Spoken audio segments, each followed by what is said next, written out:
YouTube!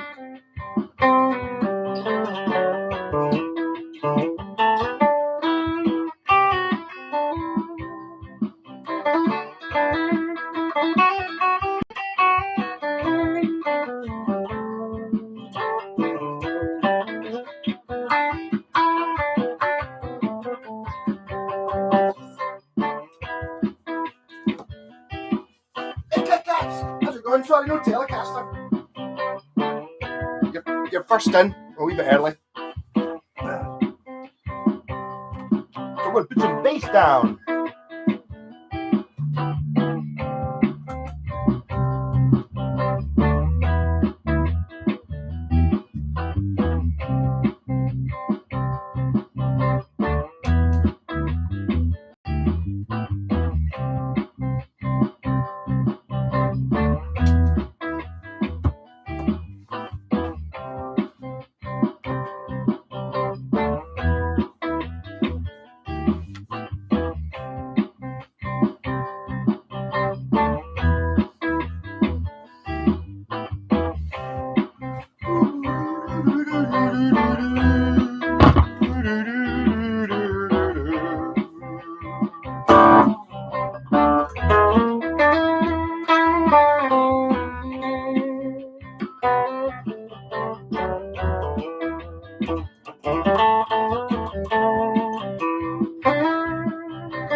Hey, Andy!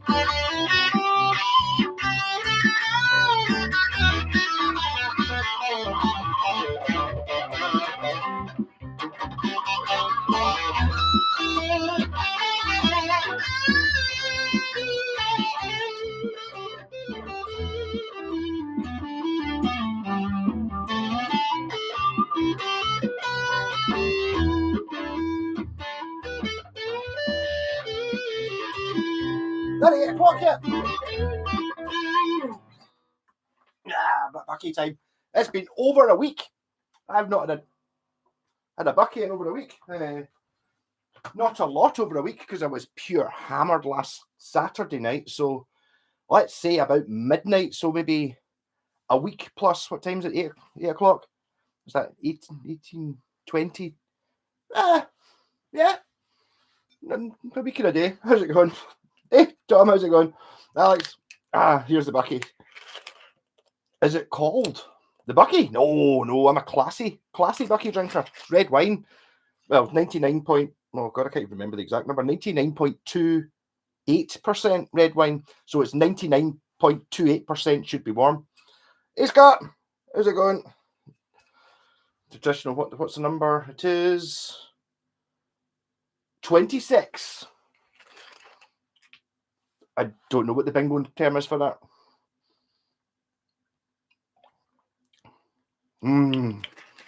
26 is a good year. Or a good number. Yeah, probably a double. Needs to be called or give me the book. Oh no. Warm Bucky is. Oh, that's the way it should be. Room temperature. I thought the Bono sympathiser troll comment. No, it was quite funny. But that's the difference. It's like, see, when you get like super offence, it's like if it's funny, then it's kind of. I think that's a Scottish thing, though. I don't know. A lot of arguments get funny when it's like it becomes start just going like you're a dick, I hate you. It's like it becomes more trying to outwit them, the other person you're arguing with, by saying really funny, offensive things, and I quite like the Bono sympathiser. You weren't mocking my pound shop sunglasses, which actually were £2 this year. Was the ones I bought 2 years ago for download. I bought myself a brand new set of aviators from the pound shop for £1. Didn't wear them on the way down, and then there was a girl there who was like, "Oh, I need sunglasses. My eyes are pure hurting." And I was like, I've got a pair that I've not even opened yet. And she was like, "Oh, brilliant, thanks." Yeah, gone. But there you go. It was quite funny. It was like, so I've got sunglasses, a pair set I just bought. She's like, are they aviators? And it was like, yeah, because he does kind of look a bit like Slash. But I mean, to be fair, her Facebook profile picture is her with a top hat on and the aviator sunglasses, because she kind of looks a bit like Slash, even though she's a girl. Yeah. Yeah, Tone's fun. What? I don't understand the YouTube algorithm. That West Tone, I put Thunderstruck. What was it titled? Thunderstruck. I talk about the West Tone, that West Tone on the wall. Up to good views again. I don't understand. There must be something somewhere. I got demonetized last live stream as well. I don't know. I'm not talking about anything controversial. I mean, trolls bad, Bucky good, guitars good. Yeah. Maybe public drinking is not what people want to. People are selling things. Maybe I should be getting adverts for Alcoholic Anonymous or something like that. I don't know.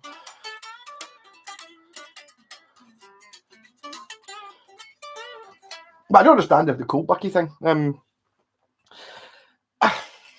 Basically, I just drink it anyway. I don't really care what temperature it is. It's like a bottle of Bucky. Do you want it out the fridge or not out the fridge? It's like, I'll have it not out the fridge. Oh, we've only got it in the fridge. I'll just not bother having a bottle of Bucky then. No, it doesn't work that way. No. Hey, Papa Blue. Oh.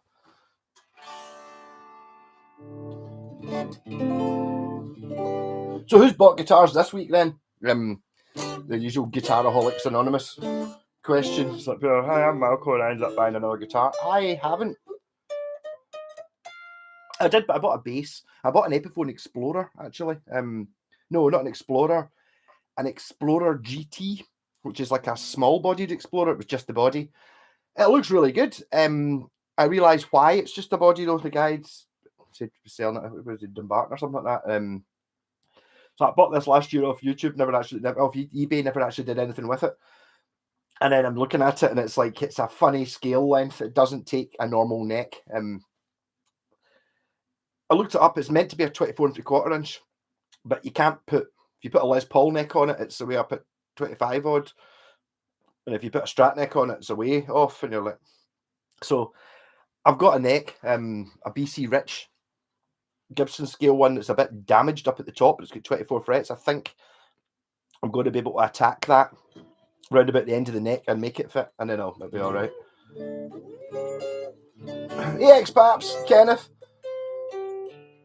Oh, the Ibanez Talisman bass. But you also bought it for the really cool, kind of sort of like a Stratocaster jack socket at an angle, but it's like on a Telecaster plate. I like that. I do like the Talisman basses. I think are excellent little things. There's two. There's a small one, a short scale. I don't know if it's a 30 or a 32 inch, and then a full scale one.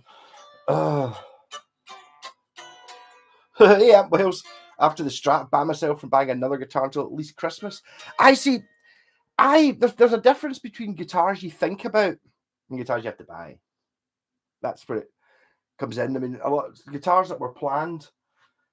White Strat, not planned. I didn't need a White Strat, but you can't say no at certain prices.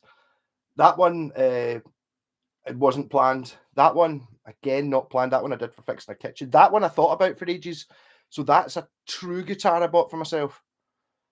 That one I got off Scott. That's the wee red bass. It was a tenner. It's like that doesn't count really as buying a guitar, really, in my book somewhere.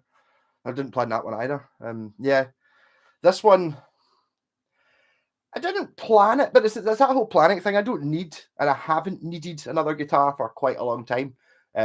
So I'm not like, oh, I really need a Strat because I've got one. I don't really need a Telecaster. I've got one. I've got, just sometimes you see them and it's like part of my problem with guitars, and another one of the reasons I like the sort of Japanesey ones as well is you might not see another one type thing. Even like the Washburn Raven being the cheapest of the Wing series, you don't see very many of them. It's not like any Epiphone or any Squire, which you see hundreds of. If you don't buy one this week, there's one on eBay.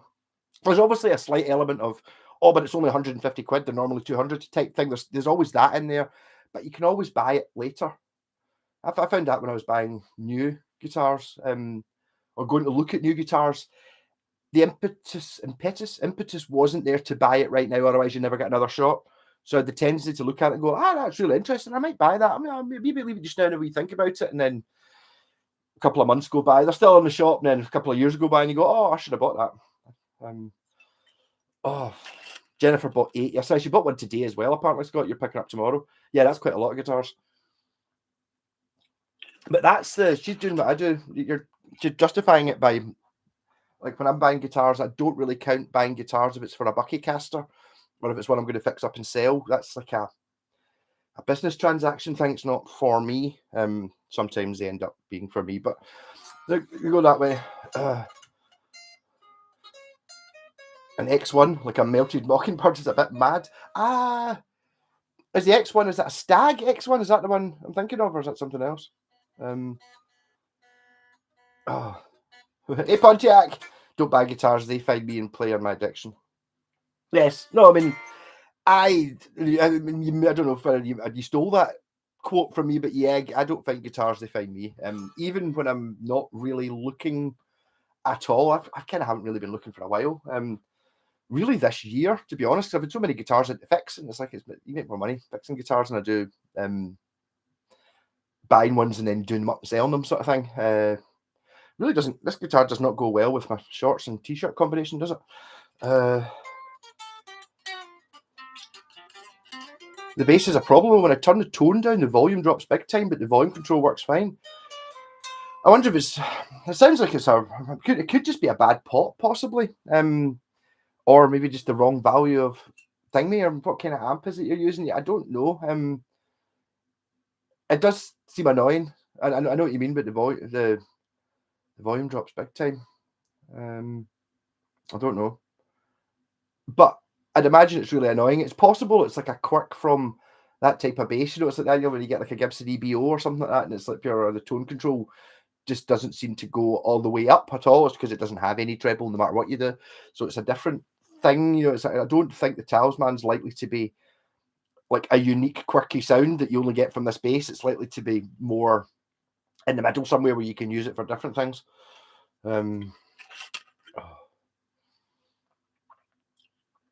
X-Park's a cheeky Affinity Strat in red with a 70s headstock. Nice.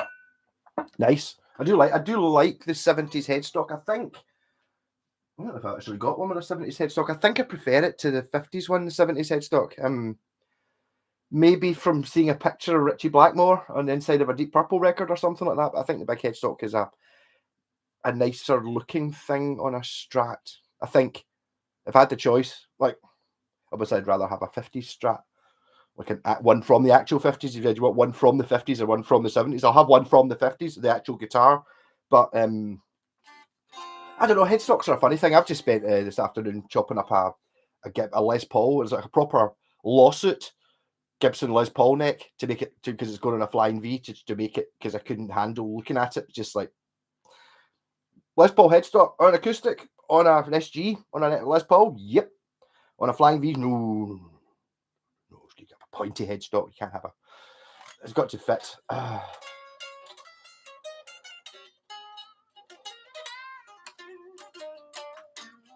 I'd want a 90s Chinese, like $90. Really, but that's my thing. It's like, they are good. The Affinity Squires are really good, especially if you pick them up for those sort of money. You're like, well, they're excellent. It's when you see this. I'm not so keen on the classic vibe ones that are 400 quid. You're like, for 400 quid, I want more. But if you're paying second hand, 90 quid or something, you get a good guitar. They're great. meant Steam Team get steaming whilst drinking in these parts. Actually, a couple of people have posted this week on Facebook the Waverley, which is the world's last ocean-going paddle steamer, which I have jumped the wake of in my boat many times. It was always kind of kicking about in Inverary and Dunoon and stuff like that. That's where, because there was the prohibition when you couldn't drink in Glasgow at one point, they used to go on the steamboats, because it would basically it would be like a pub. So you would just go onto the boat, and the boat would just sail out into the Clydes and then for a couple of hours and then come back at midnight, sort of thing. And hence it was called steaming, which partly that's where the term steaming came from, which I didn't know, but I kind of like, I think of steaming, you think of like, like a jobby or a shite in the street in the cold and it's steam coming off it. That's kind of works as well. Oh, taking a leap of faith. A Dan Armstrong replica listed in cash converters with no pics. Rang the shop. It was plexiglass. Ordered it. Should arrive in a week. Bucket list guitar. They're fucking. I'd hope you. Well, they're so expensive. I remember having the option of buying one for about 300 quid. I'd imagine there's only really probably 2 actual guitars you can get. You can actually get the real Dan Armstrong, and you can get the Japanese copy. I don't think anyone else has ever copied it. It's got 2 pickups, but because of the way the neck joins, the 2 pickups are like here and here. Or I've definitely seen ones that have got a pickup here and a pickup here, and they don't have the slidey in pickups. The Dan Armstrong ones, you can actually, they've got like big, if you look at them, they've got a big groove there, and you can kind of slide the pickup out, and it's got like prongs going in, and then you can put in like a single coil or a P90 rather than the humbucker. Whether they all do that, I don't know, but definitely some of them did.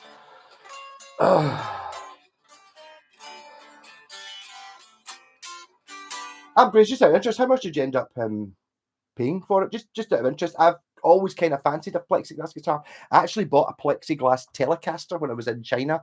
It was £7.50 or the equivalent of £7.50, and it never arrived, and I got refunded. I was like, oh, it was just the body, not the actual guitar, just the body. And I thought, that's I quite fancied that. But obviously it's going to weigh a total ton, and it's not. But that's not the point. It's not the point. Hey, Stratcaster, how's it going? Oh, you finished washing the truck. Cheers, Mr. White. That was quite funny earlier on. Coming in, backing me up a bit. It's like Japanese guitars. Oh, like, oh no, what Luthier said, have you tried one? No.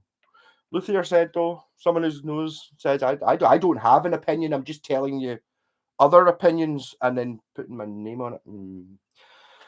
Also preferred the 70s headstock for Strats, but Telly headstock is my fave. I was never a fan of the Telly headstock. Actually, my Schecter P bass, which is was my only bass. There was a time when I had one bass. That was it, and it's got the Telecaster headstock, but it's a P bass because it's like a copy of the 55 or whatever. And I never liked it. And then when I got a Telecaster, it made sense, and then now I do like it because it's a bit different. But I do like the original Telly headstock. Headstocks are kind of weird. Do you have any strange ones I do or don't like here, really? Yeah. Well, you can't see any of them because they're just out the shop. I don't know if any of them I really like. I mean, the way I don't mind it. The one on the wee red bass I quite like. It's kind of, you get so many nondescript. It's not a Telly, and it's it's obviously sort of something, sort of like a Telly or a Strat. Just it's like so you don't get a lawsuit thing. But actually, I like that shape.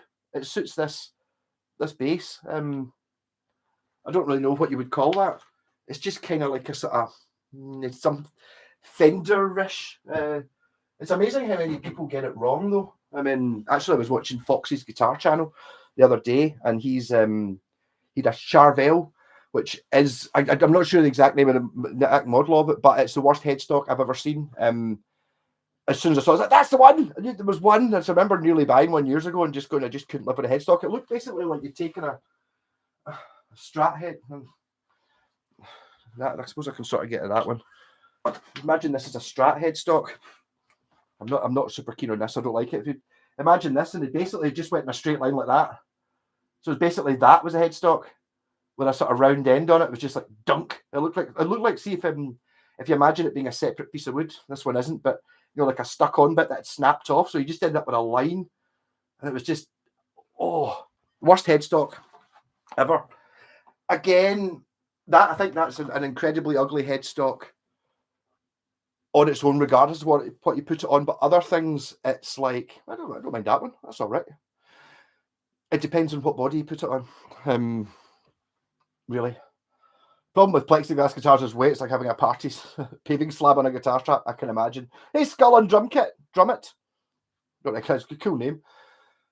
Sounds like it'd be good as a weapon. It'll be good for, finding things. See when you're trying to find a pick. And it's like, where is it? I had it a minute ago. And it's in below the guitar. You'll be able to see through the guitar. See it? Be good. Hey, 71 bass. I like a different headstock. Yes. But it depends what it's on. It's got to match the rest of the guitar. You know, it's a one-piece thing. It's like body guitar. That regardless of what it's meant to look like, this shape and that headstock go well together. Maybe that's why I'm not so keen on the Ibanez Blazer or the Roadster. They're kind of, I don't know if it goes particularly well with it. You know what I mean? It's like a Flying V. I mean, I don't have an Aria ZZ or ZZ guitar, even though it's a Flying V, and I'm sure it's awesome. It's got a 6-a-side headstock. They're not having a Flying V with a 6-a-side headstock. That's no.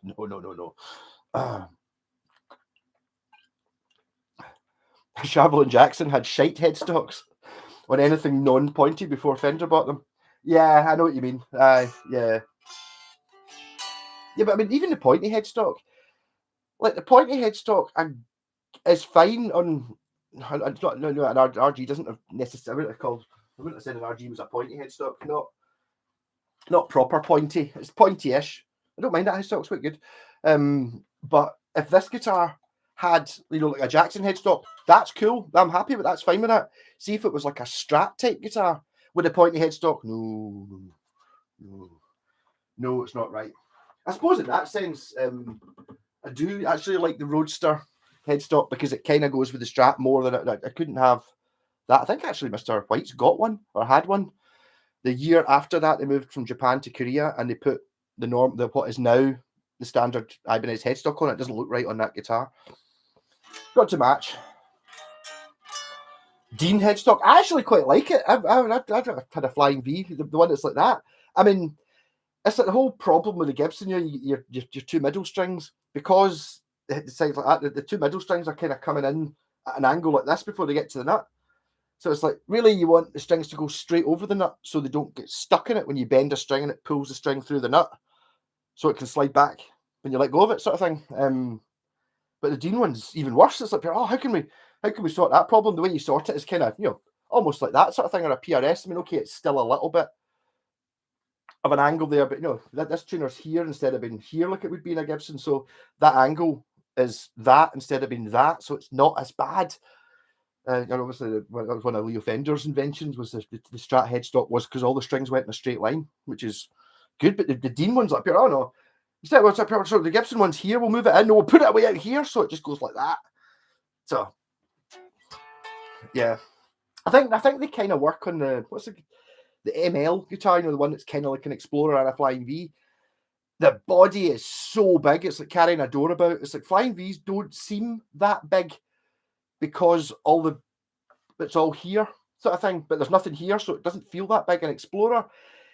It's got a big bit here and a big bit here, but this bit doesn't feel that big. Whereas an ML is just like it's like carrying it. It's like a single mattress. So you want to have a huge headstock on it.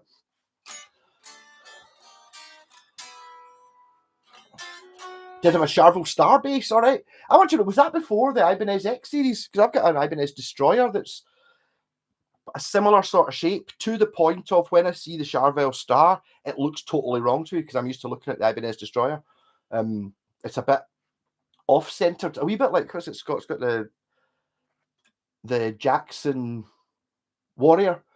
It's not the pickup. It doesn't look like the neck's in the middle of the guitar. If you imagine taking the whole guitar and then moving it down a bit, it's like that. So there's less here than there is there, which puts me off a little bit. The Charvel Star is a bit like that. I can't remember whether there's too much of it. And, if you take the median line, like where the neck through would be, and that, a sort of equal amount, whereas on a Charvel Star, it seems to be more of the guitars on this side, and there's not very much on this side. I think it's that way around, and the Jackson Warrior's kind of the same. It's like this side should just be the same shape, but bigger to make it look.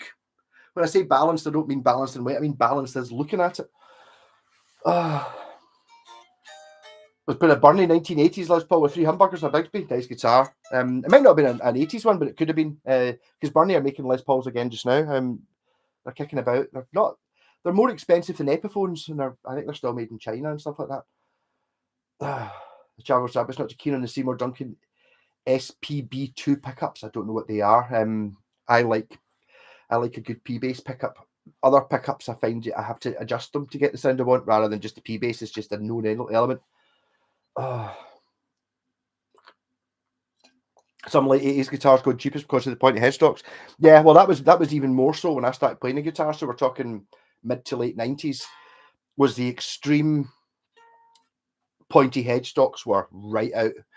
I've mellowed now. I've got my Fernandez. Someone just mentioned Fernandez. My tartan bass. It was purple tartan. I managed to con Jen into painting it for me. Didn't con her. I gave her an infernal SG. Said you can have this to do with what you want if you paint this. So it's got a pointy headstock, but it's a kind of it's a sort of P bass, I suppose, which you would think maybe I don't like, but it's all right. It kind of suits it because it's so very 80s looking. You know, it's like no scratch plate and a PJ lineup and black hardware and stuff. 1,000 nut slots with an angle towards the tuner worked well. Yes, yeah, that's how you deal with the problem. Whereas the problem isn't there if you don't have a Gibson headstock, but it works well. The Dean ML bass I got for £40, but to be fair, the neck was well made and the ceramic pickups are punchy. I've actually got a Dean ML body and pickup through there. It came with it's got like one pickup, but it's like sort of kind of P90 shape, but it's a humbucker with big poles on it. It looks really good. And when I was going to raid it's got like a black high mass bridge on it. I was going to raid that, stick them in the wee red bass, and then it was like, oh, I could put that other pickup in it as well, and do the Billy Sheehan thing, have 2 outputs and it's like, just leave it. Maybe one day I'll do that. I've actually got a PV. What does it say on it? It says it's got super ferrite or something on it, and it's a PV pickup. It's a really strange shape, but it's the same one they put in guitars and basses, like the American made ones. And I've never used it for anything. I've never found the right bass to put it in, but something like that would be quite nice in that.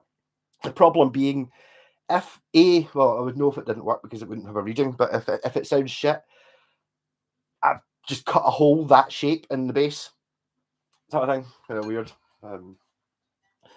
Hey Robert, one of the ones made after Fender Bottom and Ferrari Red were putting for £500 for a USA bass. Ridiculous, isn't it? It's the way you go. I mean, that's how you get. My pal Tegan, who I went to, who actually came to that festival with me last weekend, and filmed us playing. What was it? All of Hand of Doom, looking at his leg, because the guy, his pal who had given the camera to, said, "Here, hold this." And he just went, "Aye." So there's audio, but I mean, it's on. So that's why there's no footage of us playing. Well, there's one song or 2 songs. The Men Melody Shoes, but it balances well on a strap, was designed to give the sound of a Les Paul, but lighter, designed by Dean's mate Matthew Lynn. Possibly, yeah. I'm talking about an ML bass. So, I mean, an ML is a big thing. I had one, actually. I don't know if Scott still got it. I sold it to Scott, or swapped it for something. I got it in a trade. It was somebody who was it a Bucky caster I was selling? I think I was selling a Bucky caster for 120 quid or something. The guy's, do you want to swap it for this camouflage Dean ML? Camouflage Floyd Rose. And I was like, it's not really my thing. He was like, okay, tell you what, can you hold this for me tomorrow? I'll just stick it up for 120 quid tonight. It's a £300 guitar. And I'll just sell it, and it'll sell tonight really quickly, and then I'll come around and buy it tomorrow. And I was like, okay, fucking just swap it then. But it hung on the wall for like 3 weeks. I never even bothered playing it because I just didn't like the look of it. Playing it was fine. I mean, it was a good guitar. When it's something you don't like the look of, why don't I like the look of it? No, just didn't like it. I like some pointy guitars. I don't like the Randy Rhoads type flying V's. Obviously, if you're talking about trading or selling me one, yes, but it's not a keeper. I don't like the look of them at all.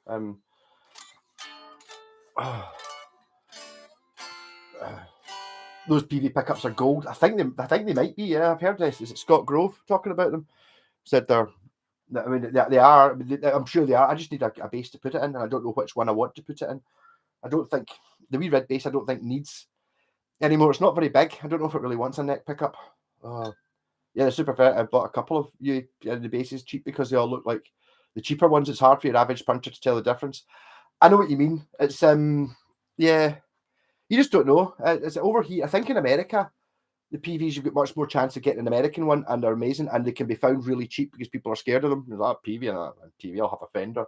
You know, the snobbish element of it. But over here, there's very few. I've seen a couple. They exist. You know, the TA. With the T50 and the T60 and stuff like that, big, you know, made of that kind of fancy ash type thing, big things. But I've never seen one for, you know, never seen one for 100 quid sort of thing. How'd the gig go? Gig went fine. Yeah, I was pretty steaming by the time we actually hit the stage. That was good fun.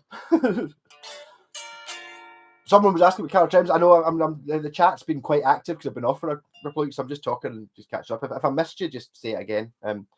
Or send me £1 super chat, and I'll definitely answer you if it's something really important you want to hear the answer to. Someone was asking about Carol Trims. Oh. The thing about Carol Trims, the thing I don't like is, see when you take the Carol Trim off because it's shite, right, and sell it for 300 quid because they're worth a lot of money, you're left with an unfillable hole, an unusable hole in the guitar. It's really annoying. But I mean, they're not good. They're not good things. It's kind of like, it's almost like, see, if you take like a Strat Trim and then go to a Floyd Rose, it's kind of like that if you started with a Bigsby. So you've got a Bigsby that's locking. It's kind of what it is. So you get that really vague thing where you push it, and because it doesn't lever from here, like where the string is, it's like you kind of bend it and it kind of moves something over here, and it's like it's kind of like a Bigsby. No, I don't like them. I don't like them. My Luthier says it. Still got the DMO. I didn't like that guitar at all. Good guitar though. I just did not like it. 85 Warlock I was watching sold for 1,300 quid. Wow. Was that would be an American one though. So probably not that bad. If it was an NJ series one, like a Japanese one, 85. I'm not sure if they were still Japanese in 85. They might have been the Korean ones. And not that I'm dissing Korea, but the difference between the Japanese BC Rich and the Korean one is that it really is. It's like not the same guitar at all. It looks the same from on the wall, miles away, but completely different beasts. Dimebag. But a PV Millennium 5-string USA for 250. Best 5-strings I've ever played, but not Madden 5-strings. I kept one. I bought a Squire Protone, which was actually a really good. It was like a P bass. There was a time when the Protone series came out, they were actually more expensive than Mexican Fenders because they were higher spec. I mean, if you look at, I used to have a Guitar magazine. When was it from? It was from like about 1993 or 94 or something like that. And in the same advert for whatever shop it was like you could buy, like, you'd Squires, and then after the Squires you get the Mexican Basic Stratocaster, then you get the after the Squires you get the Mexican Basic, then you get last year's Japanese ones at the same price as the Mexican one, and then for £50 more you get the Squire Protone. And then so it was like, create this Fender's pricing scheme used to be pure terrible by any definition. You know, you're sitting there, I've got between £300 and £500 to spend on a Strat, which one to buy? And there's Squires, there's Mexicans, there's Japanese, and they're all in that kind of zone. I think whoever it was, just like maybe just no coordination between the factories or something. But then later on, they're very much all the guitar companies have done it. Gibson have done it now as well. So they've basically got, right, there's a guitar that's kind of about £200. There's one that's about 300. There's one that's about 400. You know, it's like, rather than being interspersed? Because would you rather have like a basic, just black or white Japanese Fender Strat, or a deluxe Mexican one which has like a humbucker in it and it's got binding? Well, I did the Japanese one without a doubt, but it's kind of difficult. I love the dime bag guitars. I had a dime bag. There used to be a Washburn dime bag as well, which basically was the same thing, but with a slightly different headstock before Dean did it, or after Dean did it. But it was definitely the same, a very, maybe not exactly the same, but a very similar shaped one. Oh, hey Tom, cheers. Yeah, spike the likes. Thanks, that'd be awesome. PV Millennium. I'm not sure if I know what a PV Millennium is. Oh, Mr. White, you got a new color coming in. Oh, see, maybe you'll like it. You're sort of a man with taste a little bit, though. So I don't know. They're worth a lot of money, but the thing I've got with the color is it's just, you buy a guitar with a color on it. The color's worth £200 or £300. The guitar didn't cost that, but you're left with a hole to try and fill. I've got one on my BC Rich Wave has one in it. No, it's got a Wonder Bar on it. What's the guitar I've got? It's got a color on it. A Washburn A20, which, to be honest, I'll probably be selling for £300 or £400. And if I get £300 for the color, in fact, my Aria ZZ Blade Runner has one on it as well. It's got an actual made in America color. It's just like, there's a lot of it. You can see it's expensive. It's very, there's wheels and notches, and it makes a Floyd Rose look really, really simple. It's just no very good. What are we going here? Oh, I've lost my cursor, so I'll just have to catch up. But it's good. Hi, Mr. Whitesnake. Which guitar have you got that's got a color on it? I like some Korean stuff, but sometimes the frets and metalwork aren't great. Japanese frets are always good. I think there's a bit of a difference in there. There is. It's just the money thing. It's not the fact that Korea. Well, Samick owned Hondo in 1980 and 1981. Hondo, as in the Samick company, got guitars built in Japan by Matsumoto and Tokai. Matsumoto for the sort of basically this kind of sort of shape thing, and then the Tokai was like sort of more Fendery, like a Fender lead. And I think this is completely my guess, is that because they were ordering 5,000 guitars, they went, "Oh, we've just ordered 5,000." He's like, "Oh yes, Mr. Samick, Mr. Hondo, yes, you have, yeah. Can I come and visit the factory just to make sure you're making them right?" And she was like, "Yeah, of course you can." So he went round the factory like that, going, "Oh, you do, oh." And then after that, they only made the Japanese Hondos for like a year or something like that. And after that, suddenly all the Hondos got an awful lot better, because it's like, you're right, lads, you put the neck on, then you put the frets in. Stuff like that, just wee bits how they make it. I need to find out which guitar you've already answered, Mr. White. I want to know what kind of guitar you bought. It's got a color in it, so I need this. The Marina Black Strat, all right, Mary. I don't really. I've had Marina. I've got their own branded tuners. I've had a few of them, but I've not actually had a whole guitar. But I've had bits in parts boxes. Cort seemed to be the best Korean made stuff earlier on. I'm not really sure. Washburn did a dime bag. That's possible. Yes, I think apparently I sort of heard that. I think they might have been Dean first. I think it might have been Dean before it was Washburn, because I've seen an interview with Dimebag Darrell, and he was saying it was like the reason he went with Dean guitars was because he liked Dean, the guy, Zielinski or something his name was. He was brilliant. So because he really liked him and got on well with him, "I'll buy guitars off you." And then he retired or something, and the guy that took over he didn't really like. But there's a lot of these things like that. I was actually talking to Billy Rankin. Name drop like that. He was a Washburn endorsee, and he's was a guy. Greg Bennett was the sales rep for Washburn at the time. He's dead now, unfortunately. You've seen Greg Bennett Samick's and stuff, but he was the sales rep for Washburn, and the guy was lovely. So it was a personal thing. It's like people go and get him things, and they've got him a tartan guitar and all this stuff. It was dead accommodating and nice. So that's the guy you want to deal with, even if the other guy who's an arsehole, his guitar's like slightly better. Well, I don't like you. you know, it's like I totally get that. I would go for something. I would rather buy something even if it's a bit more expensive or whatever. You know what I mean? If you buy it off someone, I like the people in the shop. They're cool. You know, when there's two co-ops up the road, and one of them I think is a Scot mid. They're only about 100 yards apart, and I much prefer the smaller shop, which is 100 yards away from the bigger shop, even though they're both co-ops. One of them's Scot mid, and I think it's owned, or at least the employees are chosen by a manager. I'm not sure who it is in the shop, so they only choose people that are cool and quite funny. Whereas the other one, it just seems to be like agency folk. It's different people all the time, and some of them are nice, but they don't. It doesn't seem to have that. You know, you've got to get on with everyone type thing. One of the shops I like, my favourite shop I've not been to for years, is called the Cot House in Sandbank, just outside Dunoon.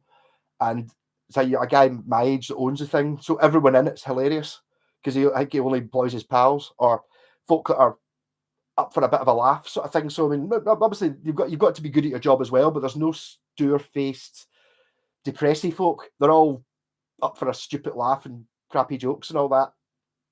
That's the place where it's actually got a behind the counter. You know, you get those cardboard like pink stars that say like, you know, special offer on them and stuff like that. It was just like house red, like £5.50 or £6.50 a bottle, and it was like house red in front of the bucket. You're like, that pair, brilliant.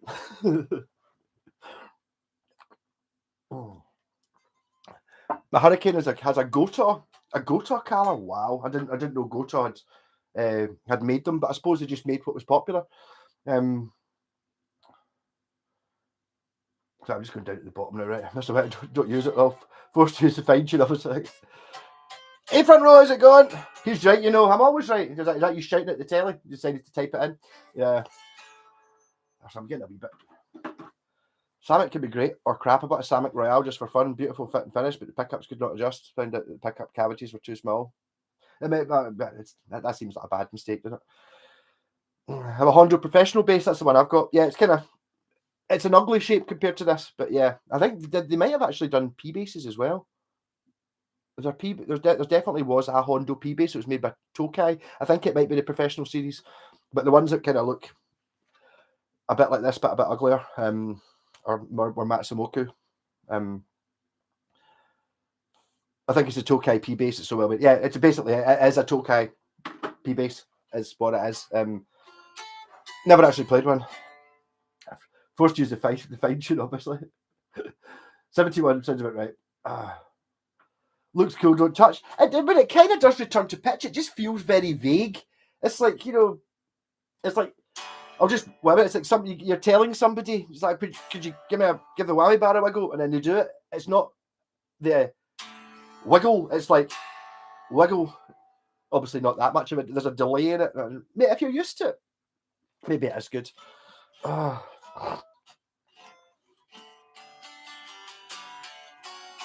Besides to leave a Hurricane all original. If it's all there, I mean, it's like that's where you sit there and upgrading. It's like I'm not really one for upgrading guitars. I mean, okay, well, obviously you've seen the Bucky Castles; they're all upgraded by putting more pickups in and all that. But most of the guitars I buy are early 80s Japanese, and it's like something like this. Okay, upgraded it, I put in a coil choice switch. Why would you change the tuners? They're awesome. Why would I change the pickups? They're awesome. Why would I change the bridge? It's amazing. They're already there. Something like a Westone Thunder. You're not, arguably, whatever you do to it, you're not upgrading it. You know, if you put in, like, okay, buy Seymour Duncans. Yeah, you've now got Seymour Duncans, which are more expensive than the ones that are in it, but are they better? Depends what you like. Maybe you really like whatever your favourite Seymour Duncan is, but those are still fucking great pickups. Even is that painted tartan and acid? It's mental. It changes colour depending on what thing you look at. I had fun with the other night with I've got a black light bulb up there. I might turn it on later on, but the problem is because this screen's on, it doesn't get fully dark. But this guitar, which depending on what the light, it's kind of like red and dark green, isn't it? There is some blue. See, when you put it under the black light, it's totally yellow with green stripes on it, like fluorescent green stripes, because some of the paint is fluorescent. It really changes colour. The wee red base doesn't work as well. Some of it's fluorescent, but not enough of it. It's like a couple of the letters on it, and it's like But this one, it just doesn't look like the same guitar. Amazing.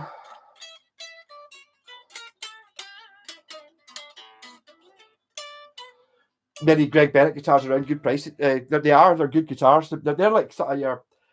I think Greg Bennett became your sort of like your Alan Entwistle or your Trevor Wilkinson type, going in and just saying no, do this, and putting in. It was like that one I had. It was Alan Entwistle who did the Badger guitar. It was an amazing guitar. They were not expensive new. They were like 130, 140 quid. But the old thing about they spent the time on. Okay, it was a slightly quirky looking, but it had solid parts. Everything on it was good. Nothing was crap. Doesn't necessarily mean it's expensive. You know, it's like something like a Telecaster bridge. It doesn't really cost that much more to get like a good one. Like maybe, you know, it's like all you do is just one make, but it's made out of slightly heavier metal, so maybe it costs 5 pence more or something. You know, it's like, but you don't save that 5p, which obviously it would make it a couple of pound less profit per guitar. But I mean, you end up with one that's not good. It's like, hello, Harley Benton. Hey, you in for the duration then? Pass the lager, go get in the shop and get Bucky. That's it.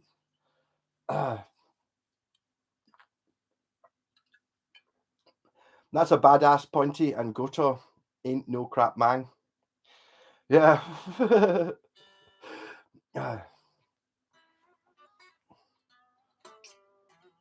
Hurricane is a cheaper Spectrum copyish, right?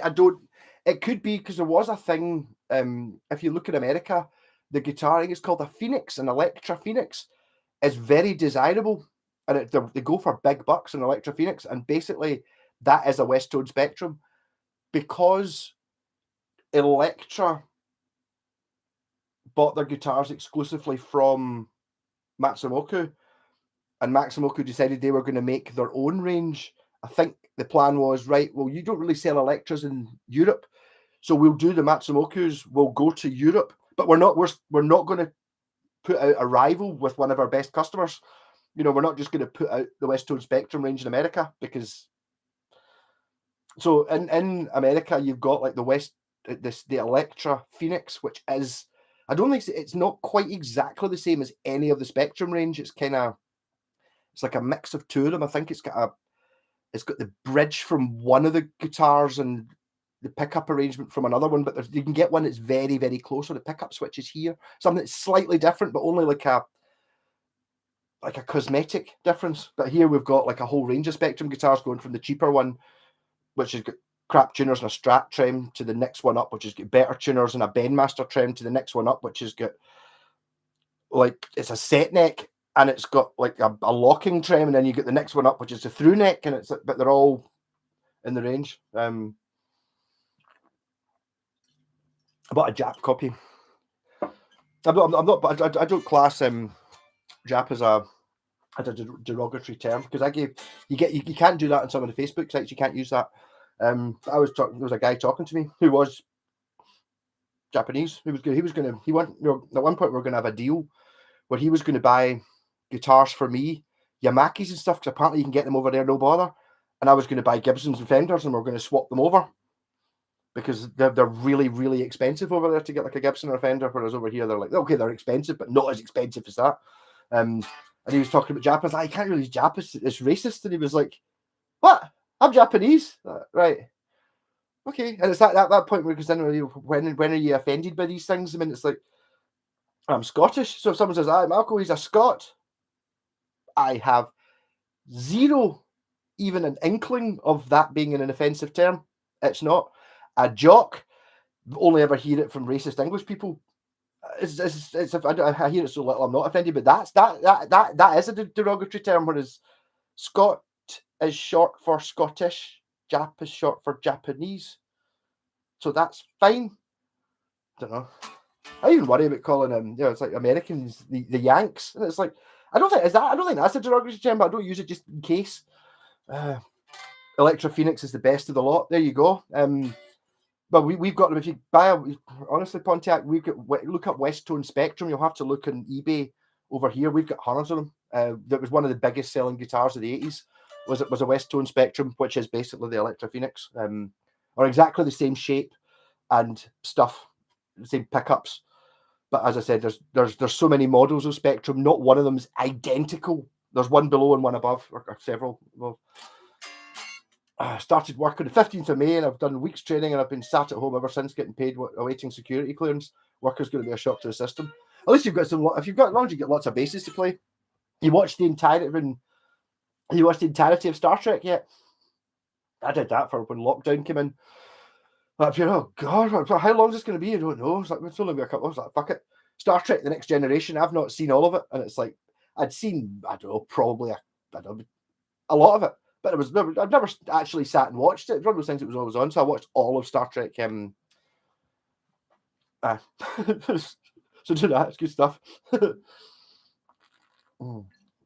Sorry, no offense intended. No, I don't. That's what I mean. I don't. It's not. Apparently, it's not offensive, but in the world of woke, maybe it is. I mean, I'm trying not to get demonetized here. I've been demonetized the last 8 live streams for something, and every one of them I've made somebody go through it. It's like, it's been flagged up. The thing is, it's like I never ever talk about Egypt. I've just said it there. But when I say hello YouTube, the subtitle says Egypt, so I might say a word that sounds like, I don't know, something like that one where it's like, I said, what was it I said? I was saying, oh, what time is it? And I looked at clocks. Up here, it was 6:30. So I've got plenty. I should be able to get this video out, uploaded, and then out for 7, sort of thing. And someone sent me a screenshot, and it was just like, it just said, "Let's have sex," because I said, "Oh, what time is it?" It's 6:30. So you know, I don't know, but I've made somebody watch the 4 hours or the 5 hours of the live stream of a drunk Scottish person talking. And they've always come through, apart from the one 3 weeks ago, where it came up with something you're not allowed to mention and it's like the WAR thing, special operation. That I don't even think I did mention it because I don't know anything about it. So I'm not going to talk about that. But no immigration. Oh, I can't say that. No, God.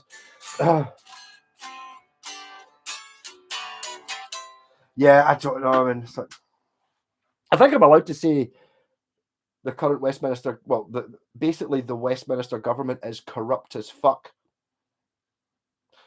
Because I don't think you could really argue that fact. They so are, but I want away from that as soon as possible, please. If I had the cash, I'd collect Spectrums and Phoenixes and Concords. You get Spectrums and Concords in America? I don't know, because you get different Electras. You get like, we don't get Electras, although in saying that, one of the guitars that Jen painted was my old, it was a Westtone, it was a Westtone Electra, it said on the headstock, but it was a Westtone badge on it, but it said Electra on the headstock. So they think the Dynasty was whatever year that was, because it was so different from anything else Electra were doing. It was basically both companies would basically just put it out at the same time. It was like, oh, we can save money if we just write Westtone Electra on it. Then we don't have to print Westtone on one and Electra on the other. Just give it to both countries. Something like that. Hey, Joachim, you're in. I was worried about you. I didn't see you say anything. I can't see you. Where are you? So you mentioned a couple of weeks ago that you weren't able to come into the thing, but how come Mr. White can see you? Mr. Whitesnake can see you, and I can't. I know Mr. White's first name. I'll still call him Mr. White out of respect.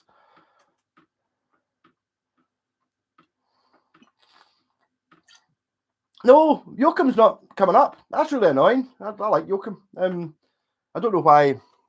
There's nothing I've done. I've not. Maybe he was the one that mentioned something that got banned. I don't know. I've not done anything about it, obviously. I'm going to ban somebody. I even ended up banning the Dorothy the Lab skeleton. I didn't mean to. I was like, unban it. That was a mistake. I didn't mean to, and I think it stuck. But damn it. It was like, okay, it was pure ridiculous, and everything she said was really offensive, but it was really funny. That was the point. No live subtitles. Yeah, but it must run through some sort of thing where I've said something bad. Hey, Jez, how's it going? I'm sad to hear about Sinead passing. Yeah, Sinead. I didn't. I wondered why people were starting posting things, but I don't really know that much about her. But she did do a thing with which is worth watching, by the way. Vic and Bob. What was the show called? I'm sure it was called The Stotts or something like that. It was like Vic and Bob dressed in really silly outfits doing TV interviews. They talk like that. Oh, there's that here. This is your life. Oh, and it's really funny. And Sinead O'Connor's on, sitting there like that. Go up here. So you suddenly go, she's come on this. She must be all right then. And they're just asking her the most ridiculous questions. You know, ones you can't possibly answer. She's just like, yeah, and totally taking it at the end of that, right, goodbye. And then it's like, so they're like, it's kind of like set up like a, you know, like an interview, not an interview, like a, what do you call it when it's like you get your chat show? A chat show. Aye, you got a host and some guests. So it's the two, Vic and Bob, and she's on the Satina's up here, right, goodbye. And then they leave and the lights dim, and then it's like the credits come up and she's still just left on the couch. Like, then after like about 2 minutes, she's like, is that it? Can I just go? Really good.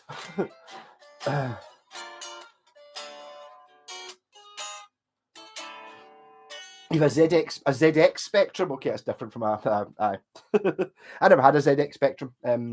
I do remember playing Daily Thompson's Decathlon on one at one point, because I borrowed it off my uncle when I was, I don't know how old it was, but then the computer we got was an Amstrad CPC 464, which was like basically just the same thing, but a slightly different programming language and stuff. But I don't think they were very different. I think it had more color or something. So I kind of missed that.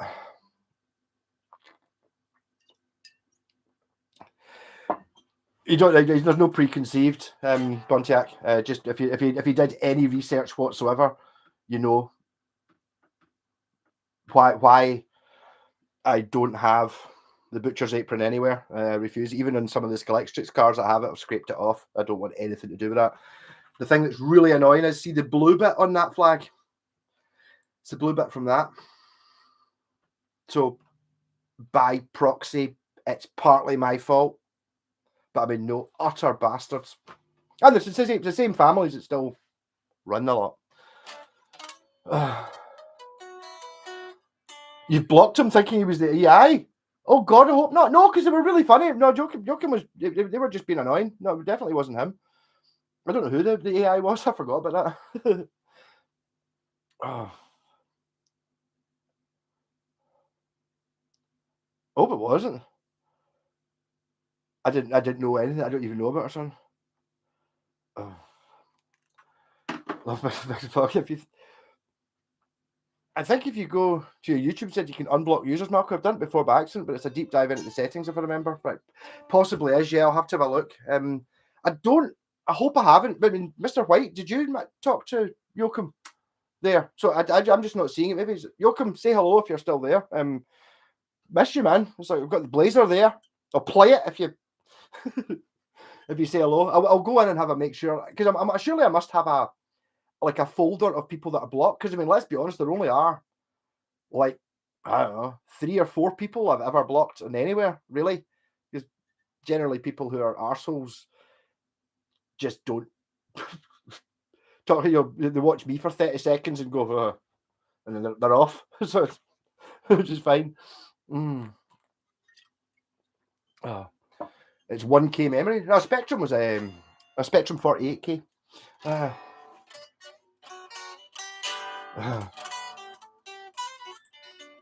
Yeah, will eventually block itself up. Yeah, not to say other controversial topics. The new Beatles song, which is coming out, the one that they tried to do it when they were doing the anthology. You know, that they did Free as a Bird and Real Love. They tried to do a third song. So George has actually played guitar for it, but they just couldn't get the original recorded on the original demo that they had was John Lennon playing on a piano and singing a bit, but there was a TV on in the background or something. So what they've apparently used the AI to do, which is what they did with the Beatles Get Back, not Get Back. What's it called? Get Back, that Beatles thing. Yeah. The AI can take out the TV and leave. So it is AI, and apparently Paul McCartney's done singing on it, but he's used AI. He's sang it, but they've used AI to alter his voice to make him sound like he did in the 60s, make him sound like a younger man. So I don't know what that's going to sound like. Should be interesting. Yeah, Stu, how's it going? Yeah, I was rapping with Joachim. We go way back, man. Joachim was always hilarious. I'm going to, after this, maybe not after this week, I will go in and make sure you're definitely not blocked. No, but he talked to me and he told me last week and on a comment, one of the videos that I was here for the live stream, but I can't comment. So I don't know. It must be some sort of live stream setting. I don't know. Listening to the darkness lately. I've got a couple of darkness picks. They're still sitting there. There you go. Huh? So there's Dan Darkness's pick.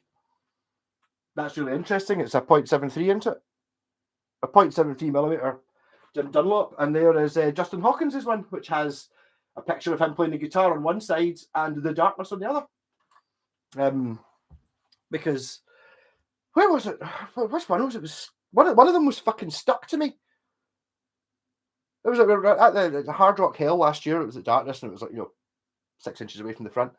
And they were throwing picks out, and my pal was standing next to me, and he caught like the Justin Hawkins one. He was flinging about a wee bit, and then it was like I was like, I saw Dan throw one. I was like, caught that one. It's like, great.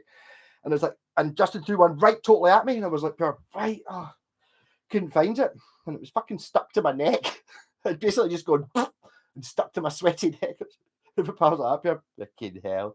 Yeah, they are funny. First time I saw the Darkness was at Glastonbury when I'd never heard them. This is before the album came out, I think. But they did a song which is not. This is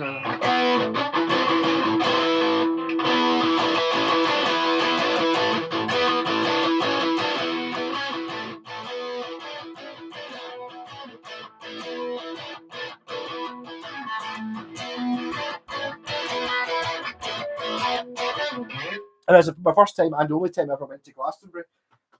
But they started off with that. They were on first on the main stage, and where our tent was, you could actually see the main stage. So it was like we're all sitting there, with the bucket and all that. Right, it goes up here. The bands are starting. Let's go. So basically, walking from the tent down to the stage, it was da da da da da da da, and it was fucking amazing. And it was up here. It was up here. Give us a D. Give us an Arkness.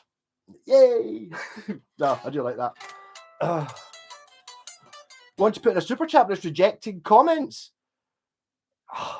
What's going on? Really? I don't know. I need to go in. It's because I wonder. It's because I get demonetized for something I didn't do.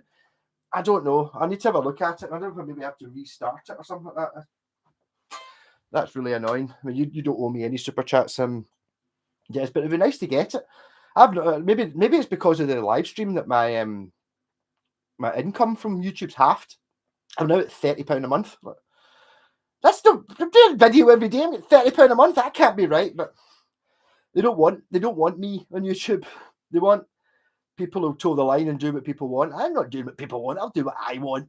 If nobody watches it, that's fine. I've got 20 folk there. Each one of you 20 is worth 1,000 or 10,000 people who watch these fucking other videos. On the list of unrated 80s, Cinderella was there deservedly. I don't know much. Cinderella. I know the big band it was in. Well, the band that never made it when we should have, but the guitarist was into Cinderella. John Paul Jones worked with him a lot. The guy from Led Zeppelin. Was on a couple of albums doing everything he did in Led Zeppelin, all the mandolin and the string arrangements and all that shit, and apparently it was amazing. I don't have it.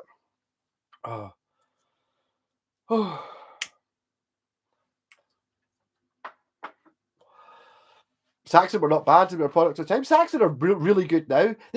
Saxon's one of those bands that they exist. They still tour. I think it's every couple of years or something they do a UK tour. Now their songs are really good, and I think they've just got to this thing where they're able to play, like 2,000-3,000 seat places, and they've got enough to do like a tour, and enough which funds an album, which is enough to keep them all running. I don't think they're super rich, but they've got enough to do it as a job sort of thing, and they've embraced that. So I mean, I really like the folk in it. The guys in it are brilliant. Biff's really funny, hilarious. My rock jackets signed by all of them. Paul Quinn. I don't think Paul Quinn's in them anymore, actually. He was I really like. Oh, Black Shark. Black Shark. Black Shark. Black Shark. Black Shark. That dog don't give a fuck. Yeah, I know it. I actually met them just when their first album came out. I had this CD, I think.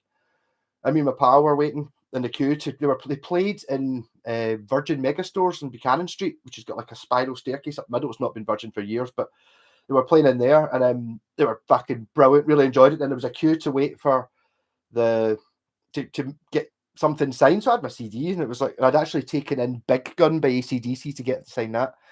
And we were waiting there, and it was like, wait for an hour, and I was like, up here, I'm outside for a smoke. So we went outside for a smoke, and then obviously lost their place in the queue, and then I went up and bought the fucking record for, I think it was only like a tenner or something for the Darkness album. So I was like, up here, I've got the album, and it was them that actually peeled the cellophane off it, and then obviously signed it, and I was talking, so I was like, up here, can you sign this for me as well? So nobody really knows what it is, but you guys are, you rock as well, and you're like, up here, oh, fucking judge up here laughing at me for saying, oh, you guys rock. Dicks. But when it says the AC/DC is up here, oh, I know Big Gun. I was like, that's the one. It was like, Dan, what Big Gun? Dan's like, up here, oh, yeah. So I like them from that. Oh. YouTube punishes you for the lack of wokeness. The thing is, I'm quite woke. You know what I mean? I don't like right wing fascists either, but where'd you draw the line? That one's called Bareback. Yes, I think I've got all the Darkness singles on CD. I bought them all like a year after they came out for £1 each. And it's a B-side to, I believe, in a thing called Love or something. The classic rock CDs used to give away with the morning papers. Wow. No, I mean, it's like, it's not on the album. I really like the second album as well, but they just waited too long to release it. It was like 3 years or something. It was like, girl with the hazel eyes, ooh, and the one-way ticket to hell. I've got a one-way ticket to hell. And back. It was fucking I really dug that album as well. It was great. Just if they'd done it a year earlier or 2 years earlier, it would have been a hit.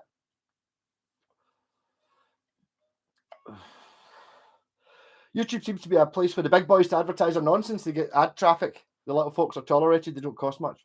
Well, don't cost much, but let's take that not very much and give them half. Is basically what's happened to me. It's like I don't conform. Fuck conforming. Woke folk. That could be an interesting one. I'd probably play that. I don't know. It's such an offensive term. The woke thing is probably get fucking demonetized for using that. I don't really know what it is, but I mean, if woke means that you're like not, I don't even want to say the word RACIST or a BIGGOT, then if you're not those things, you're woke. Well, yeah, I'm woke then. I don't like what keeps getting sandwiched into some of the Disney Star Wars stuff, where it's like, oh, we've got to have a woman as the main character, right? Okay, that's fine. What's the character? No, she's black. Yeah, but what's her character? And she's a woman. What's the character like? She's black and a woman. What's the character? Don't give a fuck what she looks like, or he or she. It doesn't matter. What's their story? So they just get people that are just wedged in. It's like that the Obi-Wan Kenobi thing was terrible. It was like they managed to put in this. She was a terrible actress as well, and it's like there was no story behind and crap. Like you're like that's not good enough. Give me. I don't care. Any color you want and stuff. But if it suits the character and it's got a character, yeah, totally. But not if it's just sandwiched in. It's like, oh look, we've got a lesbian as the main character. Okay. What is the character? She's a lesbian. Like, oh, come on, give us a story, bastards. Hey, Jess. Cheers, I got it that time. I'll talk about whatever you want. I'll stop talking about Star Wars and wokeness. Woke means not being able to count to 2. Yeah, I know. I can't go. I don't know. I mean, I've mentioned it a couple of times, so I'm getting put out anyway. getting demonetized again. I'll just fucking keep hitting that button. The one that's like pure yes. Have you double checked there's no offensive things? Yes, because I don't talk about offensive things there are. There's a big list of things in all my video at the start of the video.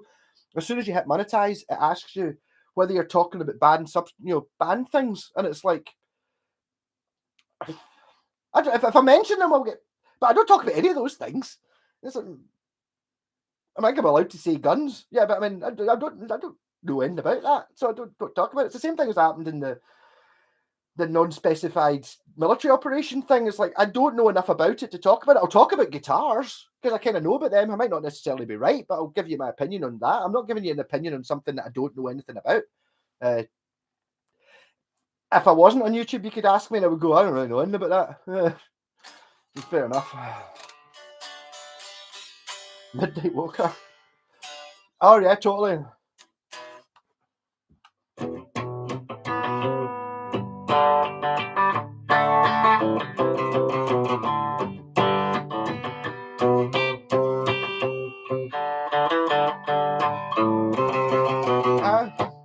I'm a walker.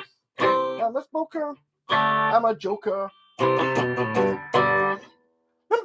Yeah, I remember that being a hit because there was a time when I remember going to the Lake District. What would that be? Second year at school, and it was that was the time at Wrigley's chewing gum adverts. That was what was in the charts, was whatever Wrigley's chewing gum adverts. They don't advertise. Oh, I don't know. I don't watch telly anymore because I refuse to pay a TV license, and it's all propaganda. You know what I mean? Not conspiracy theory mad. Just really get annoyed with it. I like to choose what I want to watch. Also, the whole idea, but when I did, it was like a year ago or something like that, when the internet went down for the whole night. It's like, what am I going to do? It's like, I watch TV. I'll try watching that, and it was like, if I found there was a Jean-Claude Van Damme film on, which was truly atrocious, you sit there watching it, it's like, all right, and then it's like, adverts? Fuck's sake, no way. And then later on, I needed to go to the toilet, so it's like, so I've got to go to the toilet and miss what's happening. Yeah, so that's my thing. Pretty offensive thing. It's a bit bad, but you can be offended about anything. I don't know. I've got another troll video coming out, which I meant to put out on Friday. I meant to put out yesterday, and I meant to put out today. It's there in the editing thing. It was like it's the escalation of it. Well, it's not really to do with me. I can handle the trolls. It's more Jen who does these guitars. It's like, really, she's getting a pure fucking ridiculous amount of likes on Facebook and stuff like that. Though, so obviously, if 0.1% of people are arseholes, that's 1 in 1,000. So she's getting 7,000 clicks. So she's getting 7 arseholes, and one or two of them are proper super bad. It's like, and go and kill yourself. Really things that I can't even mention. What? What the fuck is wrong with these people? So as Isa loves the Bobby. I think you're allowed to say Bobby. Yeah, totally. Say it as much as you want. So Steve Miller did use a Japanese guitar. Yes, because it's in the Ibanez book that I borrowed off Scott, which I wasn't allowed to read in the toilet, which made it took me months to read it. Yes, he was one of the people who was like Ibanez when they were kind of. The thing about this is, like, see the Steve Miller Ibanez guitars and stuff like that. He was speccing pure fucking stupid, ridiculous stuff. So it was like solid ebony. It was these things were twice the price of a Les Paul. They were that's how much they cost. But I mean, really, really fucking expensive. Like basically just alembics, but made by Ibanez.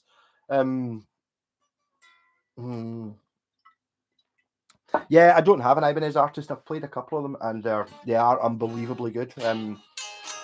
They're pre this. I mean, and in certain respects, this sort of guitar, a lot of these are kind of copies of the Ibanez artist. That was actually someone was talking about the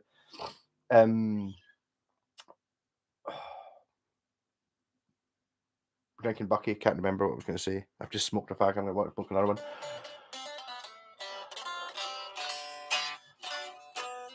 Bobby the Barman's Bobby. I remember seeing an advert. They did a. I've just got a thing saying Top Chat. What does that mean? I've never seen that before. With a blue line at it. What was it? I click on it. What does it say? I can't click on it. Top Chat. Such messages, such as potential spam, may not be visible. Live chat, all messages are visible. Fan funding, super chat, super stickers, membership gifting. I don't know what that means. I've never seen that thing. See top chat. Welcome to live chat. Remember to guide your privacy and abide by our community guidelines. You guys are all right. I don't. But there was an advert for They were playing the hydro, like a live tune the fat thing, and the advert was like showed you them all sitting down in the makeup chair and all that, and it's like sitting there. And obviously, Jack and Victor are not as old as they appear, so they're getting the grey hair and the moustaches and stuff put on. And Isa's the same; she's not as old as she is, so she's got the wig on and stuff like that. And you see Bobby sitting down like that, and they just go, "On you go, lad." They didn't do anything to him because he just looks like that. But to be fair, see the mullet he's got. That's not real. Because I saw him outside FOP in the West End. I said, obviously, all right, Bobby, and he went, all right, how's it going? Like, because he's just cool. Didn't stop and talk to him. Don't want to disturb him, but Bobby, how's it going? But he basically had everything it was just basically looked exactly the same as Bobby the barman, apart from he didn't have the mullet. It must be a clip-on thing that goes in the back of his head. But the hair on the top's real.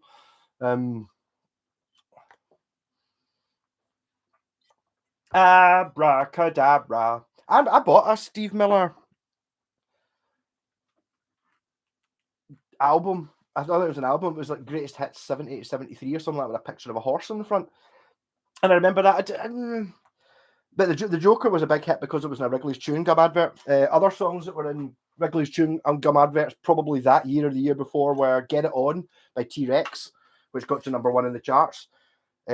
All Right Now by Free, which got to number 1 in the charts, and The Joker, and also what was it Wrigley's Chewing Gum or was it Levi's Jeans? Might have been both. I remember there's a Scottish band called Stiltskin. That's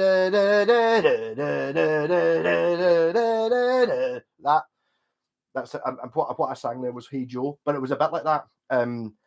So they did. I think it was just one of these. They got a commission to do an advert, make money.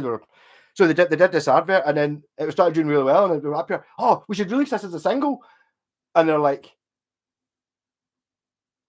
it's not a song. It's a 15-second bit that we did for the advert. So they basically took the 15-second bit they did for an advert and then put words to it, and then another verse in the mid-8 and a solo, and made the song just because it had gone down really well in the advert. It's like whoever it was, Wrigley's or Levi's had gone, oh, let's use that as a single. It's only 15 seconds long. We can't do that. Stiltskin. Miller's Hits Great. It's great. Used Gibson Lost Pills. So says the Google. Yeah, no, he was one of the main Les Pauly people, like your Peter Green, Jimmy Page, Eric Clapton, and Steve Miller were the. Is it Paul Butterfield Blues Band? Something like that. I think he used one as well. FOP. I used to love that shop as well. I remember, I couldn't believe it. They started doing CDs and they were like a $5. Because at the time CDs were 17 quid. That was when I bought, when I was, I don't know, 15 or something like that. I bought a CD player. And then because CDs were the next thing. And then that weekend I went in and bought the Easy Rider soundtrack and Deep Purple, the anthology, on CD. And then that weekend I was, my pal Mo was with me, and we were going up the Moss, which is like a swamp in Lenzie, for Bucky and a fire. And he's like, I went to this place called the Record Exchange. I got 8 records for a $5. I was like, records? Like, all right, you can still buy records. Like 8 for a $5, and I got like a Beatles one and a Stone. What? So basically, after those first 2 CDs, I only had 2 CDs for about 2 years because I would just go, rather than spending a tenner or 15 quid on a CD, I would go into these secondhand record shops and buy records because they were cheap as fuck. So I would, instead of having 1 CD, I would have 10 records. And it was, it was Deep Purple and Sabbath and all that. Like, and original ones. Ridiculous. Oh, that song was called Inside. It was called Inside, yeah. When it wasn't a song. Tenants with the Birds in the Can. I never drank Tenants with the Birds in the Can, but I do remember seeing the cans round about fires in Loch Lomond. The Tenants is a drink.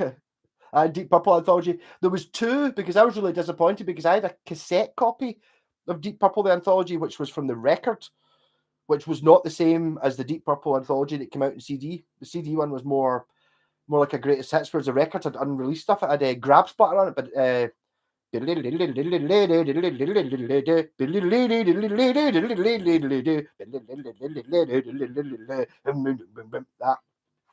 I do obviously. I did eventually find the record version. Easy Rider soundtrack. I could probably play every song on it. I fucking love that. I even prefer. There was some record company problem with the band doing the weight. So the one that's, I think it's not the one that's in the film, the one that's in the CD is done by a band called Smith, just like a cover band, and it's better than the band version. So I prefer the cover.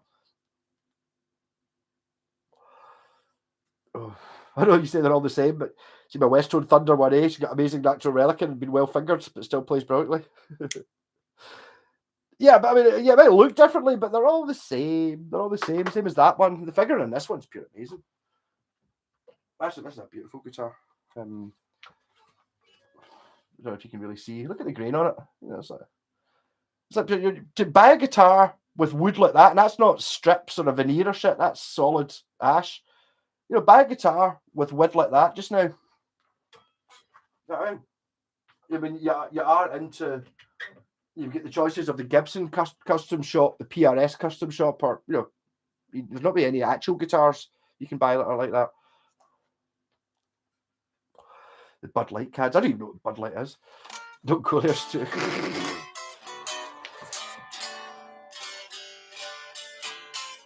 I had a couple of Thunder 1A basses, didn't like the active stuff. And I'm not really that bothered with the active stuff either. It's a bit of a better switch, but there must have been a time for it. It's like it's an active bass, but I mean it's 18 volts, so it takes two 9-volt batteries, and I think it runs down quite quickly, and it doesn't do that much. But I mean, then again, it depends what it is you're trying to do. I'm basically the bass sound I like comes from the 60s and the 70s, really. So I'm not really wanting to play funk, even though you can still play funk on a P bass. It's just like I'm not really interested in that stuff. So I mean, I would SX use US one possibly. Yes, SX are awful good, but they don't have the name, so you're picking them up cheap. SX. I mean, I remember a few years ago in Guitar, the cheapest guitar they had was like 120 quid for an SX Strat, and it wasn't that horrible. You know, the sort of wood that looks like it's been sanded, and it looks like you'd probably have sawdust on your hand if you did that. It didn't look like that. It looked good, and it was significantly cheaper than the cheapest Squire. But people don't want that. Do that for a bid, play the whole thing along to the soundtrack, Easy Rider, no talking, just riffing would be cool. I don't know. I mean, it's like. So it starts with which I'm trying to think. It starts with the pusher, doesn't it? I don't even know how to play that.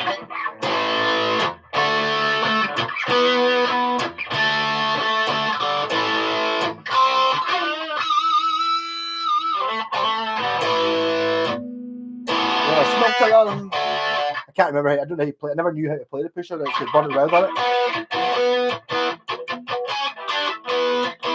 and it's got. Well, I'd rather go on journey where the diamond curses glowing, and ride across the valleys, across the sacred mountain, and wander through the forest. Where the trees are beams of prism that light the light in colors that no one knows the names of. It's got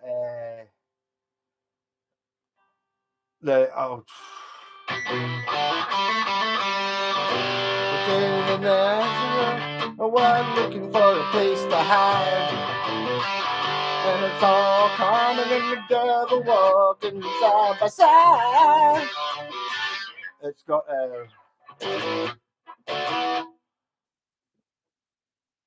That's how much I know of If 6 Was 9 by Hendrix. It's got Kerry Ilson at Mardi Gras by the Electric Prunes, which is nothing like their best song.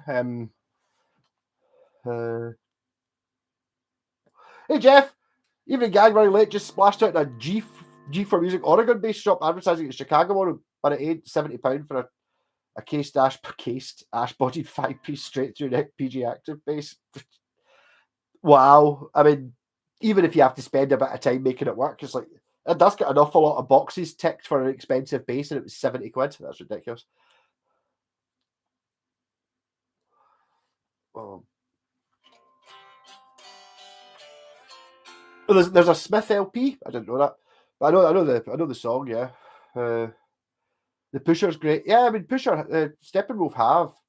I've got a couple of Steppenwolf albums. Steppenwolf never really did very well over here. I never really saw very many records, so I don't know if I've got like a greatest hits. The greatest hits is really cool. It's like, see if you imagine, like, you know, when you're wrestling with a dog, you kind of got it on its back and it's kind of looking up at you, and you're like kind of pretend to throw it. It's like that, but it's a wolf. I've got that.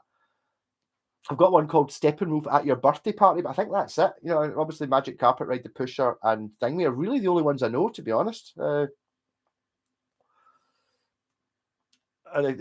do actually have. I've actually got a bit of a guitar there signed by the original Electric Prunes. I saw them at a Canterbury festival. They hadn't been together for 40 years or something like that. And they came back for this festival. Brilliant. I had Too Much to Dream last night, and I can't remember the other songs. They've got like 3 or 4 pure belters, and then Nat Carey-Ilson at Mardi Gras was on an album called Mass in F minor, which is kind of all like that. It's kind of bizarre. 2,000 minimum for a Gibson or Fender Natural Ashley days. I absolutely love my Western Third Rare. If I got stoned, I would just look at it for hours. Let's get it more joints. Well, fair enough. Yeah, I mean, you should try to get one of these.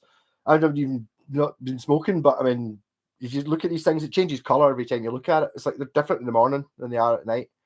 Depends what light you shine on them. This one is not looking as red and green as it actually is, and what I'm seeing. Steppenwolf 2 Germans go to Canada, Rickenbacker guitars. Really? I'm thinking it came. I remember when Top of the Pops 2 released at one point, or was it the Old Grey Whistle Test or something, had a video of them playing Born to Be Wild, and they were cool as fuck. The keyboard player had like a massive afro and looked really scary, and the guy playing the guitar was playing a 335. And John Kay, is he the singer? I think this was like because they were doing like the Old Grey Whistle Test or something, they did their current single and then they did Burnt to Wild for a few years ago. Oh, my favourite guitars to look at. Stones. Honestly, buy one of these before they start going mental. I'm building a Flying V just now, and you want to see this thing? It's nuts. This is the bit of the mistake when Jen started painting them, because the first one looked great. I've got number 1, by the way. It's like they're numbered. That's number 1, and the wee red bass is number 3. This is even numbered, isn't it? This is fuck's sake, 14. Wow, it's a wee bit later then. But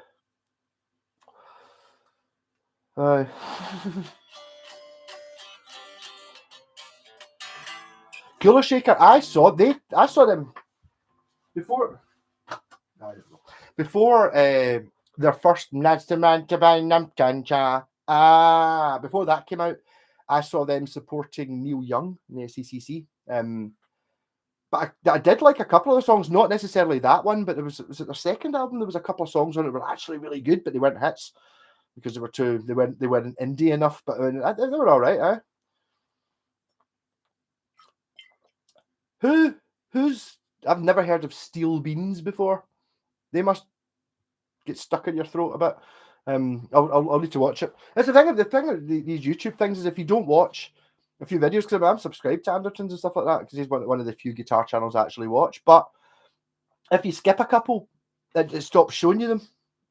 They stop popping up. So I'm kind of out of sync a little bit with them, because I mean, obviously they're doing. If it's about a guitar, that's fine. But you know, they do videos on it's like, you know, this is a multi effects thing, and it's like not really interested in watching how to navigate menus and stuff like that. So you skip that, then you skip the next one, and then suddenly they disappear. There you go. Stratocaster. It was probably the same gig I was at. Hey, Big Ped. I'm keeping well. Yeah, it's like I'm enjoying a bottle of Bucky. It's nice. It's quite hot. I'm sweating a wee bit. I think I've got my face towelette, which I get donated at Download, which is great. The girls in the tent next to us, we had like a table and shit set up. She's sitting there, I was like, "You get heat stroke," and I'm like, "What?" was like, hold on, and went and fucking ran it under a tap. That beer, have this, and put it in my face, and it was like, ah. I think I fell asleep. It was brilliant, so I kept it. I used to have Craig Andersons, but used to buy stuff from them. I'm a cheap. I don't need any more guitars. And the thing is, there's not really anything new, really, that's come out in my lifetime that I find really that super exciting that I have to have that. Steel Beans is a one-man band, plays drums and guitar simultaneous. Oh, maybe I have seen him actually. Someone sent me a link of Brian, the singer in the Black Sabbath band. So have you seen this drummer guy? There's a drummer guy who does covers of things, and he's like, his arms are a really weird shape because it's like he's sitting there and he's just rattling that snare drum, but the upper half of his body, he could be reading the news, but as soon if you zoom out a wee bit, you can see the rest of him, and he's just it's amazing.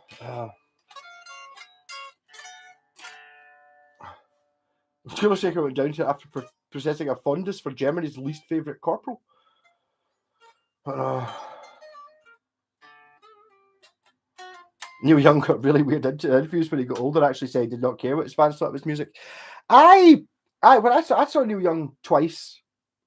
Well, once in that time in the SCCC, it was shit, but it was really hot, and I remember going and buying a carton of orange juice because I was thirsty. So I must have been. I can't have been driving. I wasn't drinking for some reason.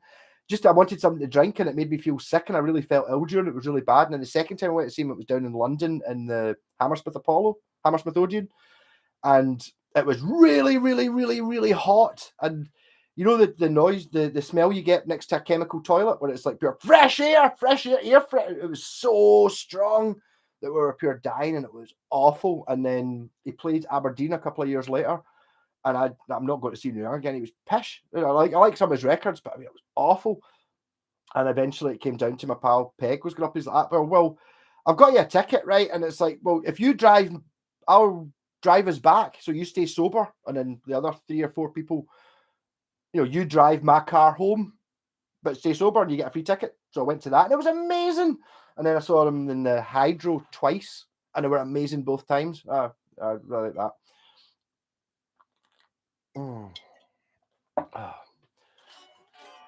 Scotland goes. I mean, Neil Young is amazing. I was going to say that the last time I saw him was actually in Cumbernauld Theatre, but it was a film for the film Harvest, which was actually thoroughly enjoyable, but quite a slog. But I'm glad I went to see it in a cinema, because it's one of those things you would watch, you would just stick it on in the background, but you wouldn't really get it. Whereas we were stuck listening for half an hour while Alabama, or whatever it was the song was, went from him with an acoustic to playing it in different places to recording it to doing it live, and we're going on through movements, and it was thoroughly enthralling. I really enjoyed it.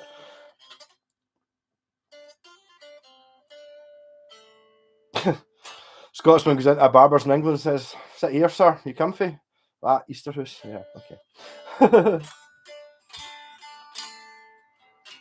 Put a hot rod precision from Anderton's around the year 2000 for 500 quid. I think it was 2012 was when I got a computer.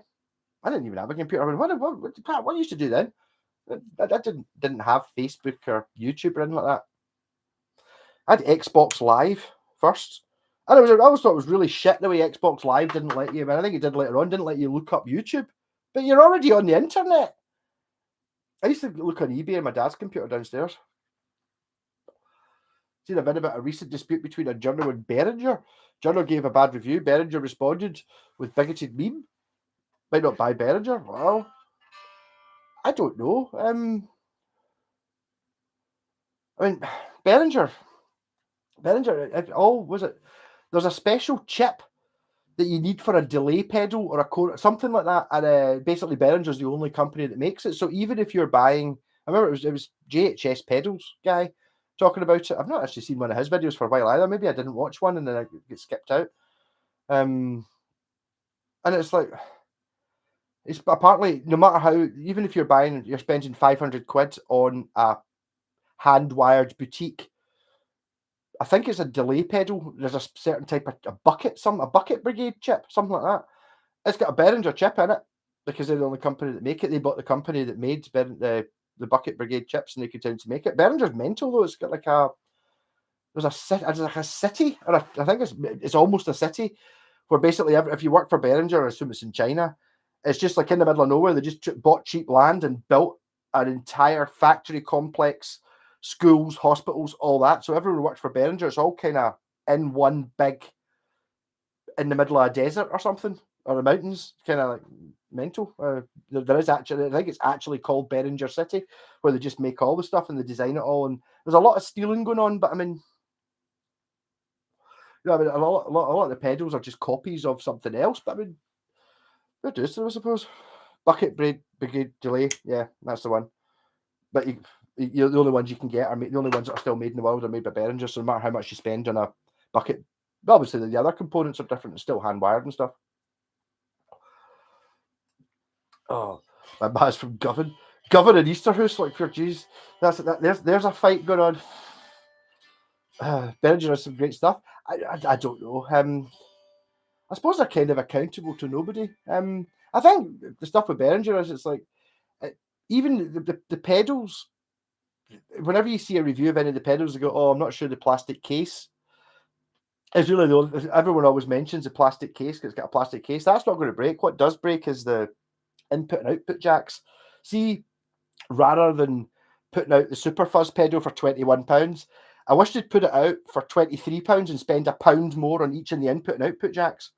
I found that when someone commented on my Mosky Rat demo, which I did years ago, one of my biggest videos actually, comparing it to the real Rat. And basically the input and output jacks were just, it can't cost that much more to get a decent, like a not crap input and output jack. You know, I mean, they must be, you know, if you're buying 1,000, even if you're buying 10 of them, you know, they're only going to cost 50 pence each. Whereas if you buy like, not doesn't have to be Switchcraft, but you know, high quality ones, they're only going to be an extra 10 pence each. But I suppose if you compress everything down, I've still not got a computer, tablet, and a phone. I use the computer for watching. I mean, obviously I'm running two. I've got like a wee notepad laptop thing. The laptop was the only computer I had for ages, and then my pal convinced me to buy like a proper PC, which, let's be honest, it's a bit better. Something that's designed to be left on all day, because when my telly, that's my TV, and I don't watch TV. It's basically just a monitor, but I've got a secondary monitor there so I can see the cameras on top of the monitor. There's a mic, but it's going into the computers up there. It's good. Got the Behringer Tube Screamer. They just copy stuff. Yeah, no, apparently the Tube Screamer's meant to be really good. Behringer cheap synths are really cool. I was talking to someone about that the other night. When I went through a synth phase when I joined Jesse, when I started playing with Jesse Ray, and I ended up getting I've got a few left. I sold a few of them, but I've still got a Moog. I've actually got an actual Moog, an MG1. It must be worth fucking tons now. I need to sell it. And the big thing at the time was the Arturia Microbrute, which was like an analog synthesizer that's not made in the 80s, so doesn't cost you £5,000. It's, I think they were 300 quid new or something like that.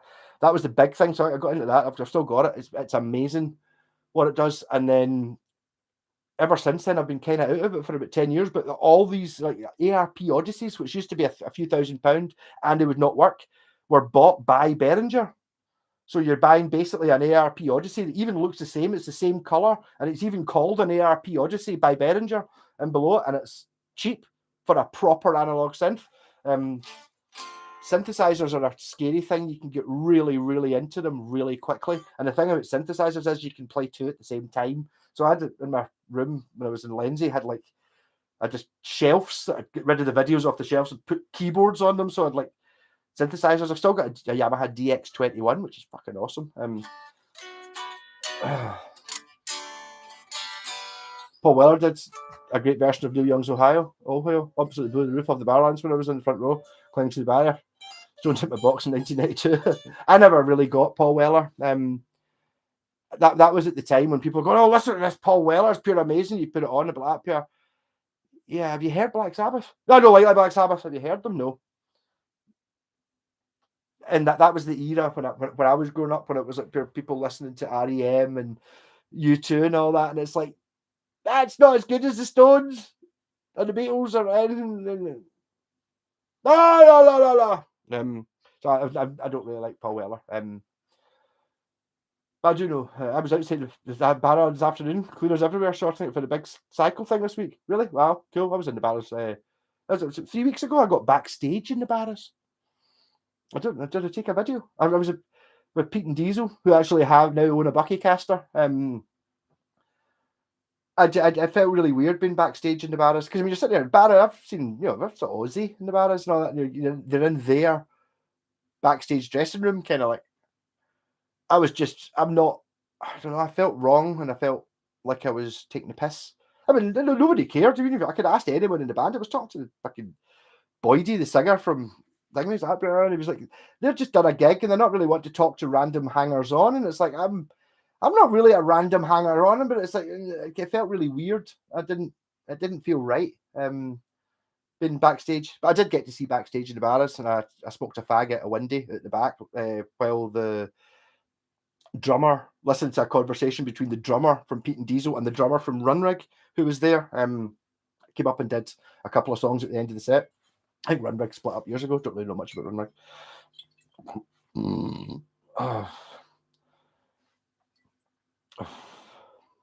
Saw Kravitz. Never seen Lenny Kravitz, but I mean, obviously, when I just started playing the guitar, I can probably, the first guitar magazine I ever bought had, and I reckon I could probably still play it. I've probably not played this in 20 years. I'm going to get it right first time.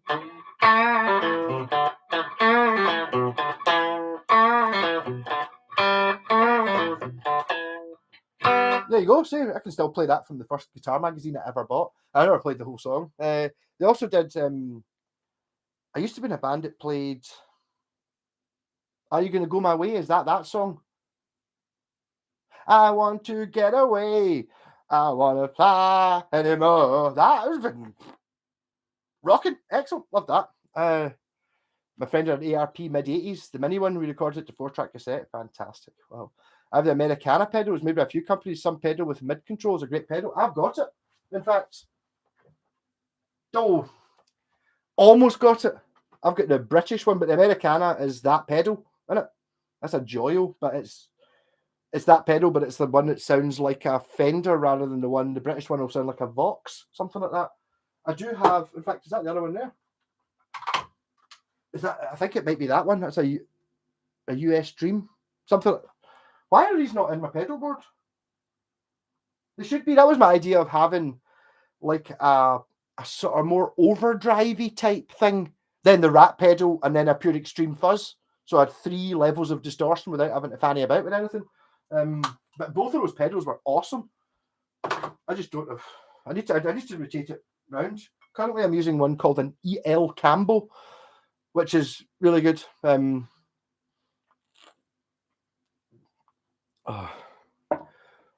Supported UK subs, and I don't know UK subs. A wee bit down. Sorry, I'm losing my. Spike the likes. More people than there are likes. Doesn't cost you anything. It might stop me getting demonetized. Downloaded the same as a plugin. Didn't use it. The problem with, I mean, I know I've seen. I did have some digital synths. Maybe not so much if you record it, but when you're playing it, it doesn't sound the same. It's like having a steak or having a steak flavored crisp or chip. Yeah. That the steak flavor is not a steak though. No, they're just like that.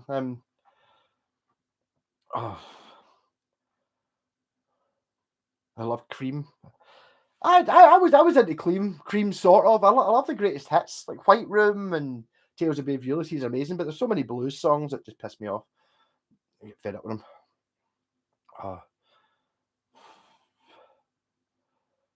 Are you gonna go my way? Yeah. Behringer Echo Machine. It's a great pedal. It's a low fight. Although, so I'm glad I got 2 of mine before they get noticed. Now they're rising hugely in price. Great reverbs and echoes, but that's a kind of digital thing anyway. So I mean, I get that.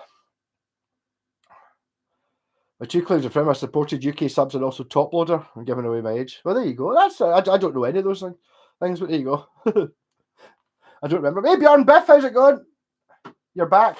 How's the banjo? Still plucking. UK subs are the Oi band, as in Oi, Oi. There's a fun to be had in that, definitely. The ARP Mini. I don't know. I never. They were, but when I was looking at since they were too expensive, so I ended up with a DX21, a DX27, which was just you're sitting there with a stupid calculator screen trying to fucking pish. Sold it. I don't know. I had a couple of a Roland SH something, which had a D-beam on it, which was like a hand sensor, like a theremin. That was fun, but the thing was that was a digital.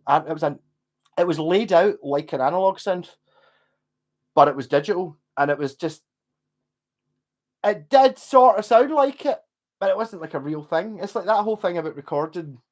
Actually, when you go, the reason you go and see a live band is hearing like a Marshall through a 4x12 cabinet and a real drum kit. You can't make that digitally, like really being there. You can, if you're listening to a live album or a record or something, yeah, but you can't do it real there because there's frequencies there that don't get picked up that you can't even hear. There's low frequencies that don't get reproduced by a CD player or a record that are so low you can't even hear them, but you feel them. If the first time you ever see someone, if you've never seen a band play live and they've got a real drum kit, oh, drums! No record, no matter how good John Bonham's drums are on whatever record and stuff, doesn't sound as good as actually having a real kick drum there because you actually get airwaves hitting you, and it's like it's different. Why multi effects never uses pedals, and maybe it's the same reason for like why you get hi-fi separates. Like why do hi-fi separates sound better than a MIDI system when you stick them all together? And it's like my pal used to always say, it was like, well, the difference is like the CD player has its own power transformer. It's a complete unit on its own. Whereas if you get a MIDI system, there's only one power transformer that's controlling all of it. Whereas if you've got like the CD player's got its own power transformer, and then the record player's got its own power transformer, and the amp's got its own power. So you end up with, it's much more complicated, but you're not using the same thing. And it's like, it's only this much different, but you can fucking hear it. Oh. Dancing in the Moonlight. Okay, I know what you mean. Yeah. Who remembers Arian pedals? Yes. I've got the one. Where is it? I saw it just the other day. I've got a stereo flanger Arian pedal somewhere. Yes, they were plastic. They're really expensive now. You get like Wazacraft ones.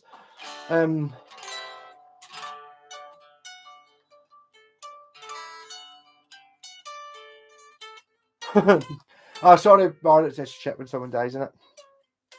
Yeah, that actual gig we were doing last weekend, which is why I didn't make it here, was our drummer from the Black Sabbath band got cancer and died. So it was kind of a tribute to him. It's difficult. It just happens. I think it was worse. The drummer was only fucking 32. You know what I mean? 12 years younger than me, and got cancer. Like fuck. Oh god. Hey, Craig. Crack, how's it going? I was going to message you earlier on, but you don't have Facebook, so you never saw it. I saw I haven't looked up any Scalextric in weeks. So I just had a wee shift, and there was someone selling a pole position set for a tenner. It's probably still for sale. Look, I don't really like, it's got a fucking building with it, right? It comes in the set, and when you go past, it goes 5.6 seconds. It's only a tenner, but it's got like the whole set. Like, oh, so I managed to resist it today, but I'm going to end up buying it tomorrow. It's going to have to happen. I remember Gav's D-beam thing. It was kind of like a bizarre sequencery thing, yeah. So I have a DX7. They must be worth tons of money. The thing is, he sounded amazing, and it's like whoever it was had it before me, had programmed in all the best sounds. So I mean, it's like what it did. It's got. I think is it not? What's the one that everyone uses? Was it called mono bass? There's a bass. One of the bass, the factory program patches is. It's like there's a TS 808, something like that. The drum sound, which is the drum sound, that one. There's a bass sound, which is that as well. So it's like you've just got, and as soon as you play it, you go, that's fucking, and it's 50 records, you know, from the 80s. It's like just using that sound. Just found a video of Jack Bruce from Bishop Briggs. White Room tutorial with his fretless bass. Amazing how many notes he plays in that tune. Great bass player. I saw him live in the Canterbury Festival, and it was difficult, I'll be honest. It was like, see, you know, Sunshine of Your Love. That's Cocaine.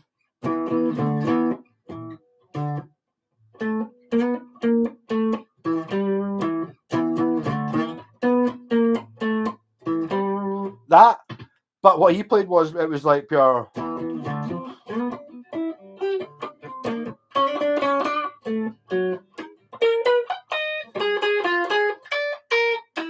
never played any of the notes at all. And it was like, there was so many bass notes. Being a bass player, I'd be like, nah, come on. It was really difficult. Some of the other songs were really good, but when he played with the Cream songs, he was like, it was a pure. He wasn't playing enough that was actually recognizable as Sunshine of Your Love. You got to play the riff a bit. You know what I mean? So it's recognizable, but he didn't. Yeah, Motorhead. Motorhead was brilliant. I saw Motorhead in their prime too. I think I saw them 3 times, twice in the Barras, and then one time supporting was either Alice Cooper or Heaven and Hell, being Black Sabbath with Dio, because Sharon Osbourne didn't let them use the name Black Sabbath, even though fucking they'd done 2 albums as that lineup. And it was like, oh, it wasn't the same. Whenever that was.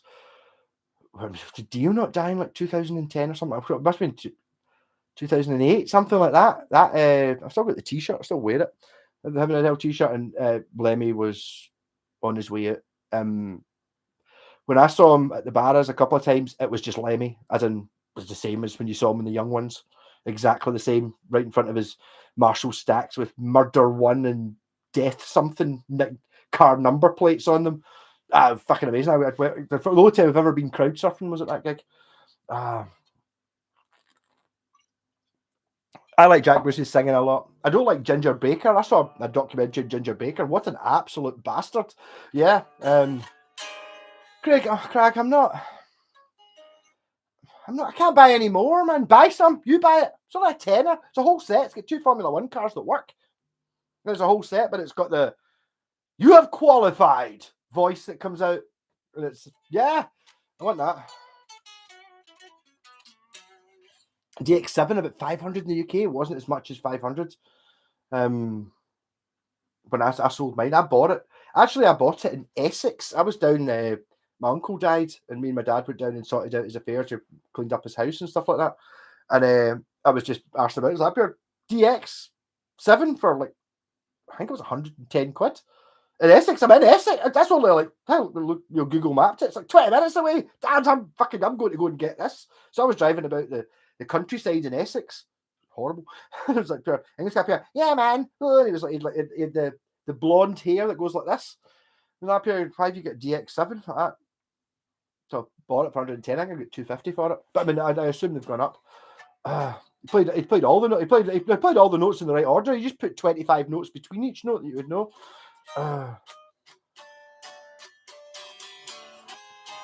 Sharon Osbourne. I didn't know anything about her. It was only when I watched found out what she did to Jake E. Lee, the guitarist on Bark at the Moon and The Ultimate Sin.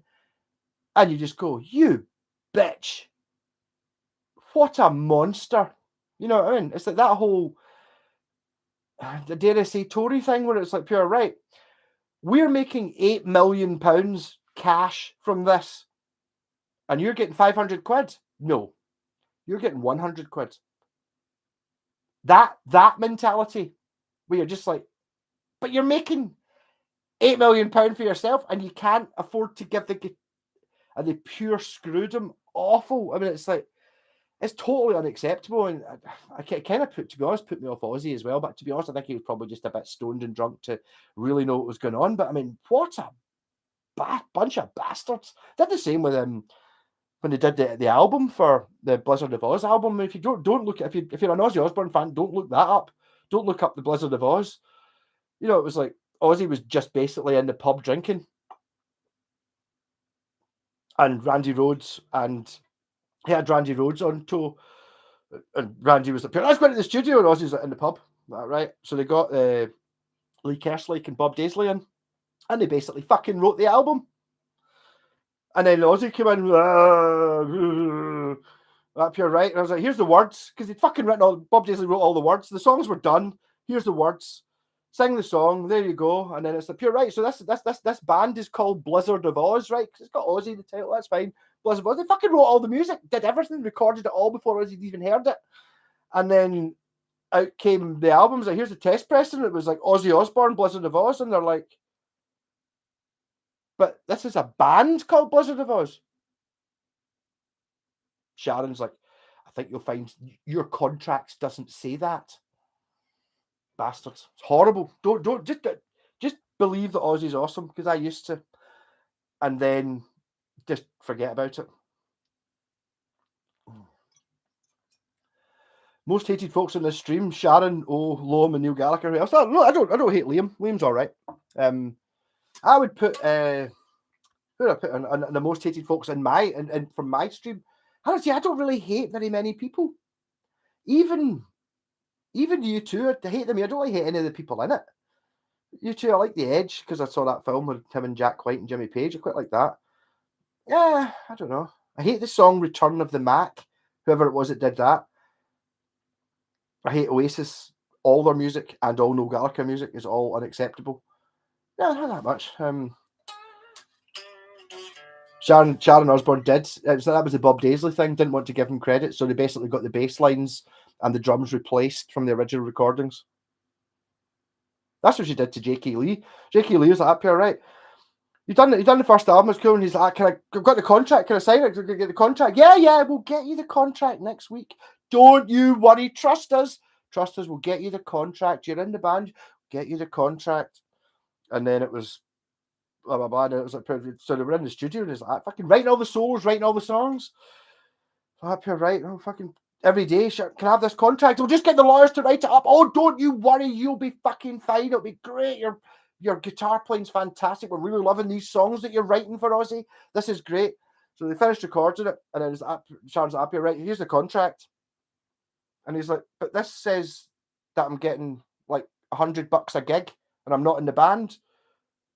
What about the album I just wrote? But that's not in your contract. You shouldn't have done that. What? And the guy's like 19. Like, what? Yeah, well, you sign this contract and you can stay in Ozzy's band, and we're making 50 grand from the gig, and you're getting $100 for it. And I said, well, all the music I wrote, we'll just get somebody else to play your stuff. We'll just pay them session fee. Sign this or you're out.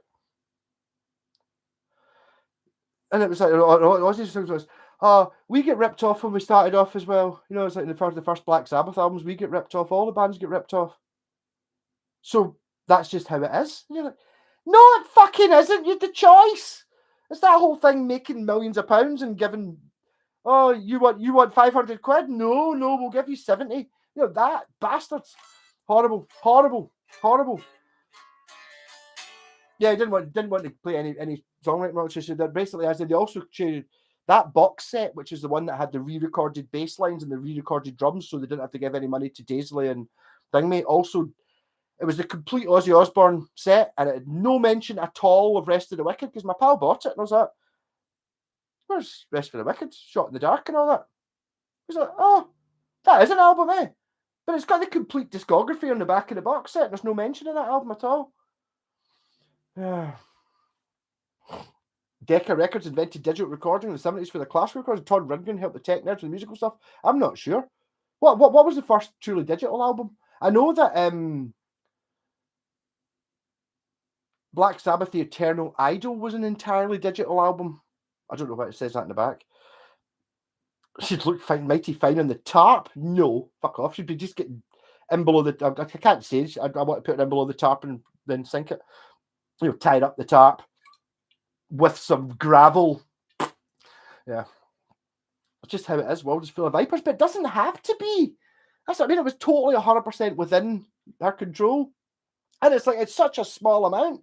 But that's the whole problem with, well, our government. I'm not talking about that. But that's it. It's like I get £100,000, right?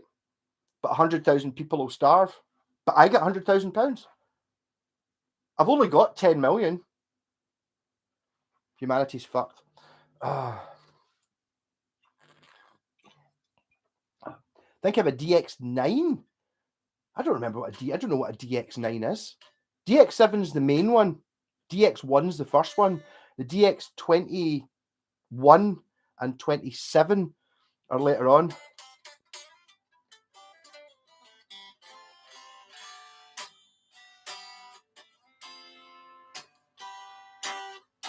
May I suggest the utterly horrid Tam Payton for the Tarp of Shameful Managers? I don't know who Tam Payton was. That wasn't the Colonel. I mean, he screwed Elvis big style. And it's like, oh, Elvis just plays Vegas. Right, you're all right. That doesn't want to tour the world or do anything like that. And it's because the Colonel didn't do some dodgy dealing, so he didn't have a passport and couldn't get a passport because he wasn't legally in America. Some pish like that. And it's like, so Elvis had to just play Vegas. That was it. That was all he. It was all he was allowed to do. You know, there was no chance of a world tour or anything like that.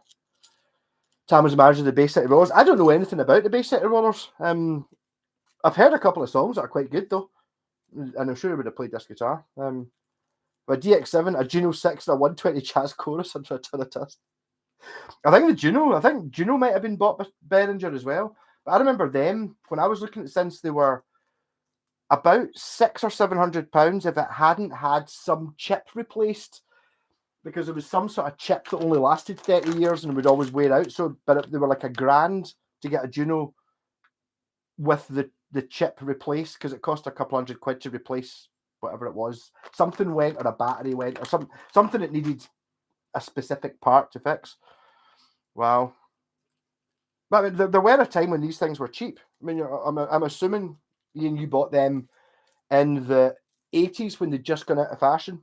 You know, so there's a cycle for all these guitars. I mean, I've always thought that, see, if you're looking for bargain guitars, see, once it gets to 25 years old, it starts getting a vintage value.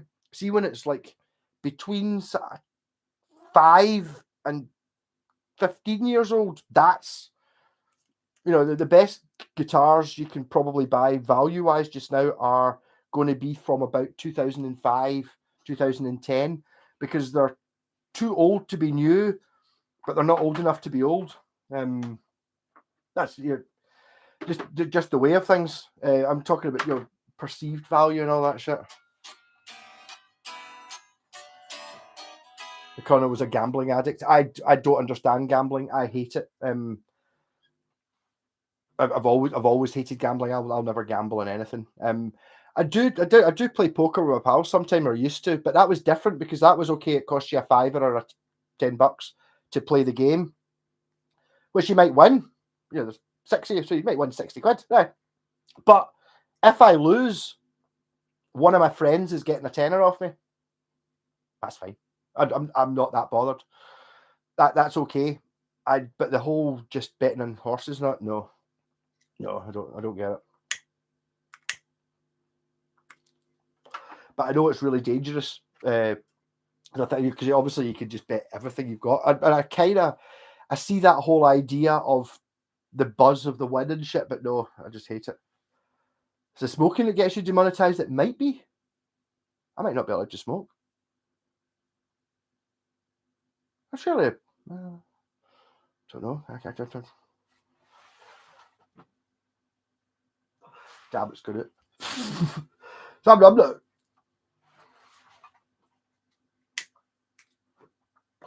There's no mention of smoking. I think smoking's bad. Don't do it. I love AC/DC's A Long Way to the Top. Yes, amazing. Hey Ian, how's it going? Yeah, but the problem is, I've said I don't think I'll be demonetized tonight. The problem is, I've mentioned all the things that I think I might get demonetized by spelling things out, and I'm not talking about them, but even just mentioning them. You can also get demonetized for using the N word, not the one in Blazing Saddles. The the political party that came to power in the 40s. That word, you can't use that. That's an instant demonetized. It's a slog way to the tarp if you want to rock and roll. Yeah. Made a living off gambling for 3 years. Wow. No, I mean, there is points of doing it, but the thing is, you're just kind of, it's preying on the weak a wee bit. I don't know. You just get the vision of somebody who's got nothing. You know, they're absolutely fucked because they've lost all their money gambling, and their only way they can see out of it is to put their last $100 on a 100-to-1 shot, and if they win it, I know.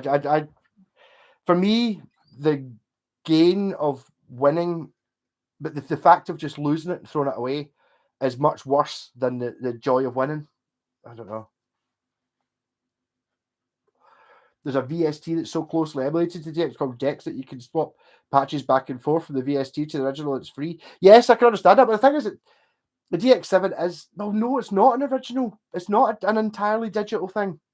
That's the thing. It's like, see, like the Yamaha DX21, which I've got, which is basically it's a 4-op synth, not a 6-op, like the DX7, but it's the same architecture. When you hear it and plug it through an amp, that sounds fucking unbelievable. It doesn't sound like any of the things it's meant to sound like. You know, you put on piano, and it doesn't sound like a piano. It sounds like 80s piano. You put on trumpet. You can see why it's called trumpet. It doesn't sound like a fucking trumpet. It sounds like a mad 80s synthesizer doing a sort of trumpet thing. Mental. Lost all your money in a fruit machine. It's 18, never gambled since. Quite right. I know it's terrible. It's a good guitar gambling by selling guitars. Yeah, so even then when you look, you gotta know when to hold them. Know when to fold them.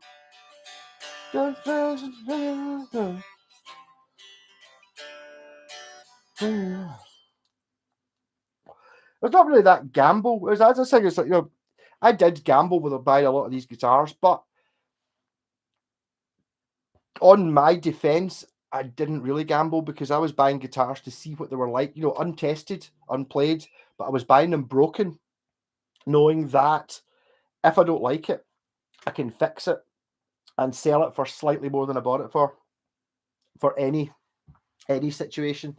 Really, always having that back, but never ended up selling them, ended up keeping them all. But you know, it's like it was always there. It's like I'm an incredibly mean, but not an American term. Mean is I don't like spending money on things. I do have some expensive guitars and stuff like that, but I don't. You know, it's expensive, but it's not expensive compared to what it should have cost. But I mean, there's a certain joy in that as well. In a hoarder, yeah, 30 plus guitars. I remember when I had 30 plus guitars. That was a few years ago. Somebody, one of you guys said they always had 42 guitars, and I think that's I'm going to sell a pile of them, and I think 42 is a nice number of functioning guitars. I'm not. So the thing is, it's like, you know, I'm not buying any more guitars. How does it come out when you're looking up these things and you buy things like the wee red bass for a tenner, and you buy things like that Strat for 70 quid? It's like it doesn't compute. I didn't buy them. I had to buy them. Terrible, isn't it? Terrible. Justin Hawkins has it tattooed in his arm for some reason. Used to make jingles to pay his bills, so probably a useful tool. He did. That's where it was an IKEA advert. That's how they got enough money to do the First Darkness album. It was entirely self-funded. I buy and sell guitars, not as profit-making venture, but often make a few quid, and it's a self-funding hobby. Yes, that's what I used to do. I stopped buying guitars. I don't know when the last guitar I actually bought was. That was. I mean, okay. I buy a guitar for £50, I fix it and sell it for 150. So that is my money, yes, but in my head, that 150 can be invested in buy me a guitar I want. So I mean, I that's how I ended up with so many, because I was buying them, fixing them, and selling them, and using that money to buy one for myself. And I would occasionally buy job lots. I'd buy 3 or 4 guitars. One of them would be like a West Tone or something like that. They all needed fixed, so I would basically fix the West Tone, and I would fix up and sell the other 3, and then be a couple of £100 up, and I would still have the West Tone. So it was less than free. I used that to justify having too many. Leaving a jet plane. What is better or worse? First time I gambled was on a horse in the Grand National. Poor thing was dead before they went across the line. Those pile-ups between the big fences left an 9-year-old in tears, I can imagine. I don't know. It's just, your channel has been restricted by the CIA woke division. Some of my top-class Sharon banter comments are being barred. Really? Dude, use words like bint and hacket and horror, and basically use Scottish words and you'll be fine, I think. I can't imagine. That could be it.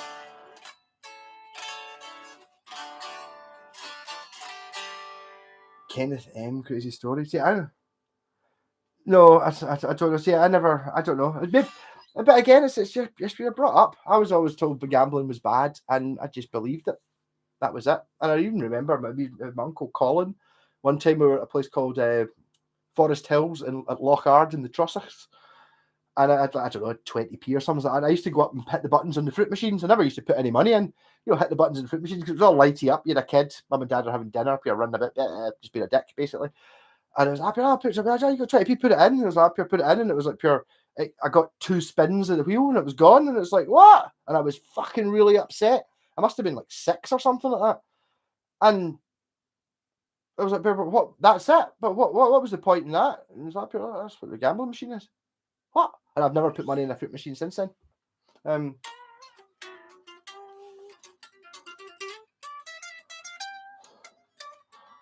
Crabbit's a good word. Yeah. I don't know. I would say Sharon Osbourne was Crabbit though. Clatty and Beaufort.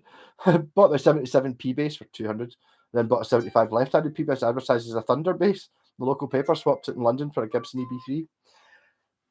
But back in the days when people couldn't look shit up on the internet, I mean, I kind of wish I'd started collecting guitars or going for the guitars a little bit earlier, because I remember seeing them, and like the thing is, you were never going to get like a Washburn Falcon for a couple £100, but I did get it for £300, and they're worth 2 or 3 times that now.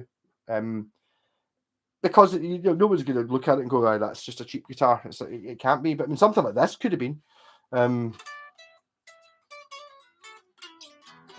Just love the casual horse trading. You buy something you like, sell it after, where you profit your petrol money. Not fun ripping it off. I totally. Chumshi.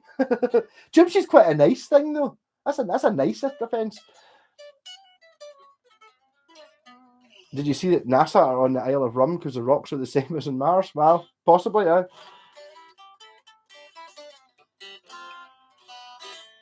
My dad and his dad ruined their lives in gambling.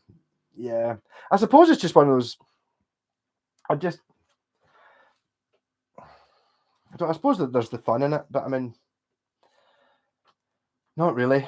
I don't know anyone really. I actually remember one of my pals used to be. It was like he would always borrow money off everyone. He was on the brew, never had a job, and basically he would get his brew money, whatever it was, every second Thursday or something. And if he owed you money, you had to go and see him.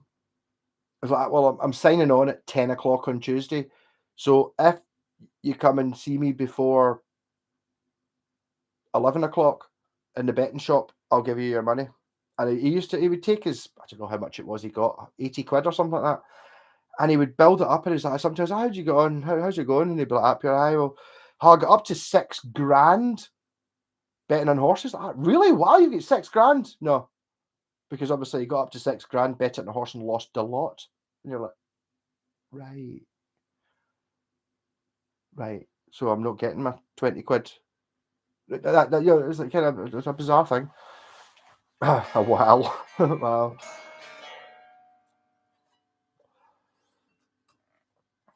My cousin in Glasgow is bad for the gambling. Has a good job, nice wife. It affects everyone. It does. But there must. I mean, I'm to be honest. I'm scared of gambling. I think more than anything else. I suppose it's the same thing as like you know, taking heroin or something. So obviously I would never, ever, would ever have even gone there because I'd be so terrified of what what could happen. I mean, I don't know if it's possible to take heroin and not take it again. I don't know. Yeah, but it's just it's terrifying because you see people and you're like, oh God, how does that happen? And you don't know. You suppose you got to take it the first time, or I suppose any drugs like that. Although I don't reckon I'm addicted to alcohol. I'm probably addicted to smoking, but not alcohol. It's nice. It's nice. I mean, I'm enjoying my bottle of Bucky tonight, but I mean that's purely. I don't drink it on my own. Technically, I'm not on my own. All right. I've seen it before. I've had it before. You know, I'm just sitting there. It's like, oh, get the weekend off. I'll sit and have a bottle of Bucky and play the Nintendo, and it's like, you know, I couldn't do it. Didn't work. Same as I know if I get into gambling, I would love it. There is that, but I think there's a bit of a gambling buzz you used to get on eBay when you're sitting there. I would never bid on things before they ended, so I'd be bidding like 30 seconds to go like that. Pure. But the thing is, I would never bid over what I thought the thing was worth. So I'm bidding 60 quid on a guitar. It's sitting at a tenner up here. Oh, and if you win, you get the guitar. So you've already that, but if you lose, you've not lost anything. You didn't get the guitar, but you didn't spend any money. So it's kind of a gambling buzz thing, but with no risk, really. Sort of. Also, the same thing comes down to see even a lot of people do bids on eBay when they're drunk. It's like, yeah, I've bid and bought shit on eBay and like, wake up in the morning going, oh, what have I bought? But I've never bought anything that cost more any money. Got up here, oh, what have I looked on eBay? And it's like, I bought machine heads from China for 3 quid. You know, that kind of thing. I've never, maybe 10 or sort of thing, but never more than that because even when I'm drunk, I'm still not stupid.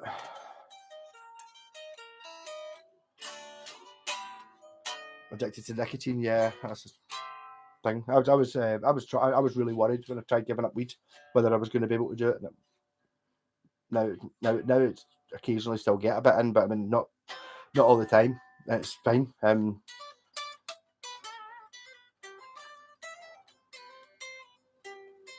Talked about it was so good I never did it again. Wow, worried. Have you noticed Winston from Still Game is the same voice as Neil Oliver? I went really off Neil Oliver after his fucking that thing was the Highland clearances. Do you ever see anything about that?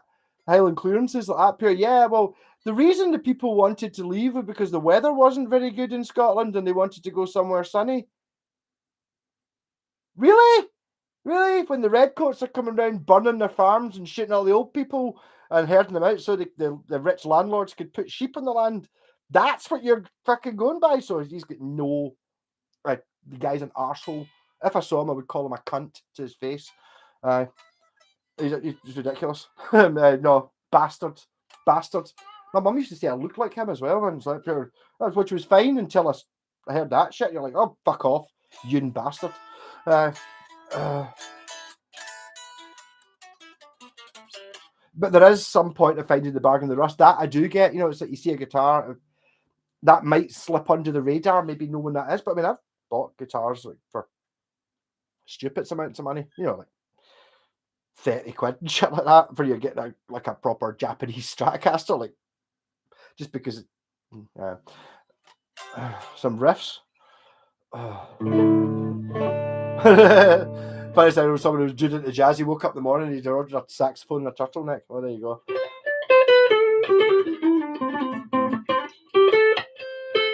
I used to play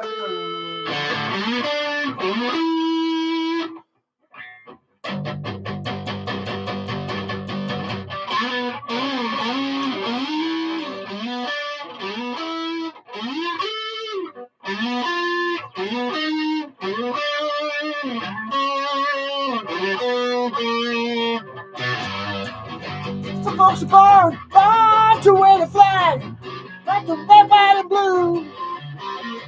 But then the tax man comes for the red. Don't you know you got the finger at you? Ain't me. I ain't no fortunate son.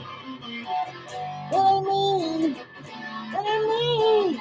I ain't no fortunate one. What goes about to the sun? I don't know any more Vietnam one. How do you play the intro bit?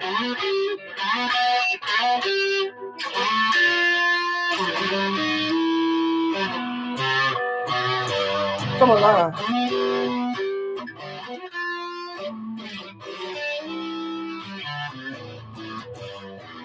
We should play that in Cracked House. Catch you later, Jez. Enjoy your bath. Jeez, Creed's Clearwater are fucking amazing. I just couldn't believe how.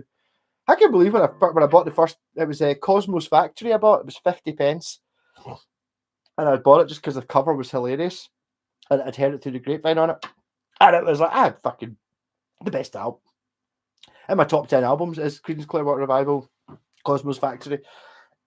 Fantastic! I couldn't believe I'd never heard of them, and I bought obviously I looked them up, and I used to have it was called the Great Rock Discography, which told you about all these things, like the Bible for me, like looking up, and it had all the albums, all these bands and stuff, and it was like the Greatest Hits album had like 12 songs on it, 12 number ones in America. You're like, what? I've never heard of them. Oh, any Judas Priest? Oh, I'd love to. The first Judas Priest song that I really liked, I'll try and play.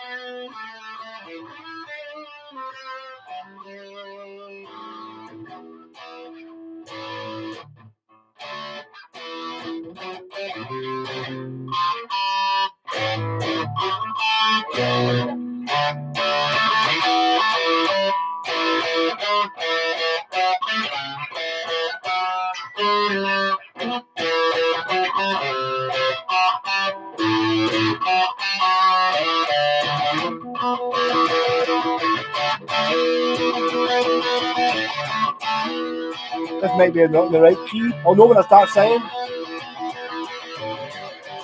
Out here in space, I'm looking down on you.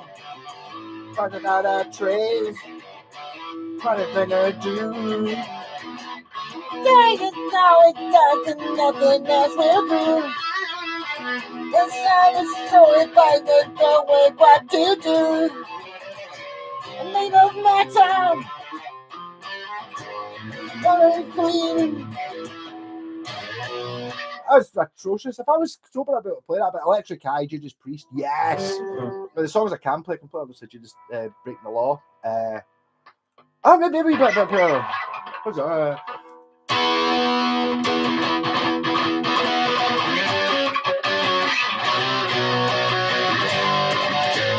Here I stand, and on the telephone, hearing a voice I'd known a couple of light years ago, headed straight for a fall. Or you're telling me you're not nostalgic? Give me another word for it, 'cause you are so good with words, and they keeping things vague. 'Cause we both know what memories can bring. They bring diamonds and rust. Both know what memories can bring. They bring diamonds and rust. Diamonds, diamonds and rust. Diamonds, diamonds and rust.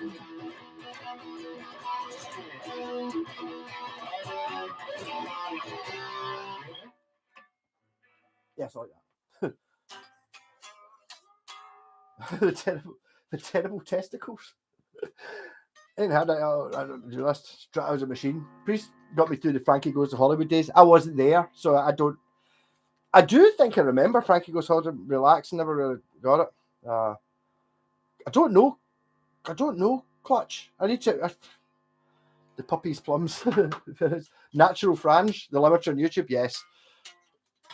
Yes. Now, actually, when I saw Priest the second time, I saw him in SECC. I saw him twice. Once with when KK Downing was still there, and then the following year when they had Faulkner in, and they did like a double. The first time, one of the times they played the Diamonds and Rust, the new way, which had the start bit, which is like, you're telling me you're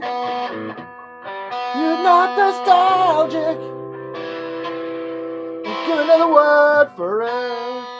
You know that pure. Oh, it's the slow version, and then it went pure.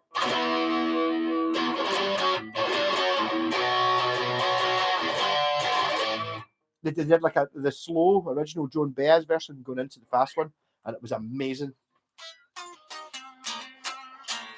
But sometimes covers are good. I didn't know it was a cover when the first time I heard it. So I think my Judas Priest albums must have been in order: Screaming for Vengeance, Screaming for Vengeance. That one, fucking yes. Followed by Sin After Sin, which had Diamonds and Rust on it. Although the first album I ever had was by Judas Priest was Unleashed in the East that I got for like 20 pence. I didn't like it. I did like the Green Maharishi version, but it didn't have Breaking the Law. I'd never heard Breaking the Law. Off to Madeira tomorrow for sunseeing and whale watching. Can't wait. That'll be fucking amazing. Oh well. I've never been whale watching, although I did once nearly hit one in my boat. I have seen a whale, and it was there. I've got there's a place called Loch Fyne. You'll have heard, you might have heard of Loch Fyne, but the Mull of Kintyre where Paul McCartney lives, Mull of Kintyre, was just there. Above Arran, I heard of that. There's a bit called Otter Ferry where there's a spit where at low tide there's a big beach that kind of comes right out and it's got a lighthouse in the end of it. So basically the loch's this wide. You might call it a lake, but it's a loch. It's this wide, but at low tide it's only this wide because all the water's rushing out. So it's really fucking torrent there. And I was going through that in my boat doing 25 knots, right? So on the plane, proper, standing up like that, being amazed that I could see the lighthouse. And even though I was doing 25 knots, the lighthouse was only just moving past. Driving along like that. So on the plane, and a fucking whale came up literally in below me. And this thing was, okay, not fucking the size of a bus, but it was this wide, came up like that, and I was, Aah! And then I went back down again. So I think it was a minke whale. So amazing. Defenders of the Faith. I bought that album relatively quickly as well. It was amazing. Defenders of the Faith is it's a wee bit 80s. What's the song? Free wheel burning, free wheel burning. Yes, no, I love that. I like Iggy Pop's cover of Sly and the Family Stone's Affair. There's a couple, and you know the good one when you hear it. I would probably know it if I heard it. I don't really know much Iggy Pop. I mean, the first time I heard Iggy Pop was like, is it Passenger? And the whole Stooges thing kind of passed me by. I never saw the records, or I didn't noticeably see the records when I was buying. Remember, as I said earlier on, I used to buy secondhand records all the time, and basically it was how cool does the band sound? You're looking at the cover, whether I bought it or not, with no reference. I couldn't look up YouTube to see what it was I was buying. So I mean, I bought some terrible stuff, but I mean, on the other side, I've bought shit that nobody knows. I bought Budgie and couldn't fucking believe it. Caravan, bad stuff, the best music in the world, but I mean, nobody knows. I don't even know if it's even on YouTube or shit like that. It's like,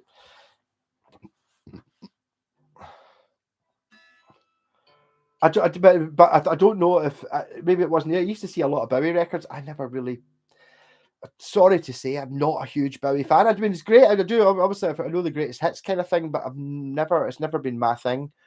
From some things, some things you're like, I like that. That's good. Some things you just like, oh, did that? Oh, that fucking. Oh, it was like. So I got that with a lot of things. Judas Priest, it took me a couple, but once I got Screaming for Vengeance, it was like, right, that's fucking it. Just basically just the intro, Electric Eye going into the Helion. Is that what it does? That as soon as I heard that, I was like, that's it. And Judas Priest are one of those bands that I like the sound of the band. So basically, the first album's a bit ropey, but anything from Sad Winds of Destiny, which is Sad Winds of Destiny, if you've never heard that, fucking hell, it's amazing. That onwards to Turbo and shit is like fucking, it's just all awesome. Creedence Clearwater like that as well. It's like up until when they got shit for that Mardi Gras, or even what's the one before it? The one I don't really like, Pendulum. So the first 6 albums was just like basically that's all just rock solid awesomeness. All the songs, the sound is what I like. Whereas in other bands, what was the one I was thinking of earlier on? But there's bands where you like 1 or 2 songs or half a dozen songs, but in general you're not a big fan of the band. Something like maybe The Darkness or Lenny Kravitz. Yeah, they've got some songs I pure love, but I don't love all of them. Whereas Creedence Clearwater Revival or Judas Priest, I kind of do love all of them within 90% of it anyway. It doesn't really matter. They're all good.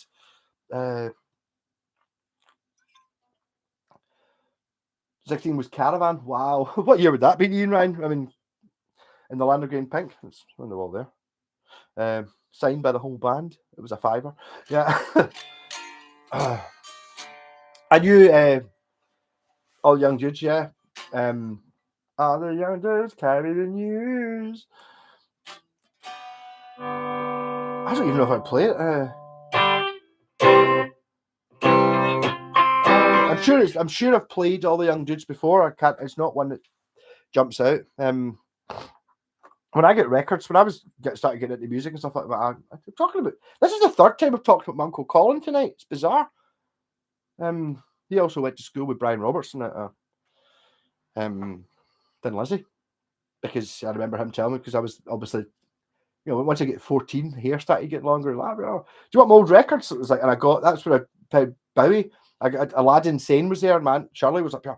Oh, my Mott the Hoople album, and it was like, I can't remember which one it was. It's got like a cutout, die cut sleeve. Never really got that. T-Rex, yes, I got T-Rex. I didn't really get Mott the Hoople. I don't know why. All the Way from Memphis. It's a great song by Mott the Hoople, but again, they've got songs that I pure love. T-Rex. I don't love all of it, but they've got songs that I pure love. Slade, everything they do is fucking amazing. It's one of those ones that's kind of bizarre. Montrose. Do you believe it was only, I think it was maybe last year, the year before, I heard Bad Motor Scooter on YouTube from the Old Grey Whistle test, and it's like pure, I'd heard the song before. I've got the fucking album. I bought the Montrose album. I didn't really do anything, but watching it live, it was fucking amazing. Yeah. The Gun Club, I don't know them. Great band, Ponty Sammy Hagar.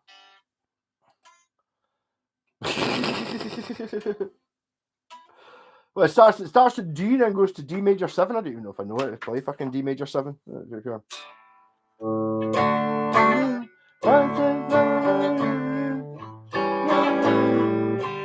I don't know the song. All the young dudes, all the young dudes. Yeah, I don't know it. Not got there. Hey, Andy, how's it going? I saw your Faith guitar earlier on. Didn't fix it. I'll get around to it. Haven't done it yet. Slade, yes. No, Slade, but the Slade are just not. I don't know. Slade are one of those bands. I mean, okay, I think you can kind of scrape off the first couple albums, because I did buy them when they were Skinhead and shit. I didn't really get that, but once they get going, they're fucking Slade are just. I think maybe by the time I heard them, I was already a bass player, and Jim Lee is one of the super unsung bass players. They did have some super cheesy hits slightly before my time. The big American hits. You probably remember how to play it, maybe. It's Slade. They deserve the rap pedal.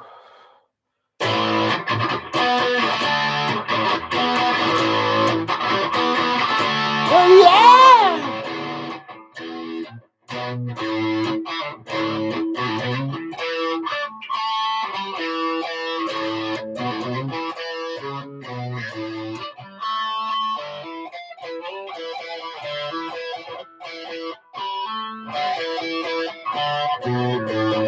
If like having fun God's sake, no. Sober, I could probably play that. Amazing. Chieftains, I don't know. The darkness is steady with the distorted power chords, the riff and the melody, an octave up, sadly lost to the mist of time now. No, but it's fucking great. That song is like, that's such a.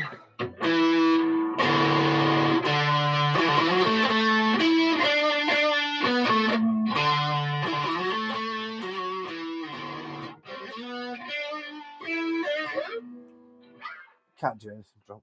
Can't do anything drunk.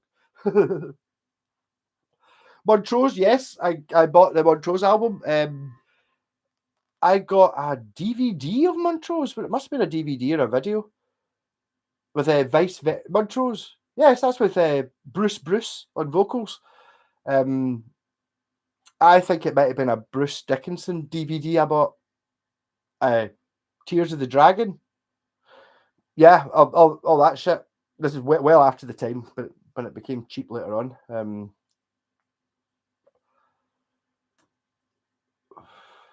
What's a 38X? Slade or Not Just for Christmas? No, I think maybe that put me off a wee bit with Slade. I also seen it was like, but it's like, it was to be honest, I'll be totally honest, it was a transit van advert.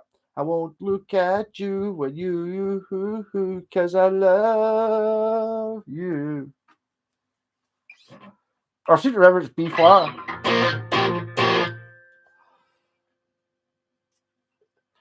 I just love the things you do. Down, down, down.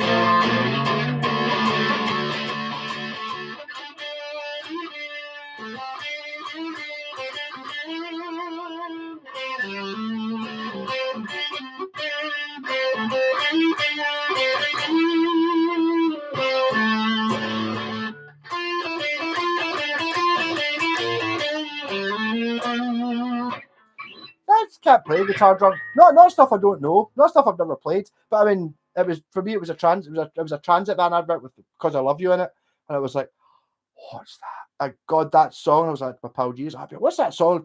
That's Slade. And I was like, right, YouTube, Slade, buy Slade album, fucking amazing, all of it. Hear Me Calling, Slade's cover of 10 Years After. Here we go. I didn't know it was a 10 Years After song. I did buy Cricklewood Green by 10 Years After, which has got a song that's in a Mel Gibson film. It's got one of my favourite guitar bits ever.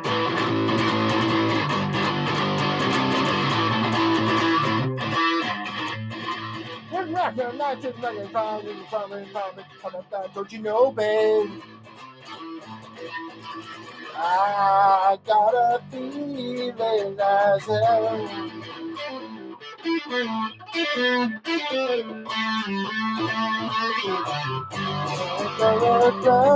For myself. The voice.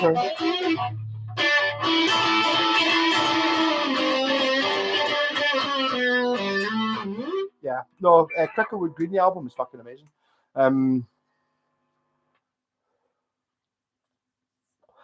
Played the bass because I Love You in a band years ago. Wow, amazing. I bet it was brilliant because the bass playing in fucking Slide is unbelievable. Anyone heard the soundtrack to that old 80s cult cartoon Heavy Metal? No, but I do know that it's got something on, is it the Mob Rules on it? I need to watch it. I think I tried to watch it one time and didn't really get into it. I maybe just need to be in the right mood. But I'm aware of it, but I've never seen it. I'm pretty sure there's something Dio Sabbath is in it, and it might even be a song that's not on one of the albums. I'm not sure. You met Alvin Lee. Wow, he was one of Tony Iommi's pals. I know him from the Woodstock film, which I saw, when I was, 14 or 15 or something like that. I was like, yeah, coming in, that's why I can still play Coming Into Los Angeles and Country Joe and the Fish and the other ones that really jumped out on that. And I can't remember the song, but 10 Years After on it, he's like, this is a cover of a song by a band called Helicopter. I think it's called I'm Going Home. And it's like pure blah, he's playing a 3-3-5. It's good.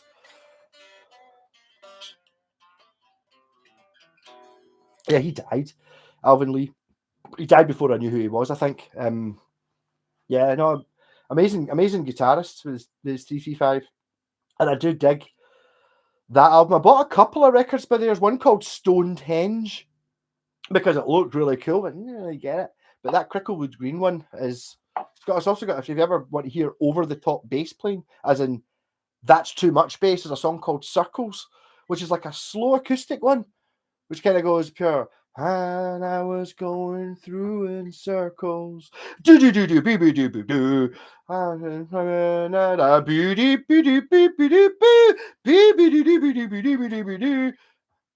na na na na. It's like pure wow. It's like I think the bass player was maybe feeling a bit irked that there was tons of lead guitar in all the other songs. So there's one that doesn't have any lead guitar in it.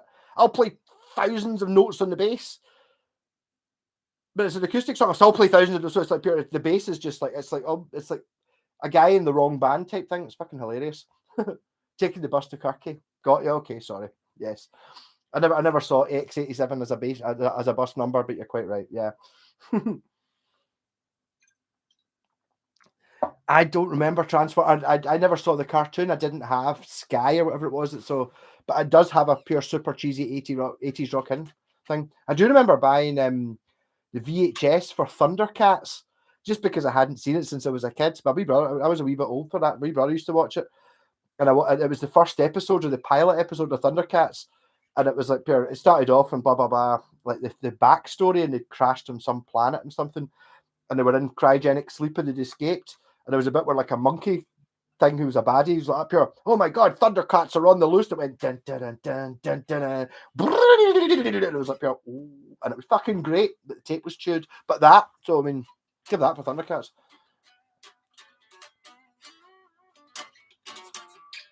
I love Roger Waters, but his new version of Money is Pish. I've not heard it. I heard that it was about. I was never a huge Roger Waters fan. I never really liked the Wall was all right, but it was too long, and I liked bits of it, but I didn't like all of it. The Final Cut I never liked at all. I remember my pals would all be into it. And the song "These Are the Pros and Cons of Hitchhiking" is amazing. And then the album that they all said was shit. I ended up buying it for 50p, Radio Chaos, and put it on, expecting it to be crap, and really fucking liking it. Like pure whoa. But this is meant to be terrible. I really like Radio Chaos. Can't remember anything about it now, but I mean, I've got it. Because it was only like 50 pence, it's really scratched, but I've got it. And I bought Amused to Death as well on vinyl at the time for £1. And all my pals were like, you've got Amused to Death and record? I was like, up here, yeah, I bought it today.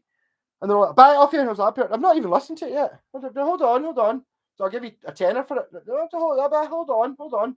I really like that as well, which is not what I expected to like. You played a Heritage 335 right in front of the full Marshall stack. Amazing.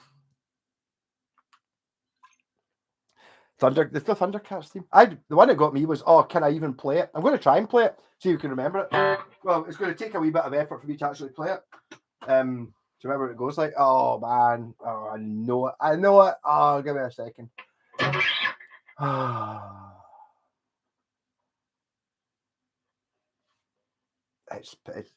I've never played it before.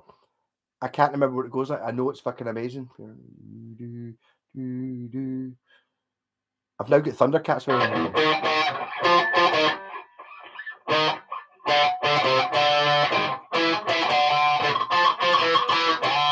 It's not that though. What is it? Nobody can hum shit to me. Oh.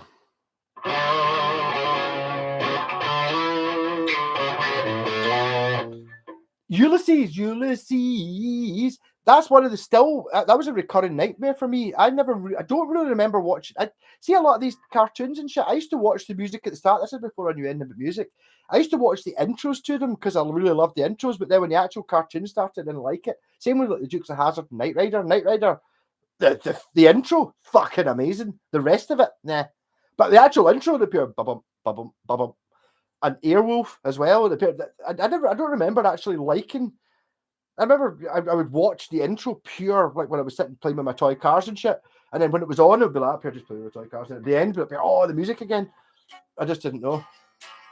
Well, yes, I do have Amused to Death on vinyl, first issue or whatever it is. Oh, the one I need to remember is fucking. Have you tried my wee slice of Japanese goose? I haven't. No, I'll get it out. You've just given me an excuse. This one's annoying me because it's a little bit buzzy. I'll have to tune it though. And I can't actually. Is this here? This one here, isn't it? So playing somebody else's. So this will be the first time this guitar's been played drunk because Scott doesn't drink.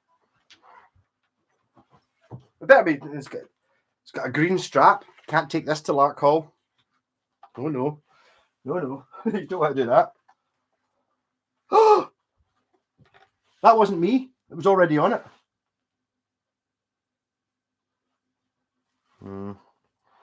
Blame one of the kids for that.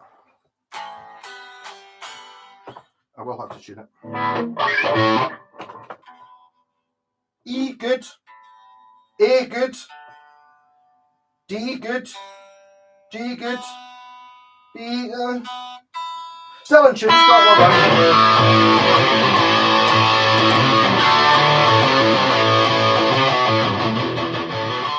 This is a really good guitar. I'm still trying to remember my favourite theme tune, and it's doing my head in. I'm getting it mixed up with fucking Crash Dive in Mingo City. Oh. Cow and a chicken, don't know. Ulysses, lots of octave things going on, I think. No, as I was saying about Ulysses, one of the episodes I saw, when was this on for the first time? Late 80s, 1988, maybe. So I'd have been 10 before that, maybe. And there was a planet they went to that was like, there was an evil witch that was evil, basically. And they got on this planet, and there was all these people that had been turned to stone. So they were all running away from something. But they were turned to stone, but their shadows were still running. Even thinking about it now, it's making the hairs on my arm go up because that terrified me so much more than any fucking film that was meant to be scary. In fact, I've got hairs on my legs are going up just even describing it. I need to watch it again, but it was that whole thing about there was all these people looking terrified. Oh, just cartoon people running away from something, but their shadows were still running, but they were turned to stone. Fucking. Oh.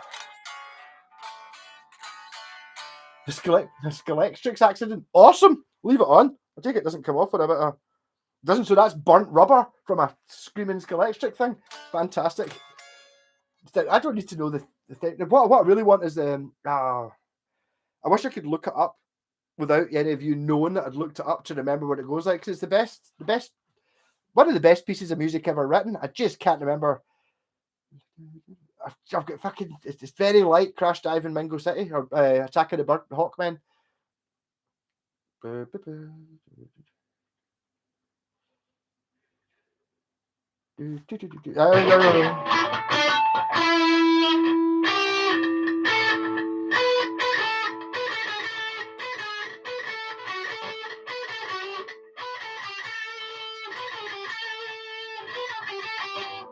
No,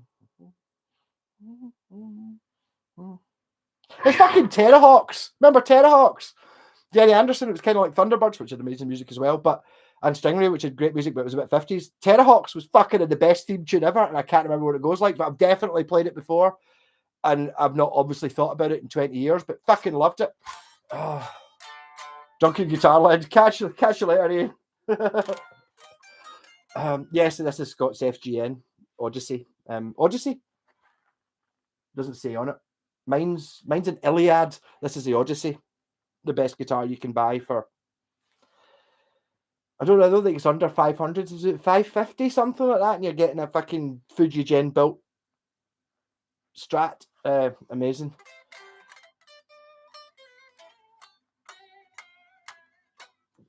Kaffa, what about solvent-based wood filler smells the same to me? We don't know. It's not my favourite. It's not bad. The thing is, see, my FGN, mine's a 2019, and it's a Telecaster. But in 2020, the Telecaster is this headstock. That headstock, this guitar, That headstock Telecaster, mine's kind of like a sort of, it's basically this, but Telecaster shape. It's a bit kind of spiky, which works really well, but I don't like, well, when I say I don't like, I much prefer the headstock that's on my Telecaster than this headstock, which is on the Telecaster later on.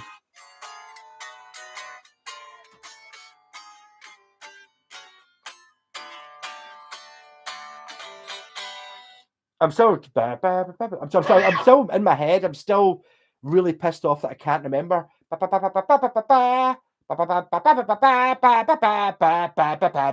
See, that's not it.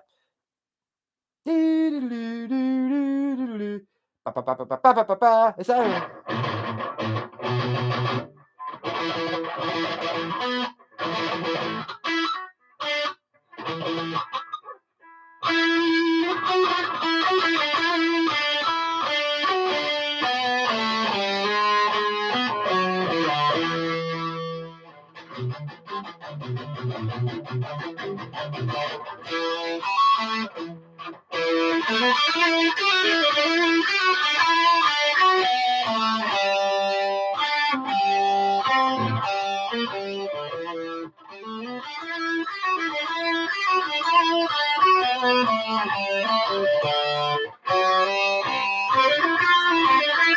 Yeah, that was something else was wrong.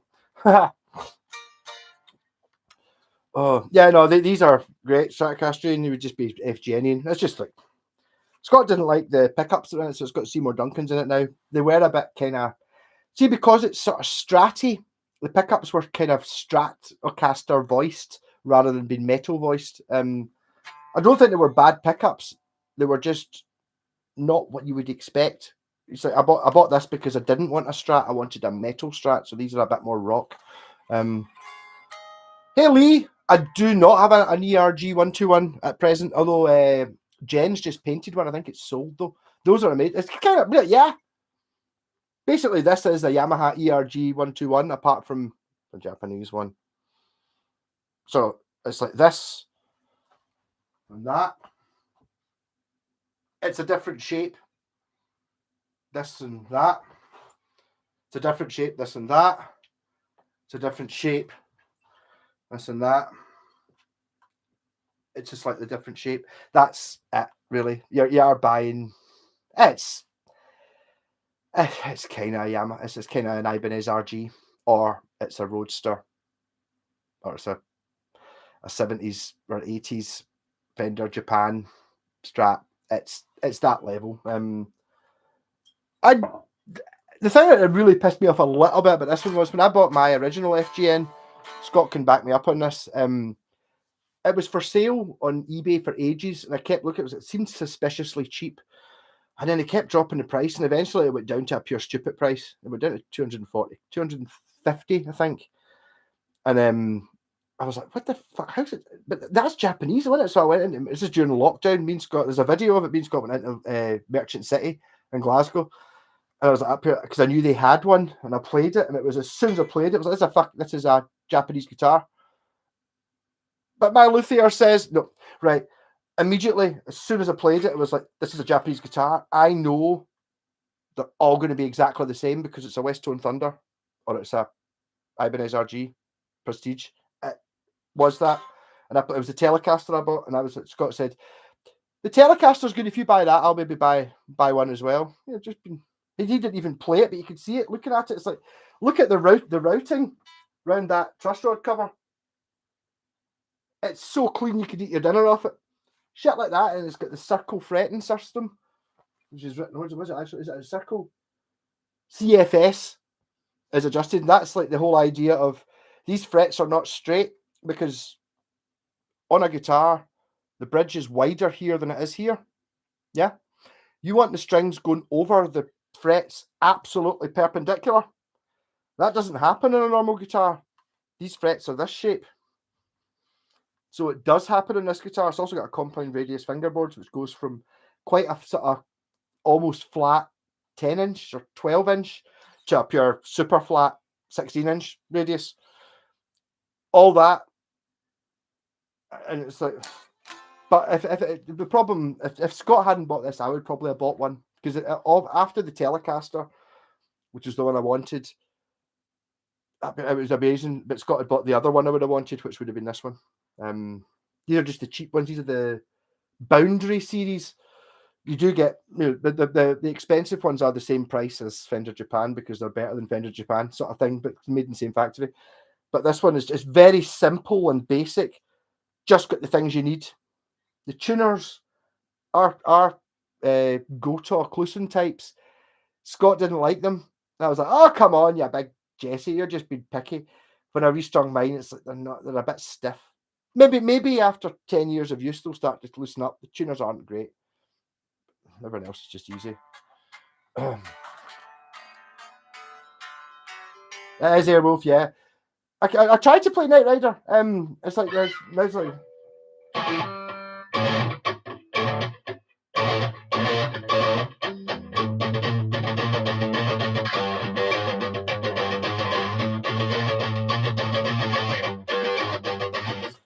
That's a look one, isn't it?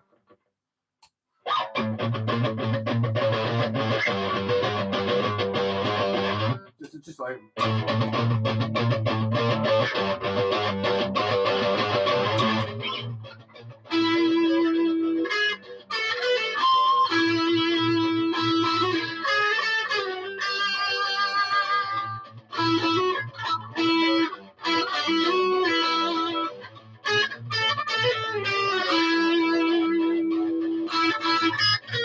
No.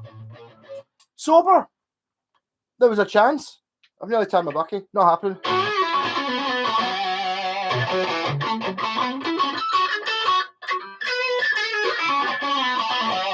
Cortec, not Cortex. A Cortex switch in it, yes. I was thinking about doing that with that Flying V I was talking about you earlier on, Scott. You're saying, no, I'll just make it a single humbucker. I'm thinking humbucker in the bridge, hot rail in the neck, Cortex switch. It was only like, it was 11 quid, 14 quid, something like that for the proper switch. Because this one's got, you get volume and a tone, but smaller knobs than you'd expect. They're normally taller than that. Same with my Telecaster's the same. Oh, let's just get tele knobs. No, different ones. But so you've got bridge humbucker. Position 2 is the outer coils of the two pickups. Position 3 is both humbuckers. Position 4 is this pickup. Instead of being wired in series, it's wired as a hum cancelling single coil in parallel, and then neck pickup humbucker. So you get the two humbuckers guitar with the middle position being the same, but the other sounds you get are a hum cancelling single coil in the neck and middle position on a Telecaster humbucking. So I mean, I have my favorite switching. This is basically the Ibanez RG switching for a two humbucker guitar is the best switching system I think you can get. Is just that, because you get the same three sounds you would get if it was just a three-way switch, but the other two sounds are what, like a clean single coily sound. Oh, it'll make more sense if it's open. So there's a humbucker. There's a humbucker, right? Quite powerful. Put it in position 2. Suddenly pure Django-tastic.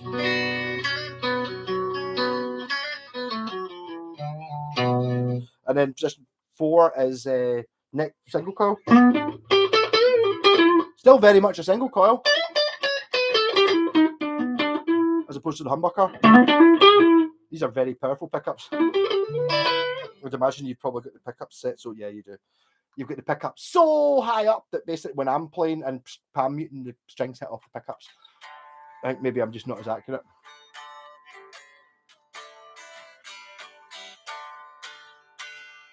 It's not a tone strap. It's this is a tone strap. Aye, totally. Andertons are selling that guitar for $5.99. But that's the thing. It's like you're going to knock it up, and it's like, yeah, okay, it's not a Stratocaster, but I mean, how much does a Japanese Strat cost? 1,200, 1,500, something like that. Maybe the same people, but it doesn't have the fancy modern things. Obviously, you do get Fuji gens that look a little bit more Stratty. You get one with a scratch plate, the 3 single coils and stuff. I think even in the cheap range, Macca's Hofnerweil into the 3-ply necks. That's a much better. Lee's guitar. Malcolm, what's your favorite all-time favorite album? Irish Jews Sabotage by Sabbath. I think I might have said that before. Yeah, my all-time favorite album is Black Sabbath Sabotage. That's the best album ever written by anyone. There's other ones in the top 10. In the Land of Grey and Pink's in my top 10. Switched on Bach's in my top 10, which Scott, actually, we were playing Skeletric the other night. You'd never heard it before. I never put on the main one, the first one, the one that's got all the good shit on it. It was fucking amazing. Get your charity shop search because Switched on Bach is mind-blowingly good. Best album, depending on mood, Powerage. Powerage is one of my top 10. Powerage is my favourite AC/DC album, but it's got to be the British version rather than the American version. Because the American version starts with Riff Raff and doesn't have What's Next to the Moon on it.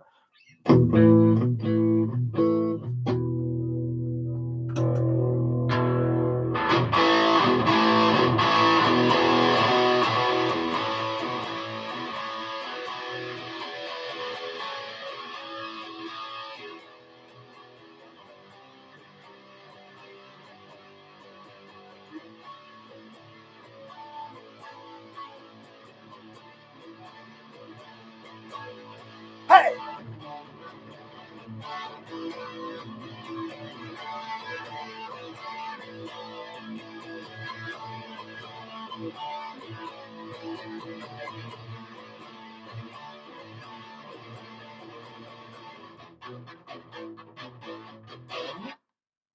Down Payment Blues, one of the best AC/DC songs ever.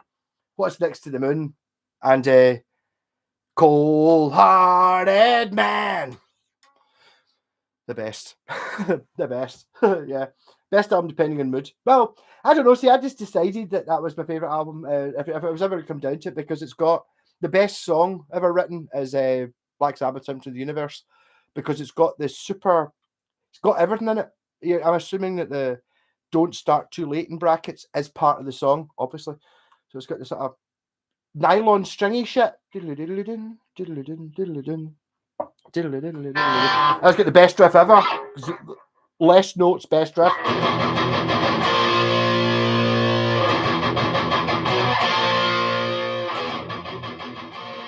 That's got some amazing guitar solos. It's got the bit at the end. So...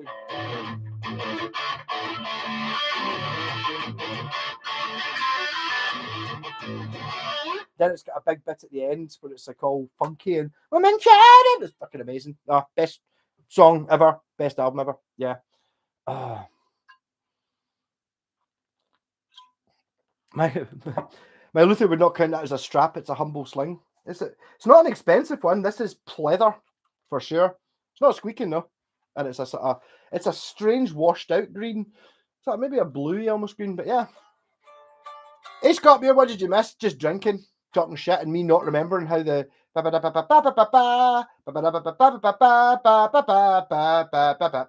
I keep going into it. Definitely starts. Terrahawk's theme definitely starts. But it doesn't go because that's Airwolf. But it's something like that.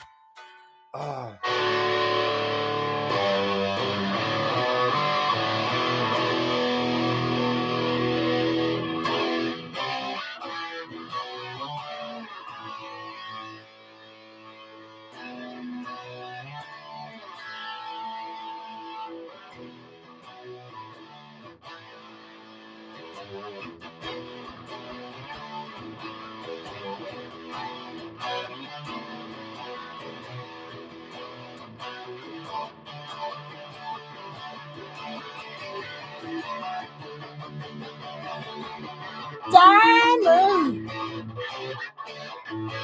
and rust, the man last, rich man first. From the teenage caviar,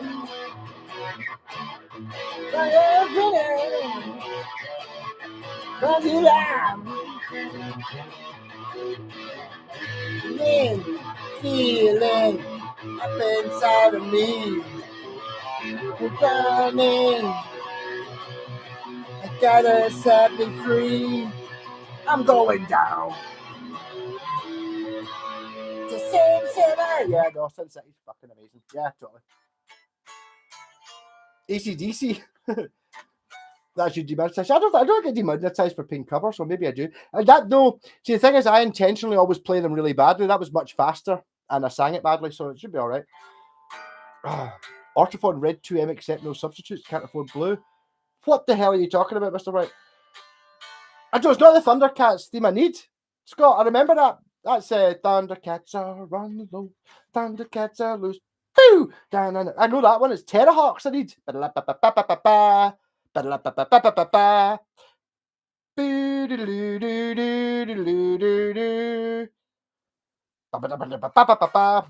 need that.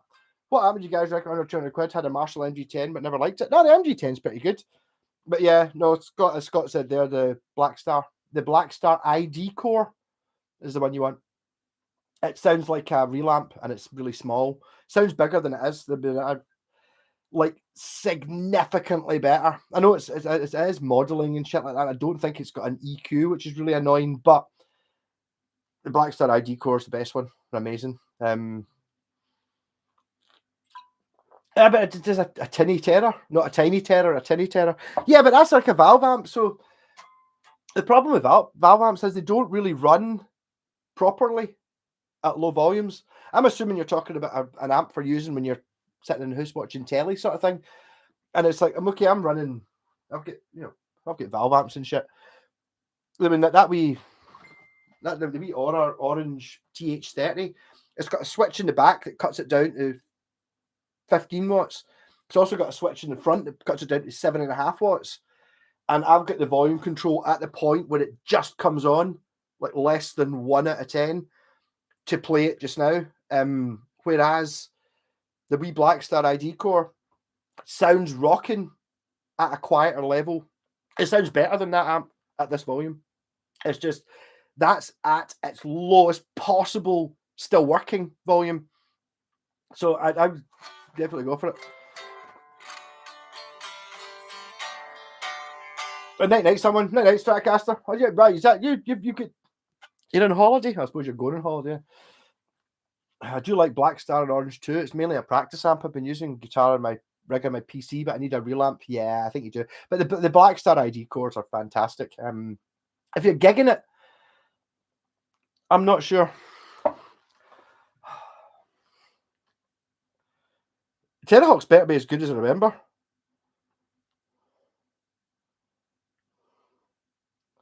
Didn't notice the Malco bottle at all. Oh, the Malco bottle, that was from Rob the drummer, who's unfortunately dead. Yeah, I got that one for Lena's laminate flooring. Miss you, Bob. Ideally I would have not drank the bottle, but I had to.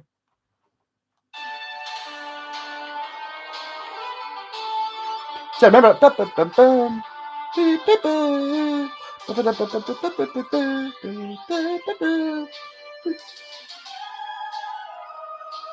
okay, I was kind of there with it, but I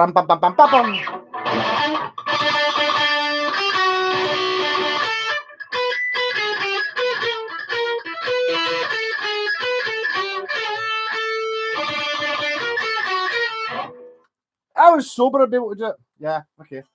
I'd probably just get demonetized for that. But yeah, the Terrahawks theme. Don't remember the program. Always remember the theme. Yeah. These guitar use PV with 2 12s. PV chorus is great.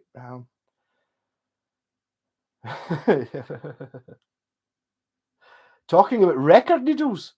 Really? We're talking about needles like pure. I bought in a charity shop, I got a Bang & Olufsen record player. This thing was glorious. It looked fantastic. It was about that thick, but it was like fucking stunning. But the needle was fucked on it. I was like, okay, I'll just buy a needle. It was 180 quid for a needle. So I just stuck it on eBay and got like 30 quid for it. But like, 180 pound for a needle, bastards. Valvetronics, I've heard about the Valvetronics been good. I've played through a couple and wasn't that impressed. Not as much as I was with the ID core. The ID core, the Black Star, was like, it was like that thing when you go, huh, isn't it amazing what they can do these days? Because I mean, I'm used to 10, 15 watt practice amps. Some of them are all right. I mean, I do quite like. I've got a Marshall 30 watt sitting there. It's nice. It's good. It sounds great. It's a bit loud, but the problem with the thing about the wee ones is they're able to produce that sound at really low volumes, like when you're like the same volume as your telly when you're watching it. And I'll be totally honest, the Black Star ID Core 10 I had, which I sold to Scott, sounds better at talking levels than any of the expensive amps do. Like it sounds not as good as these do when they're up at proper level, but not far off it, but miles better than these do. Because you're sitting there running the valves are like, right, here we go. Oh, 0.6% of the power we should have. It's like, go for it. I'll use one of my favorite analogies. It's like pure, yeah. So how good is your Ferrari? Oh, the Ferrari's amazing, right? I want you to drive around the Asda car park. It's like a Ferrari's better to do 200 miles an hour. It doesn't want to be doing 2 miles an hour. It struggles. The Panda is better than a Ferrari at driving around the Walmart car park. The ID Core is better at being a rocking guitar amp for if you've got people next door or there's somebody trying to sleep, or you don't want to just make sure you don't want everybody within 2 houses to hear you. Bizarre. Scott. The thing is, it's like I know that your luthier told you that all Japanese guitars are shite. It's all bullshit. Therefore, you believe it. But this, I mean, I don't know. It's one of those ones where I know you had to change the pickups, but I think that was more of a taste thing. And obviously the 5-way switch was good as well. So there were the upgrades. But as it sits, if you gave this to Jimi Hendrix, he wouldn't fucking play his Strats. It's like, this is as good as a guitar can be. Same as the way my Telecaster is, or any of the ones you see on the wall. Any of the guitars you see on the wall are this level because they're the same. There are proper pro level, as good as any American Fender or Gibson guitars. The wee red bass is amazing, but it's not this. Now there's the one that I made out of the sword shaped one. Okay, and can you see? Oh, that's a Yamaha. Okay, that one's got a fuck neck. The Washburn behind it, yeah. It's like, yeah, it's as good as it gets. When if you're any doubt about these FGN guitars, look at the video where on Andertons, where Fujigen started making. It's maybe about 2 years ago. You got crafted in Japan Fenders, whereas it used to be made in Japan. Somehow Fujigen have the rights to the Made in Japan moniker. So if it says Made in Japan, if it's a Fender and it says Made in Japan, it's built in this factory, the FGN Fujigen factory. If it says crafted in Japan, it isn't. It might be built by Tokyo. Doesn't mean they're not as good. But if somehow when they did the deal back in the 80s, 1983, Fujigen managed to get Fender Made in Japan as a trademark. So any Fender, actual Fender made in Japan is Fujigen. And they brought them out, and they've always done strange. They make guitars in Japan for the Japanese market, but they've always done the sort of odd ones, the ones with the crazy glitter finish, all that sort of shit. They've always been kind of kicking about, and you see the one where Pete Honore next to Lee Anderton is playing. It's up here. Oh, what are these? And it's like, oh, they started making them, and he's like, you can see him, and what he's trying to play on it is not what he plays on the other guitars. What he plays on it is something that he thinks the guitar can do. So he's doing all his best playing on it because it can handle it. It's very different.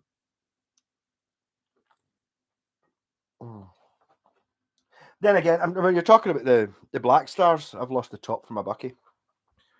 No, there's a doesn't need a top on it. It's finished. Yeah, no, Scott, this guitar. I mean, again, you're sitting there going, why do you need any other guitars? It's basically that guitar. I know that's an RG140. It's basically that guitar. It's the modern version of that guitar, where you've got like a relatively stripped down and basic thing. It doesn't have. I don't even know what it's made of. It doesn't really matter. But the money's been spent on assembling it. Frets are awesome. Everything's just perfect. Although maybe arguably I would say that this Telecaster I've got is better because I didn't have to change the pickups in it. Although I do admit that the tuners are fine for when you're tuning it, but when you try and change the strings, it's like, What a bit of shit. Hey, Dunk Mac, how's it going? The Vox Sim and my Zoom pedal is ace. I still want an AC10 though. Yeah, I don't really know that much about the Vox stuff. I did have a, what was the guitar I had? The amp. PV Royal something that was meant to be a Vox circuit, but it was a 5-watt valve amp. And I'm sorry if you can't really. That's what I'm saying when you said when somebody said the Tiny Terror for an amp. It's like Tiny Terror. Yeah, it sounds great when you've got the fucking thing up at playing along with a drum kit level. 3 or 4x12. Yeah, amazing amp. Playing at the volume that I'm at just now. No. Same with the Epiphone Valve Junior, and you say, oh, fine, I'll just get a wee 5-watt amp for the house, and it's like it sounds shite at any volume apart from once you start getting up to 3/4, and up at 3/4 you're drowning out a drum kit. It just that's the way these things. The cash buy 80s guitars from Japan. Actually, my pal was in Japan, bought a Mockingbird by Fernandez. So you know you get the Mockingbird that's got the R for BC Rich. It's got an F instead, like a bolt-on thing. I meant to meet him. I need to come if you're. I don't know if you eyes for you. If you turn up, I will get back to you. Just that you pick me. If we were meant to meet up on Monday, but that was after I'd done that festival last weekend. Fucked. Wasn't making it into town. No chance. What you want to do is actually Podtech is go to Japan with American guitars because that's all they want. They're not interested in the Japanese ones. They're just they're from here. They're crap. And they must be really shocked when they actually buy. Instead of buying this, they go, oh, I'm not spending $500, 500 quid or 600 quid on that. I'll spend $3,000 on an American one. They get it all imported. That's not the $3,000 one. That's what we are paying £1,200 for. They get it in and they go, oh, it's great. I've got an American Strat. And it's not as fucking good as this. Straight up. Ridiculous. No, this guitar, I mean, I've not. Honestly, I've got maybe of all the times I've played this, half an hour, if that, on it. And it's immediately comfy. I have no issues with it.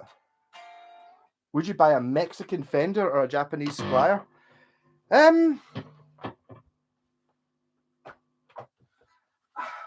don't know. Why am I taking this off? Oh, okay. I'll swap it with one the same. I won't hit your one off the roof though. That's a very nice guitar. It is. I'll take it. I'm still wanting to swap, Scott, this DiMarzio strap because I don't like it with a strap. It's got to be a leather one or a good one.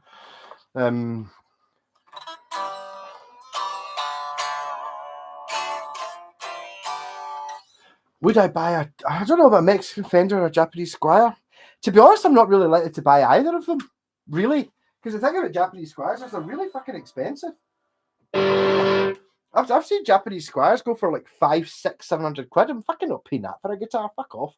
I would have the Roadster, which is the problem with the Japanese Squires is they started off amazing, and then Fender were like, "You're making guitars that are better than our American ones. We own the company. Gonna no do that. Here's pickups made of magnets using wire we found." You're kind of intentionally hampered. So I would. It would depend. Dunkwack. I don't know. I don't really know. There's a big hullabaloo about if you're talking about the JV series. If you're talking about after that, when it was a Squire, they did different ones. The JV series, there wasn't one guitar. There was like 3. So there was like £100 one, a £300 one, and a £600 one. The £600 one is better than anything Fender has made since the pre-CBS, right? But there were 3 levels in it. So the one that was $200 isn't the same as the one that cost 3 times as much. The one that cost 3 times as much is as good as any Fender they ever made. The one at $200 was really good, but not. It was hampered. So I don't know is the answer. If I could, I'd have to. I wouldn't buy one of these things without playing it unless it was really cheap. Obviously, someone's selling a Squire Strat for 90 quid.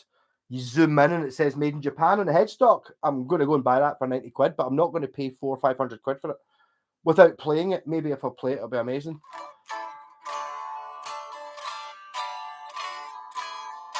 If it wasn't for Japanese backing at the time. Yes, Jeff, I read the magazine, the Fender Squire book as well. Yes, Fender backed them. Fujigen, not so much the Japanese. It was Fujigen funded, and then they fell out later on because they were doing things that didn't work with the Japanese ethics. You know, Japanese were all about, or still are, all about honor and stuff like that. And Fender were like pure, no, we're business people. We'll screw you if we can. And the Japanese are going, whoa, what? So I think that might be why they stopped getting Fujigen guitars. Fender Japan, just dicks. You know, it's like pure. No, we've got our shareholders to think of. Profit. What about making the best guitars for pride? Fuck pride. Profit. Yeah. Basically just the modern world as we think about it. Your Tempest Strat is better than any modern guitar. It's not better than any modern guitar. The Tempest Strat is not better than your FGN. The Tempest Strat it's the same guitar as your FGN. The differences between them are it's got humbuckers, it's got single coils, it's almost a taste thing between them. It's the same guitar. Same as that Japanese Strat there, the Fender Japan Strat, it's the same as that. It's the same as that. It's the same as the Roadster. What's that one? That's a bass. Yeah, it's the same. The things that matter are all the same. It's a slightly different taste. You know what I mean? It's like you can sit there and go, oh, that guitar's pure amazing. I don't like that one. It's shite. I hate it. And it's like, I hate it because it's green and I'm a Rangers fan. Okay, it's like that, is it? Whereas if it was blue, it'd be the best guitar in the world, or vice versa. Oh.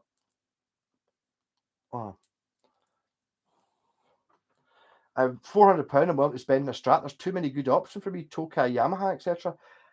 I would try and get it depends how Stratty you want to go. See, I mean, the thing about something like that, Tempest, right? I paid fuck all for that because it's called Tempest. You can get exactly the same guitar, like from the same factory. Everything's exactly the same, apart from it says Ibanez on the headstock, and it's going to be $1,000 because people know what that is. So, I was paying. If you wanted to buy it, I would just look at that. Honestly, this feels exactly the fucking same as that. I'm sitting there looking at it, going, this is a Paul Gilbert. That it's like I'd have a look at the FGN cheapest one. And they're only, they've got up a wee bit. I think it's about, I seem to remember the Telecaster was about 550 and that was 600 about 2 years ago. I think they've gone up a wee bit, or the 500 and 550. I think now the Telly's 550 and that's 600. So it's 599 new, right? You've got what, 400? It's possible to get one secondhand for 400, I'd think, and I would just buy that. But that's the humbucker. That's the sort of metal version. There is one with a scratch plate and 3 single coils. It's a different thing. But if you're going to buy a Strat, it's like, fuck it. You get £400 to spend on a Strat.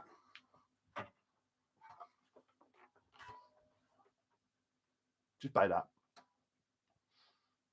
This is a 1986 RG140. Buy that. It's better than any Strat you can buy. You could give me £1,000. I'll give you £1,000 to go into a shop and try and buy a Strat better than that. No, not going to happen. And I don't know how much you're going to pick one of these up for. This particular bridge, the Hard Rocker, is great. I wouldn't worry about that at all. That's as good. It's better than a Strat bridge, any Strat bridge. But it doesn't have anything fancy or irreplaceable. Even the saddles, if they're missing, it'll take normal saddles. A 2-point, it's not even a 2-point, it's a fucking metal bar thing. Fuck. fuck buying a Strat, buy one of them. And it'll go up in value because people will eventually realise Alan Holdsworth knows how to play the guitar and design one. That's what this is. That's the one you want. And I don't know how much you're paying for it. If you can find one, you're not paying $400. You're paying, I don't know, 200, 300. I don't know how much you get it for. I paid 110 for that. I didn't haggle. Even when someone puts it in at £110, you know they're thinking, I'll put it in at 110 because I want 100. And as soon as I fucking just went, there's your money. Same as what happened with the Tempest. So I'm going in there to haggle. I don't even want it. I'm willing to walk away, no problem. The guy only lived 2 miles away. That period, as soon as I sat down, just went, bastard, there's your money. I think I actually did. The guy was quite funny, so I did say bastard. It was like that pure. It was like, yeah. Well, I came here not expecting much and going to haggle down if it wasn't perfect. It's like, yeah, it does have some dents and shit on it, but I mean, it's fucking amazing. There's your take the money now. There, fucking there, fucking take it there. Right, you've now got the money. Right, this guitar is amazing. I can't believe how good this is. It's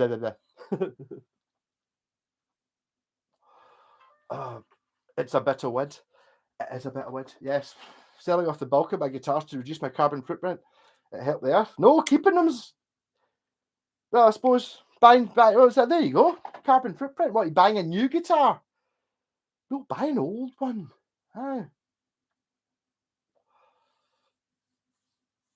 My chance of playing FGN. You don't need to, Pontiac. That's what I'm kind of saying. It's like, see this? Play an Ibanez Prestige. You must be able to try have a shot at playing one of them. Play an Ibanez Prestige, right? The things that matter are the same. It's the same fucking guitar. This is a wee bit pointier. I put Steve Vai pickups in it. Yeah, but I mean, yeah, that's got different pickups in it as well. But I mean, that's the actual guitar. It's the things that matter are the same. Okay, it's got what feels like a wider, it's got a slightly different neck carve and all these things, but the thing that really matters is the quality. I know there's an awful lot of, oh, I don't like that neck carve on that Epiphone or that Gibson. Sort of, but see if it was a really good guitar, you could live with the neck carve. The reason it's shit is the guitar doesn't feel good, and the thing that's different is the neck carve. Whereas if it was a really good guitar, you'd live with the neck carve. You would go, oh, the neck's maybe not, but that doesn't matter. It's a bit not quite what I'm used to, but it's when you buy these things, it's like, oh, I don't like it. It's not because it's a shit guitar. The Thunder's gone, Pontiac. The night was good fun. You offered me a loan of the Squire book when I was up at yours the other week. Forgot to take it, still raging. I'm sorry, I don't know if Front Row Guitar's still on it. You get it off him. He said I'll get it back for you, Alex. I gave it to Front Row Guitar. He bought some books. I was like, I got them from the guy in the blues band I was in. Do you want these? Les Paul book, Squire book. I'll get it. Right, so Alexander, I will get it back. I'll make sure Front Row is probably shouting at his TV right now. Ibanez Prestige, one shop here might have one. They must have Ibanez Prestiges. Basically Ibanez Japan. It's just a Fujigen. It's the same thing. That's what I'm saying. It's like that whole. Yes, that's not the same guitar as this, which isn't the same guitar as that, which isn't the same guitar as that, which isn't the same guitar as that. But the only difference between them is taste, really. It's like, oh, I prefer the slightly thinner and wider neck on this one. I like that it's got a Floyd Rose. I like that one because it's hardtail. I like that one because it's like HSS. I like that one because it's an actual Strat lineup. You know, it's that's the main differences between them more than anything else. Did you find the Jimmy Shand soundtrack, the reference section? I did not. But I know Jimmy Shand was my grandpa's favourite musician. I remember my dad telling me that years ago, never really looked it up. I'm assuming he's some sort of Scottish skiffle band player. I don't even know. Never heard it. Sorry, Alex. I forgot to let you. I feel quite guilty about that now. I'll get it back off Front Row. He's got to when he gets his. You read it quickly, Front Row, and Neil, and come back. Give it back because I forgot I'd actually given that to somebody else and they forgot to take it. It's like one of those things. I kind of knew most of it anyway. It's interesting hearing about the American Squires though. The American Squires, it only had to be 50% American to be badged American, and basically the bodies and the necks were made in America, the same as they still are for the Mexican ones. Sent to Mexico, got all the shit put on them, brought back to America and set up. More than 50%, 51% American, made in America.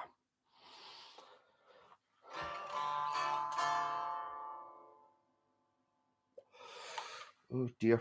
I wonder if I managed to get demonetized this time.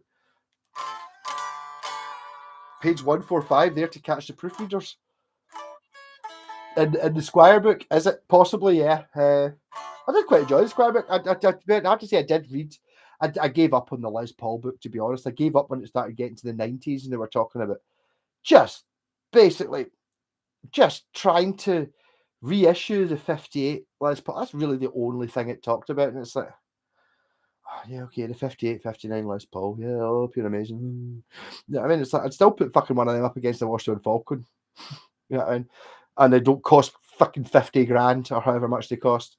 The reason, again, it goes back to the reason Jimi Hendrix played a Fender Stratocasters, because that's the best guitar he could get at the time. If you handed him this, he'd fucking Stratocaster. He'd be playing. It would be, there would be no. He wouldn't. He would just go up here, right? This. Oh my god! Fuck Fender immediately. The same as most folk. You know what I mean? It's like, I do understand that in the 60s, yes, the Les Paul was the only guitar that was like that. So the Les Paul was the one that Eric Clapton and Jeff Beck and if you want sustaining shit, because there was no other options. You didn't get anything else. The closest thing you get was like an SG. That's not really the same thing, totally. But I mean, there's fucking now you can get all sorts of things that are as good as that. And it's like, the choices weren't a case of they didn't even have Squires and shit. You know what I mean? Squires and Epiphones, and there was no Japanese guitars. Basically, you had a choice of a really crap thing that was made in Italy or Germany or the UK that was roughly the same shape as a real guitar, a Fender or a Gibson in the 60s. Yeah. And then the 70s came about, and then by the time you started getting to the mid-70s, you start seeing the punk bands. And it's not just because they're punk, they're playing Yamaha SGs, the cheap ones and stuff. It's because they were proper guitars, whereas back in the 60s, anything that wasn't a Fender or a Gibson wasn't a real guitar. It's like the action was really high, it buzzed, the pickup, it just fed back, all that crap. Kind of.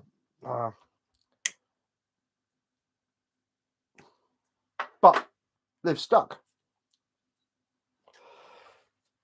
Right, I'm thinking about going to bed now. Or is that that, or I go and get. Oh no, actually, I don't. I've actually got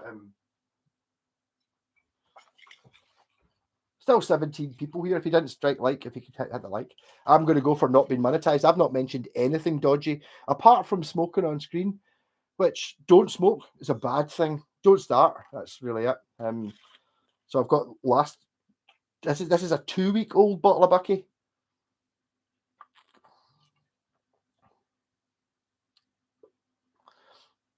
Okay, it's got a bit of a bite to it, but not much. See the Tesco Tulip, maybe the steel enforced neck made in Japan. I think the steel enforced neck made in Japan, if it's written on the neck plate, makes it a Matsumoku guitar. Not all Matsumoku guitars have steel reinforced neck written on the neck plate, but all the ones that do have steel reinforced neck plate written on it are Matsumoku. But I know the Tulip Gibson reissued that last year, the year before, 2 years ago. The super new guitar that was a design. It's fucking that guitar. It's a Tulip. It's not. Even if it's good, it's like, you get like, instead of having an intonable bridge, you just get a metal bar and stuff, which they're fun and they're great. I mean, what was that guitar I had a couple of weeks ago? The Arbiter SG. I really like that guitar, but not a real one.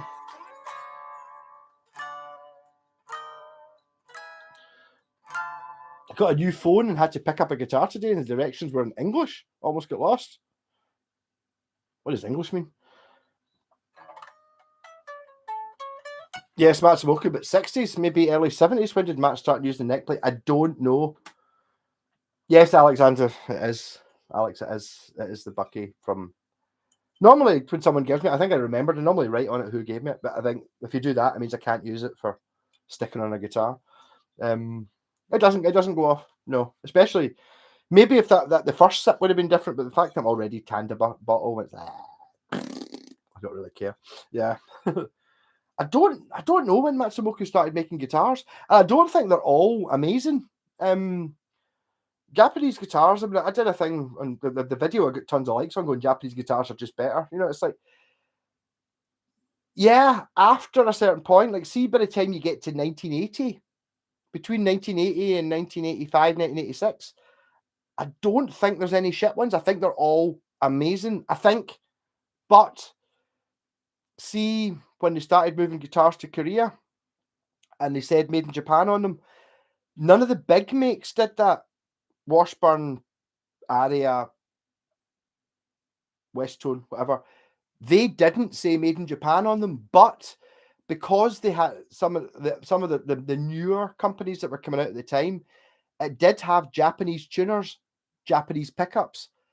So that means that because some of it was made in Japan, they could put made in Japan on the neck. So it's not like a given that made in Japan means it's amazing. It might not be made in Japan. You know, you can buy like a Samick guitar from 1987, 1988, and you know, it's plywood, pot metal, absolute shite. But it's got Goto tuners on it, and it's got Goto pickups in it. They're technically allowed to have put made in Japan on it because some of it was made in Japan, but the important bits weren't. That's like having a Harley Benton that says, you know, it's got Grover tuners, and you know, it's like, yeah, it's like putting lipstick on a pig. You know what I mean? Kind of thing. I'm a single man. I just had a single man Sunday tea. Cornish pasty with 2 corn on the cobs and a whole head of broccoli with cheese sauce drizzle over the whole shebang. It was lush. Sounds awesome. Not so much the broccoli, but no, the cheese sauce to get rid of the taste of the broccoli. Maybe I don't like broccoli. I think broccoli is one of those things. It's the texture. Yeah. I think that's maybe why I'm not really that keen on prawns either. I don't pick prawns out of a fucking.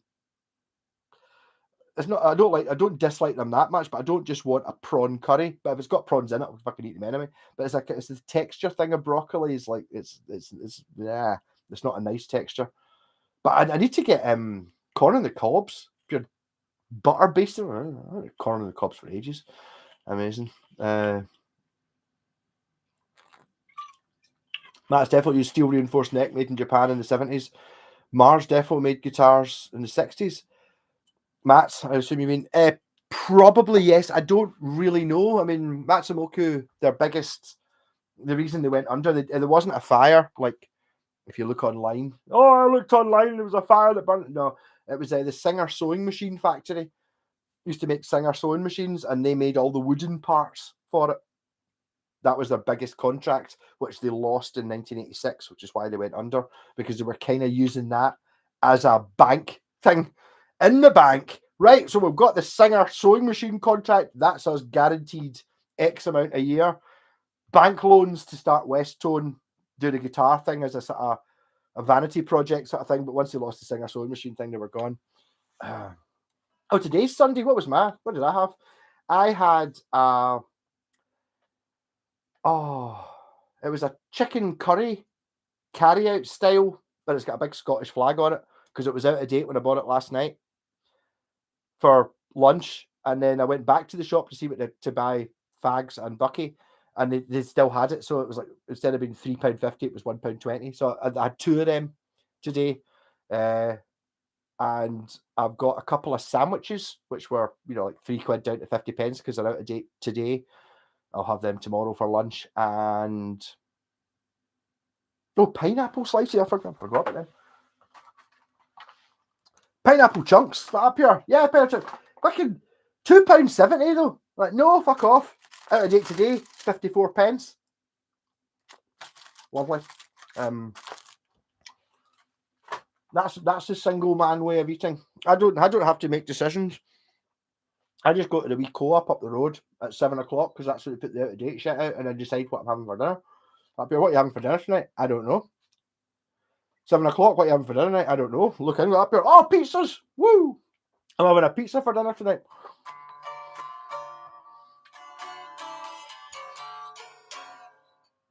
Yeah, Sunday all day for £3.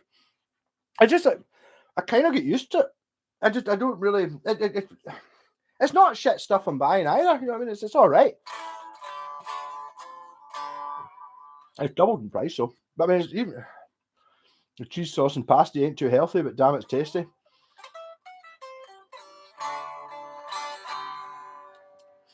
I'm not a cheese sauce, really. I don't actually have any cheese. I do like buying a big block of cheese. Red Leicester's my favourite. Just it goes on everything. That's something that Facebook things like pure. You see like a bachelor going to the the till in the supermarket. It's like there's a block of cheese, and anything that doesn't have cheese in it, everything that's in that thing will have cheese added to it at some point. You know, I mean, burgers and stuff. Right, fucking put cheese in it. Quite right. My wife made me mashed potatoes with gravy and fries schnitzel. I'm not sure what Fritz schnitzel is. Is that like a sausage? And broccoli? Broccoli, man. I don't know. Maybe, I mean, broccoli's one of those things that if you can hide it with enough chili sauce and stuff, I'll eat it, but isn't it? I would never choose broccoli as a thing that I wanted to eat. There's some vegetable, and I was never really a big veg fan, but broccoli, tomatoes, and cucumber. I used to not like peppers, but I've kind of come around to peppers. I always like chilies. Onions don't count as a vegetable because they're really good. I love onions in anything. I'll just eat an onion. Fuck it. I don't know. You get bored eating these things, but just steamed broccoli and white rice. My God, that sounds fucking healthy. That can't be good. There are foods that can be healthy and good, but broccoli and steamed rice does not. No.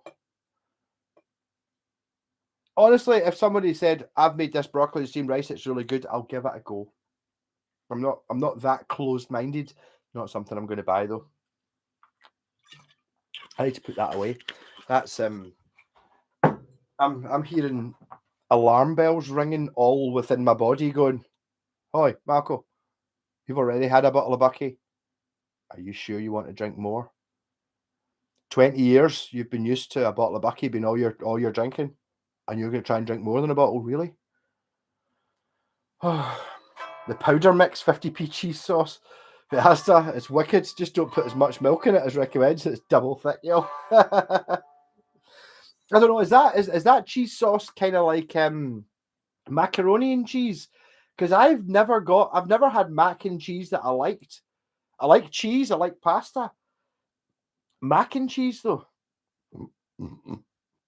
We're all into the food chain, expats.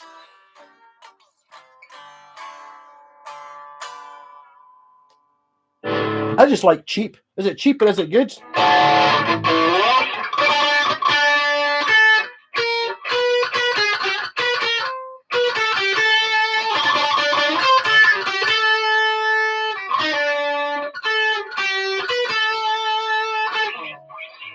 Maybe it's not as good as I remember the Ted Hawks theme.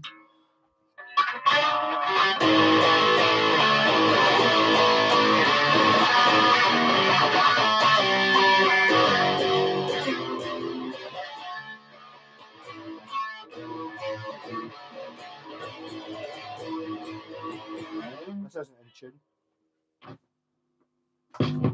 And I'm drunk, so tuning a guitar seems too difficult. I'm going to go back onto my Washburn. This guitar surprisingly awful good. Well, not really surprisingly. It's like it fits into the same category. It's one of your. It's from 1982 and it's Japanese, so obviously it's amazing. I don't know.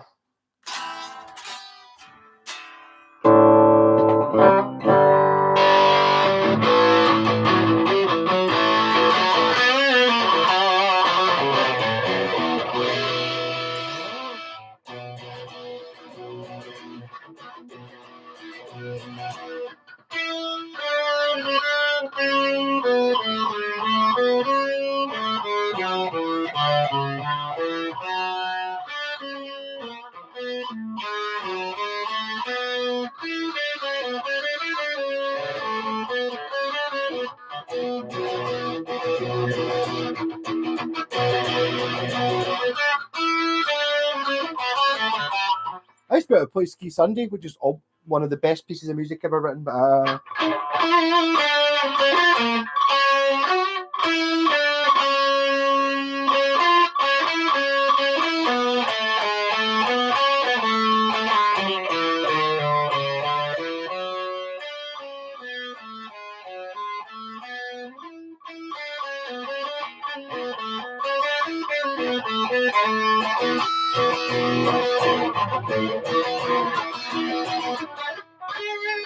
I think I'm playing the wrong key.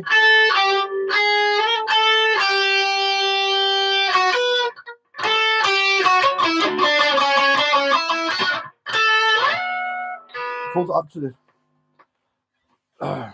This is a J-Pax original.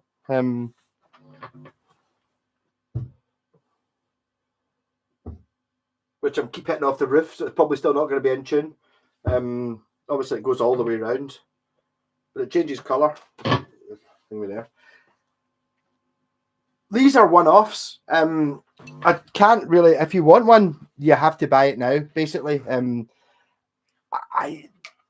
this is the first one. Oh. Noisy. Yeah, okay. If you look at my Mad Markle Facebook page, you'll see it. This is the first guitar. Me and Scott were doing our pal Jen's our shed.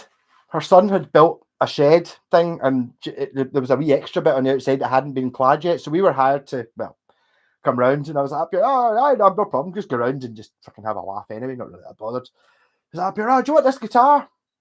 It was just a cheapy Strat that she got in a car boot sale for 30 quid. I was up here. Yeah, I totally cool. I was like, for doing the shed. I didn't want to end for it. Did it for fun anyway. And he was up here. Oh, wait.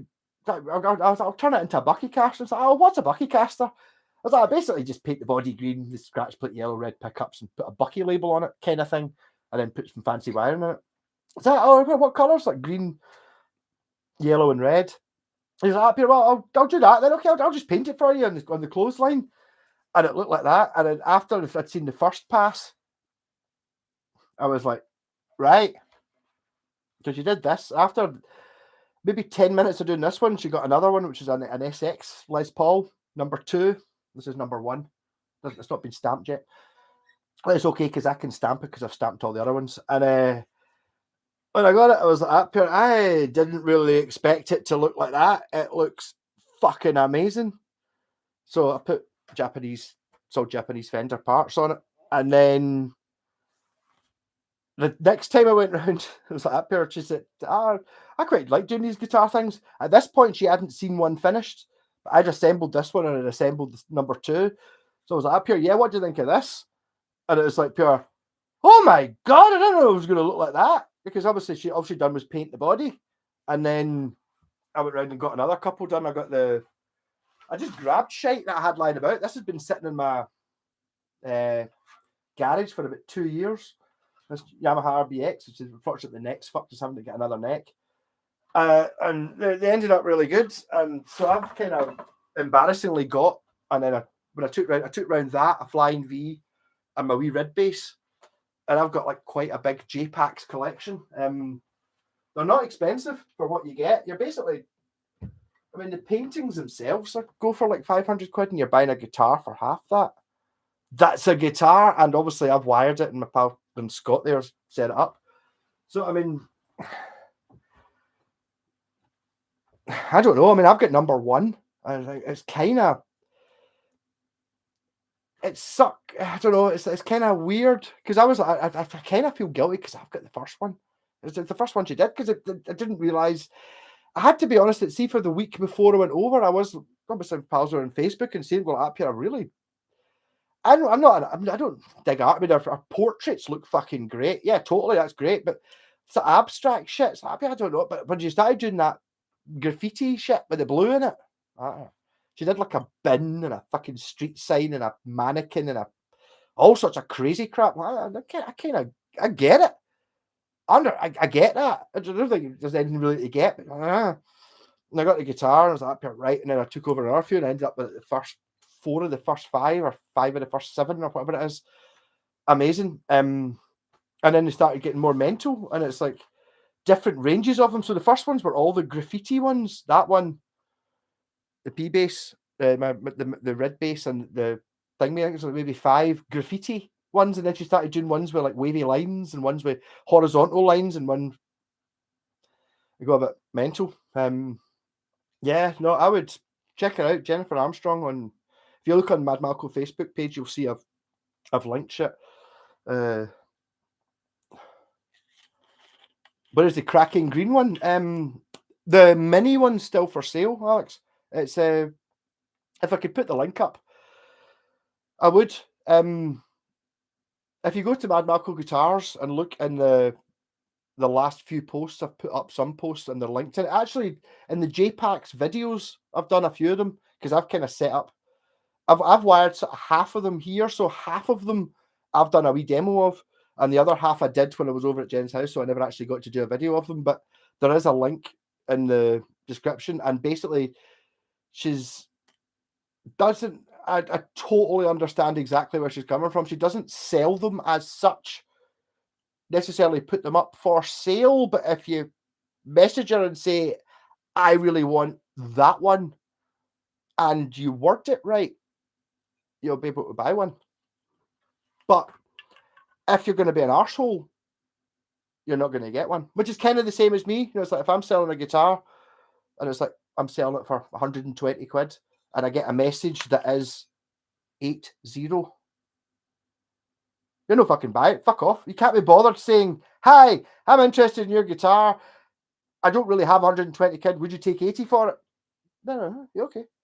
80, fuck off. It's like that. So, you know, you got to get in there, but you can get them. Yeah, Pontiac, she's sold quite a few to like a few of them have sold to America. I think she sold 7 of them or something like that. I think she's at number 29 or something. But the thing is, they're evolving. So it's like, I didn't really realize they were going to evolve. I assumed when I had that one, and I didn't realize there was going to be different types. The latest one I've got, my Fernandez bass, which I manipulated a wee bit. And was it last week I went over? I've got a deal for you, Jen. So up here, what? Obviously cynical, because I'm a cynical. She's like me. Happier. I'll give you this Epiphone SG. If you paint my bass. She's like happier. Okay. So manipulated in a nice way. So I've got a tartan, a Black Sabbath tartan Fernandez bass coming back, and all it cost me was an Epiphone SG. Yeah. Okay, you found it. Well done. But go for it. I think Alexander. I think the cracking green one. One of them is a mini guitar, which I think is not sold because people are scared of a mini guitar. But it's not too mini. It's like a 22.5-inch scale rather than a 24 3/4 for a Gibson or 25.5 for a Fender. So if you put 10s on it, it's kind of the same as a Gibson with 9s on it. So it's like, as long as you just kind of have 10s on it, you wouldn't even notice the difference. Amazing bells will be a little bit cheaper than one of the expensive ones as well, but they're going to start going up in price once they start selling. I'm holding on to that because that's going to buy me a new house. All it takes is one person has to, in a famous band. You imagine like Dave Grohl bought one, bang. What's number one worth? Or something like that. Just discovered the Spice Bag. It's an Irish thing. I think bag of chips with Chinese fried chicken, usual Chinese fried vegetables, all seasoning with Chinese special seasoning. Sounds good. Yes, Pontiac, the nicotine cream. Not so much cream because I don't mind the nicotine, the faded white. I'm happy with that. That's fine. But that particular bass, I think had been in a hard case. So it wasn't like the usual UV damage. It was kind of like some sort of chemical thing. And the color was just the most horrendous beige color. It wasn't a lovely yellowed tobacco-y, the way a normal guitar aged. This was like hideous grey beige color. So yeah, I got that painted because the bass was amazing. The color was fucking terrible. Also, it had M statin on it. which I think was probably one of the previous owners. I think what they'd done is they'd put a transparent sticker on it that had their name on it, so it was like the original color of the base, which was white, had someone's name on it right on the top horn, and whenever you couldn't see it from a distance, as soon as you were playing it, every time you looked at it, it was like, it was really annoying. Yeah, but no, Pontiac, if you say name drop me, name drop me, and you might get it. No, I'm not saying you're going to get it cheaper, but you might get it.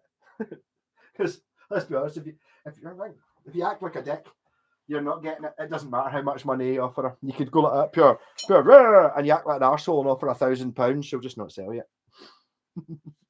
Ridiculous. Hey, Nature Happy, how's it going? Oh.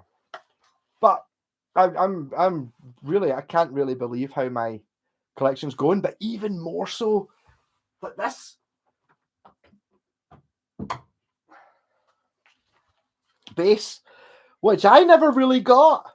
I was like, it was me that put the pickup and shit in it when it was still a Westone Thunder base, and she painted, this is like 3-4 years ago, and it was like, she painted it to look like a rusty gate because the hardware was kind of rusty, so it kind of looks like a rusty gate. And I fixed her kitchen. She's like, do you want this as, as payment? And I was like, up here, so Thunder, fucking hell. It wasn't really till I started hanging it on the wall and looking at it, it was hanging up there and going like, up here, actually, it's got a thing. It's not like when I do it, there's a sense to it, which makes perfect sense. So that's technically that's number one, but this is 3 years older. And I think there's maybe 4 guitars just painted. Before I'd even met Jen, Scott knew her, and I wired up a Frank Zappa guitar, which had like Frank Zappa's face on it, and a David Bowie guitar. And then I wired up that one, and then she did an Alice Cooper one. But when she put that on a Facebook site, she just got tons of trolls and abuse going, how do you do that with a Westone Thunder? And she basically just went, fuck that, I'm not interested, and just never painted another guitar again until like a couple of months ago when she painted that for me. It's like, so it's kind of bizarre. It's Davey Zero. Selling a 93 Les Paul Studio. 93's probably, is it red with an ebony fingerboard?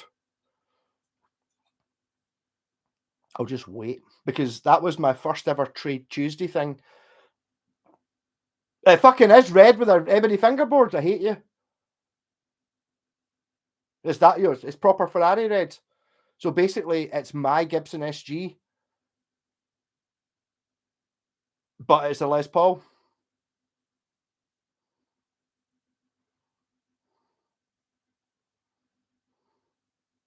What's up?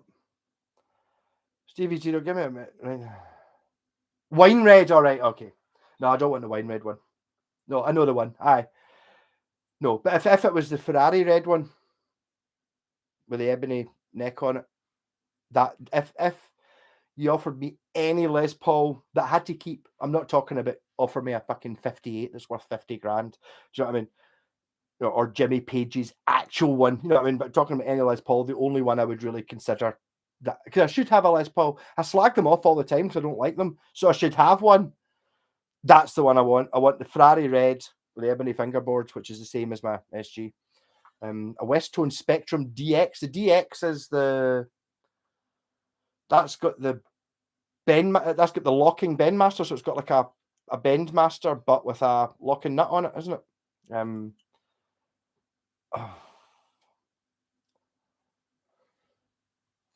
Yeah, I don't know. I'm not sure what a Monarch X5 is. What's a Monarch X5? I recognize the name. Is it? I don't know what that is, because the rainbow's the 335 type thing. Explain what a Monarch X5 is. Is it a later on one? It's like a flying V. Right. I don't think I know that one. Is it a Japanese one? Is it a Matsumoku one, or is it one of the later on Korean ones? 1986 flying V, but it's got a clipped wing. Oh, is it the one that's kind of like a flying V, but one of the wings is dead short, one of them is dead long? Maybe it's interesting.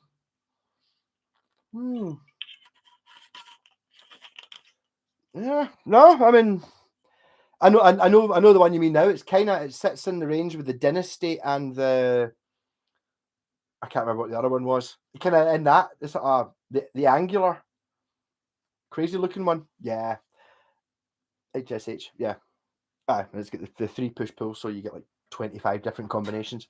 Yeah, very pointy. Yeah, they're not really that common. The Spectrum one doesn't really interest me, to be honest, because I've had a few Spectrums and I don't know. I think it all boils down to my first ever bass was a Spectrum DX bass, and I hated it. I thought it was shit. Obviously, I never adjusted anything on it. It was really rusty and dirty, and the strings were on it when I bought it, and they were on it when I sold it. It's like, so it wasn't fair, but I didn't. I wish I'd kept it now. I sold it for fucking 20 quid. I sold it to my pal who needed it for his 4-track. He had a 4-track, he didn't have a bass. I was like, I bought it for 30 quid. I was like, I'll sell you a bass for 20 quid. And he just fucking, he get chucked out his flat like 3 weeks later and just left it. Right. It was kind of doing you a favour. I did the same with my, at the same time, I gave him the bass for 20 quid. I sold him, he wanted a good electric guitar, so I sold him a Yamaha RGX 321P. I was like, up here, I don't know, I paid 80 for it. I'll sell it to you for 40. So I sold it to him for 40, and then 2 days later, I don't know, where's my Yamaha? Oh, I got £80 for it in Victor Morris. Right. And that's fine, is it? That's okay. Okay, yeah, right. Some people with no honour. You know, it's like I sold it to him cheap because he needed an electric guitar. It was a really fucking good one. I could have fucking sold it for 100 quid or 120 quid. But I didn't pay that much for it. You know what I mean? I'll do you a wee favour, series you have a pal. Here you go. You know, here's an electric guitar. I know you need one. Yeah, I mean, it's like, I fucking just the following day, it's like, oh, bastards.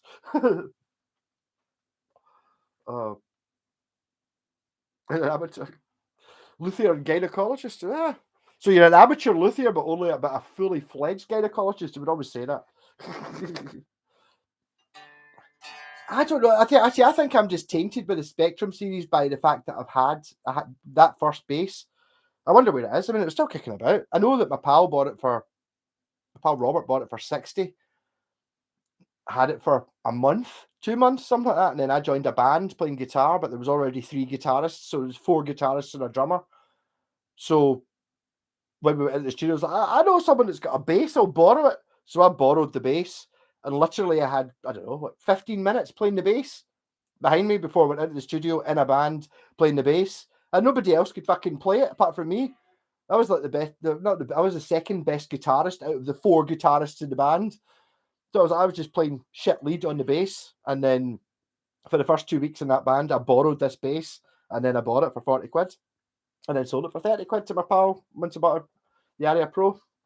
I didn't like the look of it, but he's even just looking at it. You know, you look at like a normal Phoebus. I like the small bodies of those West Tones. The Joe Satriani thing. The Joe Satriani is really good. Scott's got one. It's not a Japanese one he's got. It's like one of the cheaper ones, but I didn't think I would like it. I remember going in years and years ago, going into Victor Morris in town and thinking, oh, this Ibanez thing, let's try it out. So I tried an RG and a Steve Vai one and a Joe Satriani one. Just to try them out. Not the expensive ones, you know, the ones that's at 300-400 quid, the cheaper ones. And the Steve Vai one was an RG, so it was like it felt really different, really wide fretboard, really thin. And the Joe Satriani one felt like a Strat, apart from it kind of looked a tarpacologist. What synths is it you're after, Nature Happy? I'm not swapping. I don't have a Casio CZ1, a Moog MG1, and Yamaha DX21 sitting there, and an Arturia Microboot. I don't have those sitting there that I never, ever fucking play. Don't have room to set up a synth up. A 4 guitars chord. I've never heard it, but see Tommy Bolin from Deep Purple, he was on an album called Spectrum. No idea who it was by, But that's how he got into Deep Purple, because John Lord and whoever was in the band when Richie Blackmore left, it was like, pure, listen to this. And apparently it's pure amazing. And it's just laziness that I've never looked up on YouTube. I'm sure it's there. The problem with Spectrum is it maybe works in America or something like that, but Spectrum is that wee crappy computer. And I had an Amstrad, so mine had proper color, whereas the Spectrum, you'd be looking at the games and it would just be like the top half of the screen was yellow, the bottom half of the screen was green, and everything else was just black. And you're like, a real problem. Got an Epiphone acoustic today with Grover tuners for the price of Grover tuners. Yeah. The problem is, Mr. White, the Grover tuners that you get on Epiphones, they're not. Now, they are Grover tuners. I'll give it. They're all right. But the difference, I've done this before. You buy an Epiphone Les Paul, and you go up here. I'll look up Grover tuners. Oh, they're £60 a set. Wow. Those are Japanese Grover tuners at £60 a set. The ones you get in an Epiphone, they look the same. They're not in like the same. Completely different. Oh God, I don't even know what they are. I don't know what a JX8P, a JX3P, and a Korg DW8000R. Lean towards a Korg because it's the cheapest. I don't know what those things are. These will be digital synths or more modern ones. I don't know what they are. Your guild has late 80s Grover tuners. Yeah, they're different. Aye. I've got my Flying V. In fact, I've got two Flying Vs now because I've got a JPAX one that I was working on today, which looks fucking mental. But I can't show you in case she watches this video and gets to see it. I've got to turn up at her house on Wednesday and go, look at this! And she's going to go, shit! And that's yours, bastard! So it's like, that's like a bit of slugness. XP3, I might not look at analog synths from the 80s. I don't know. Those aren't the ones that are. What's the one that's it looks like it's kind of like telephone exchangey. Is it that one? The real Grovers are totally different from shitty Epiphone ones. They're totally different. Digital waveforms, but analog filters and amp. Right, got you. Yes, I know what you mean. Because the Moog I've got has got the ladder filter and all that on it, so it does sound like switched on back. Like it's the same. Less of it, but it's all there. But I know what you mean. The DX21 I've got it's Wave. Oh fuck, I can't remember what it's called. But the Casio CZ1, which is the one that goes with my. It's just because there's a black Strat there. It's not my MIDI guitar. Was the top of the range one. It's phase distortion, and it's up here. What phase distortion? That sounds great. Just a different way of doing it. But the filter runs amazing. I mean, even I was playing with Jesse Ray, I had the two the Korg Volca. I had the Volca bass and the Volca keys, and I had them attached to like a wooden thing that I made with a Nintendo controller, MIDI, like 1.5 octave synth keytar type thing hanging around my neck, and I used the Volca keys for one of the songs that had chords, and a couple of the other ones it was just like it's a proper mono synth. And although it says Volca bass, it's just basically but it's a digital synth with analog controls on it. It's just that the only thing missing from the Volcas is there's no keyboard. You've got like a stupid ribbon controller, but you just stick a fucking MIDI thing in it and it does it.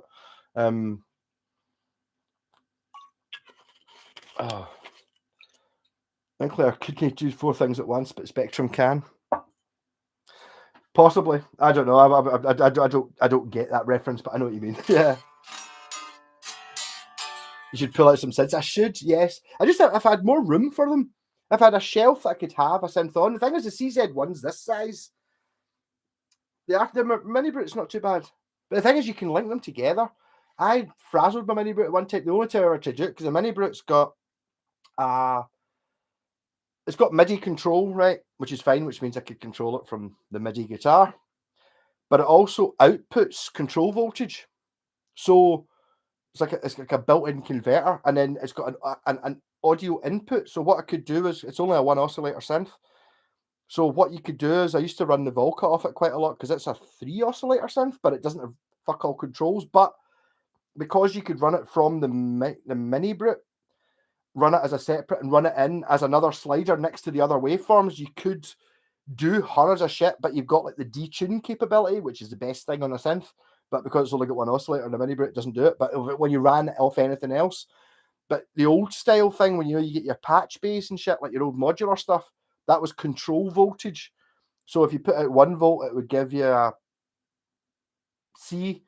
If you put out 12 volts, it gave you the high C kind of thing, and it was just basically that way. But the mini brute could convert. It had control voltage out. I just never did it. Oh. The Yamaha 21 is amazing. Let's get two oscillators in it. I can't remember what it's called though. What's the type of distortion it is? Wave synthesis or something? Phase distortion is definitely it's waveform something. It's like you got a 4 operator synth, and all of them just produce a sine wave. So it's what you do with that sine wave to combine the 4 together. Whereas a DX7 is 6, which makes it ultimately more confusing. But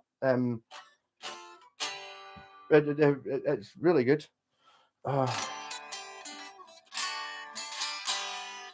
Hey Bjorn, still there? I'm still going. It's well past midnight. Actually, well turned into a pumpkin. Hit another like if you can. That'd be great. Someone's waiting for a thing. Poker. I can give up soon. Yeah, this is a 1982, 81 Washburn Raven that I got painted by J-Pax. Again, I hadn't really thought about it. I didn't know. Raven, cheapest in the Wing series? It is, yes. Well, cheapest in the early Wing series. You get later on ones called a T-Bird, which is cheaper than this, because this has still got a carved top on it and still built by Yamaki. Does your mouth never get dry? It's lubricated with Buckfasto. T-Bird, yeah, Pontiac. Even T-Bird Deluxe, have you got a maple neck on it? Because that's the one of all the Wing series that I don't have. I've got the first run. The first run. So at the start, when they first came out, they were made by Yamaki, and there was only a Falcon and a Hawk. And then the following year, 1981, you got the cheaper one, which has got a bolt-on neck. Or even though it's bolt-on here, so it's not a normal bolt-on neck. It's kind of like what the Force have. And the Eagle, which was a more expensive one. So I've got the entire 1981 range. Raven, Scavenger, which is the base version of this, Hawk, Falcon, Eagle, and Vulture, which is the base version of the Hawk. That's the entire 1981, 1982, 1983 range. And then after that, Yamaki went under, and they moved to Chushin, and the guitars aren't... They're still better than a Gibson, but they're not ridiculous. Not so much this one. The Raven and the Scavenger are like a really, really good normal guitar. Whereas when you go to the Hawk and that, you get to the point of going, really, was it worth spending that amount of money to make it look like that? You know, kind of unnecessary stuff. Oh, forgot alcohol exists. Don't ever forget. First played a fun Raven at the store. Should have bought it. What does it mean to love music? X-Paps, are you that AI thing? It means more to me than it should. Music can, even before I really knew I was into music, like when I was a kid, watching James Bond films and stuff like Live and Let Die and all that, it was like it was a major part of, and Flash Gordon, you know, it's like, oh. The neck is, well, I mean, it has a one-piece neck on them. I've actually got the neck's twisted. You want to buy a neck? Because what happened here was this is my Washburn Raven, which, as you can see, used to be yellow, but when I got it, it had been painted, it had been stripped, and it kind of looks like one of those toilet seats. And I actually got that label printed. My pal did that, Dava, cheers, for putting a label on it, so it had a Washburn label. And it was like, yeah, it was my Raven, that was fine. And then I saw this other one, which had been badly painted with a brush red, but the neck is still got the paint on it. So basically I've had this for 2 years, and then when Jen started painting the guitars, And I was like, I can't quite enjoy this guitar. Do you have any more? And I was like, right. I just grabbed 3. I grabbed this, which was basically stripped, and all it was literally just the body and the neck. I'd sanded it smooth, but it was still rough. That Yamaha bass and the Flying V and the wee red bass. I took the 4 of them over and went, here you go. And then when I got this, but as soon as she started painting this, I was like, no, I don't want you to paint the headstock because you paint that headstock, it's been stripped. I want it red. So this one was kind of designed to go with the red. And as soon as I saw this, it was like, fuck. So when I got it back, immediately all the parts of that one just went on this and it became amazing. And it's like, because it's Japanese, I didn't even need to set it up. I basically just put all the parts in, everything fitted, the neck went on exactly the same because it's Japanese, so that everything just fits together. Early Vantage Avengers, not named just numbers, are made by Chushingaki. No Pontiac. Early Vantage Avengers are they? Vantage were Matsumoku. I'm not sure about the Avengers. Yeah, possibly. You might be right. The one I've got like a purple flake. Fuck, I've got so many amazing guitars. I've got like a purple flaky metallic-y one. That's fucking amazing. I swapped for a Buckycaster or something.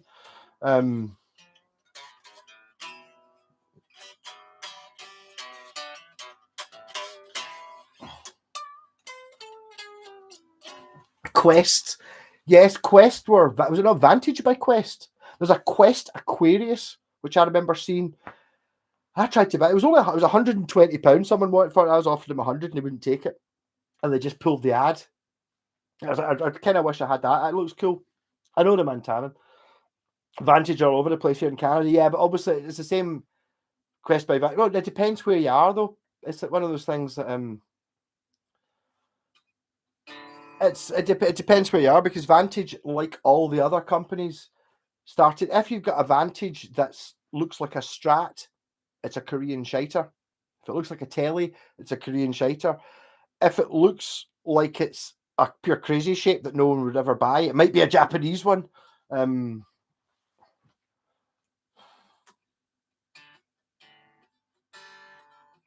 I mean, yeah, Vantage have some good stuff. The early stuff, the stuff that's kind of this shape, kind of looks like a cross between this and the West Tone, I think a Matsumoku. I've never bought one because they're not really super exciting looking. I don't think they're cool, but they're not super exciting looking. I think they've got a through neck bass that were Matsumoku, but Vantage are like a company that used Matsumoku to build their guitars, and then they moved to Chushin to build their guitars.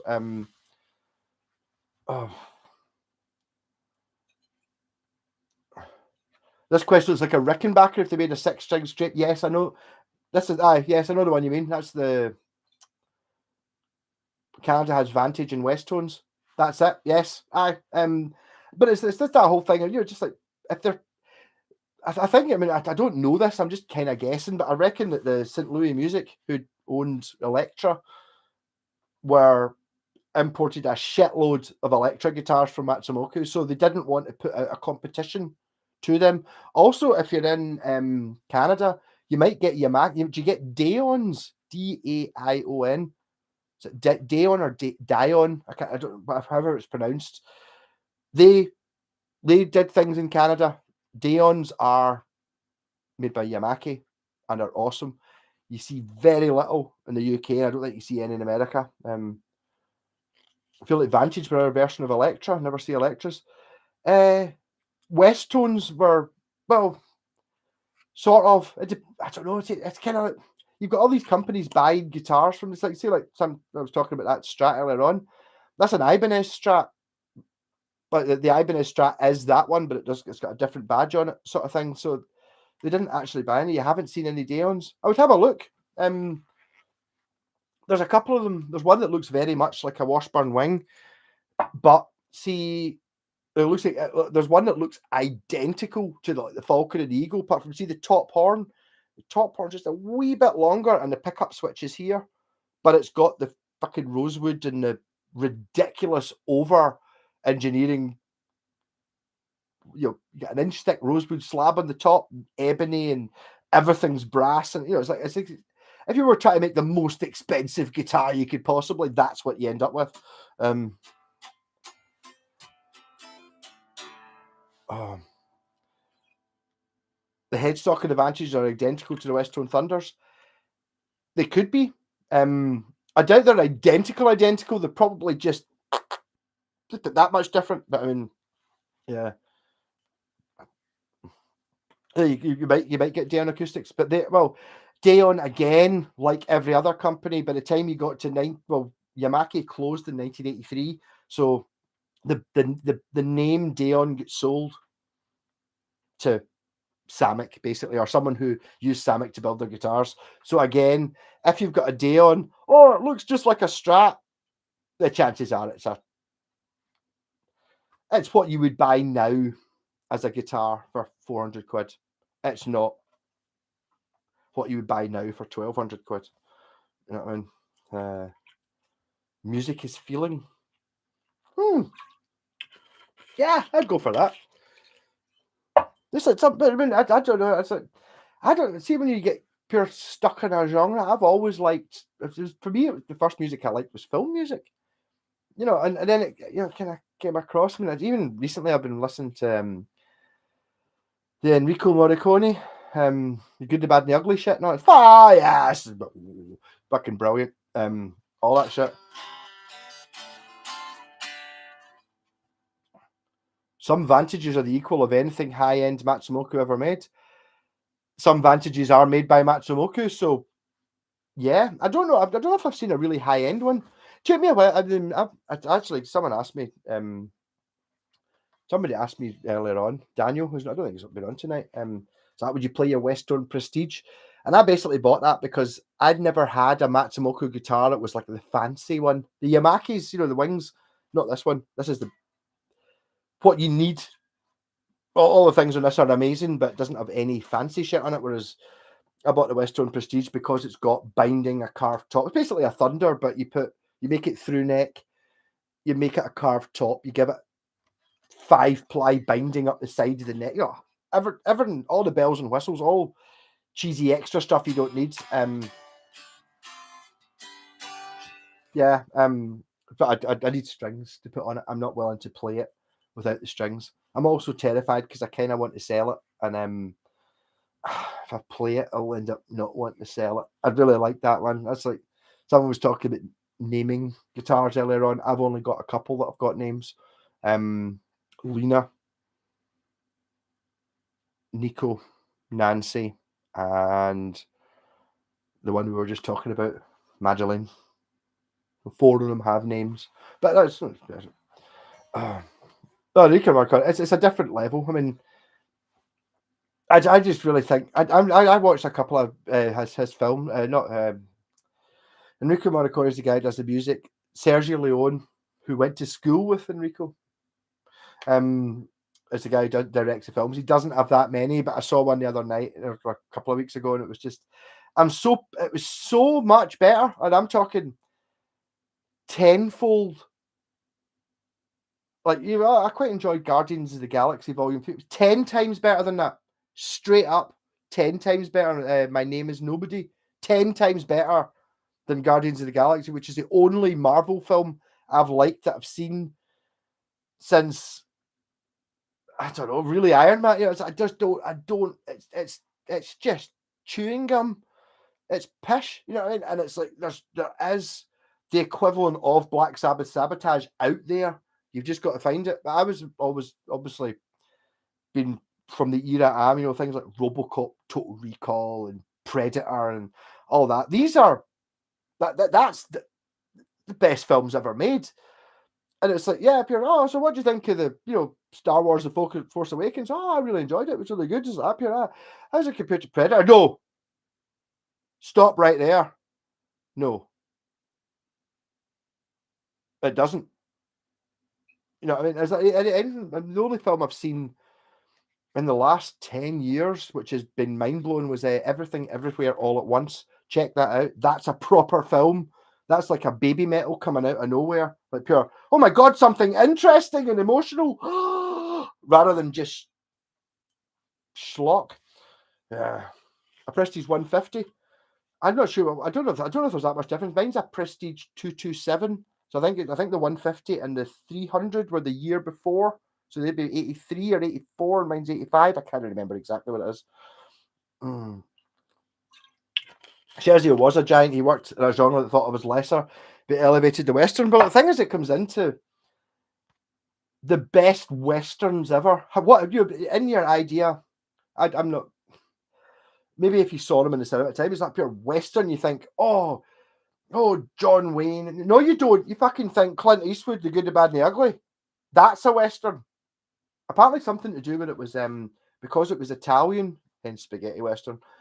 Was you could put proper violence in it where you couldn't put proper violence in the early ones. But I mean, everything, the music, the unbelievably slow shots and the really close-ups of people's faces, pure manky and sweating, is just The Good, the Bad, and the Ugly. I watched it a few years ago. I'd moved into this house. I remember just watching it one night and just being like, pure, oh my God, it's like listening to an early Black Sabbath album or something. It's like, it's everything. It's the lot. It's got personality. I'm laughing. I'm crying. I'm super excited. Fuck all's happening. I'm just immersed in it. And you just don't get that anymore. I've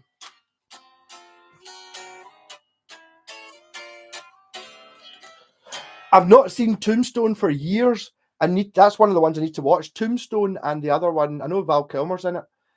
And it's Unforgiven, the Clint Eastwood one, when he's quite old. When I say quite old, it was probably 30 years ago. I don't think I saw it in the cinema. I think I saw it when it first came out in video.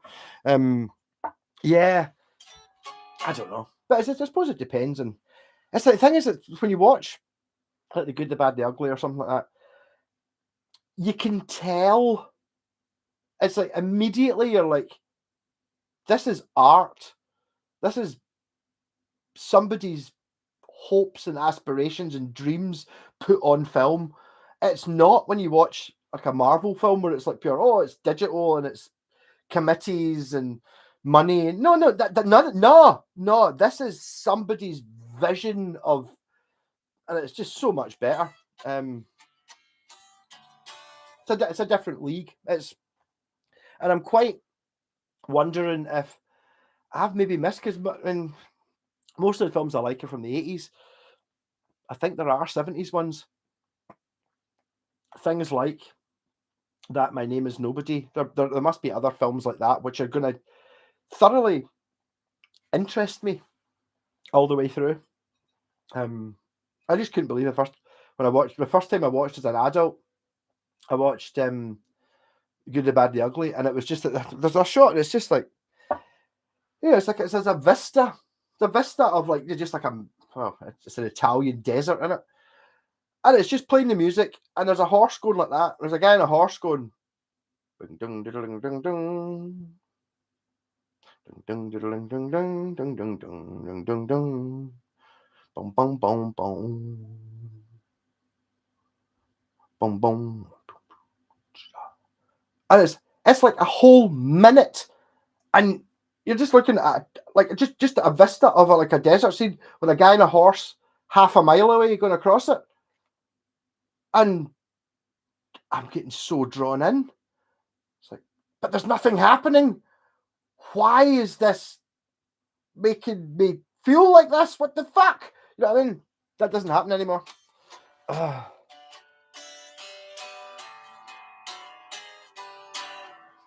Those films were made during the Revolution film, possibly. It maybe come down to the point of that's where film equipment got cheap enough for proper artists to actually get a shot of it. Maybe. I don't know. Bruno Battisti played the guitar in the Sergio movies. He possibly did. Bam, bam, bam, bam, bam. Ha! But it's fucking so good. And it's like, but it is total surf guitar. And it's like, why does surf guitar sound right in a Western? I don't know. But oh boy, it does.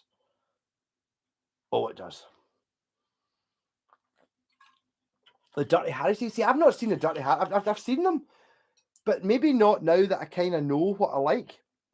And I need to watch them again, the Dirty Harry ones. Yeah. No, I've not seen them. And obviously, the thing is that the same thing will happen. I saw The Good and the Bad, the Ugly on the telly when I was a kid. Obviously, I kind of knew most of it. I recognised bits. I knew the music. I kind of knew what happened in it, but I didn't when I was a kid, I didn't get that whole. I never noticed the extreme close-ups in the face and the way it's like there's nothing happens for a whole 3 minutes, but it's still pure compelling. Which I need to. I'll watch the Dirty Harry films again. Right, I'm going to go to bed before I get too drunk. It's like the second half bottle of Bucky is killing me. But yeah. But go to Jen's Facebook page and get one of these before they're all gone. It's like it's proper art. If your wife doesn't want to have guitar, you can't have a guitar in the living room. This is not a guitar. This is art. But it's 3D and you can touch it.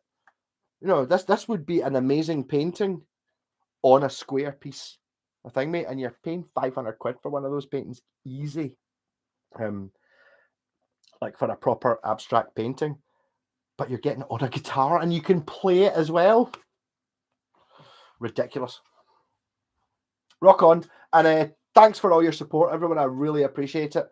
If you could just keep spiking the likes during the week, maybe try and get my algorithm back up again, and comment on my Troll 2 video. You won't believe it. You won't believe the things that have been said to Jen and freaking. It's the scales used that make it fit to those movies. Maybe it is, but I don't know. Maybe it's the lot. It's like you can analyze it down to why it's amazing. That's fine, but ultimately for me, it's the same with music. Put on music, I will not like it. I will think it's all right, or I will fucking love it. That's it. Then I'll go, why'd you love it? Oh, well, and then I'll analyze it and work out why I love it. That's not really the thing. That's what I mean. You watch Good, the Bad, and the Ugly, you put it on and are thoroughly absorbed for the 2.5 hours or whatever it runs for, and absolutely loving it. And then after you go, did you like that film? Oh, it was pure amazing. Why? And you go, oh, why did I like it? Well, I love this. That doesn't really matter. It's like, so you don't get, it doesn't matter whether technically it's really good. It's like whether you love it, that's it. So ultimately, it doesn't matter why, or whether you hate it, doesn't really matter why. It's like, don't like that, do like this, that's fine. You don't need to be a musician to go into it and analyze it and go, well, I don't like the way the high voice and fuck it, doesn't matter. None of that matters. It's like, just, is it fucking amazing? It is. And then you can maybe dig it a bit deeper and go, why is it amazing? But Sympathy of the Universe is always the best song ever. It's got a slow bit. It was the way it made me feel. Rock on. Love you all. My thing's gonna. I totally need to go to bed. That second bottle of Bucky has totally given me oomph. And you want to fight? I'm going to go out. I'm just trying to think where the nearest tree is to go and have a fight with. I don't know. Rock on forever.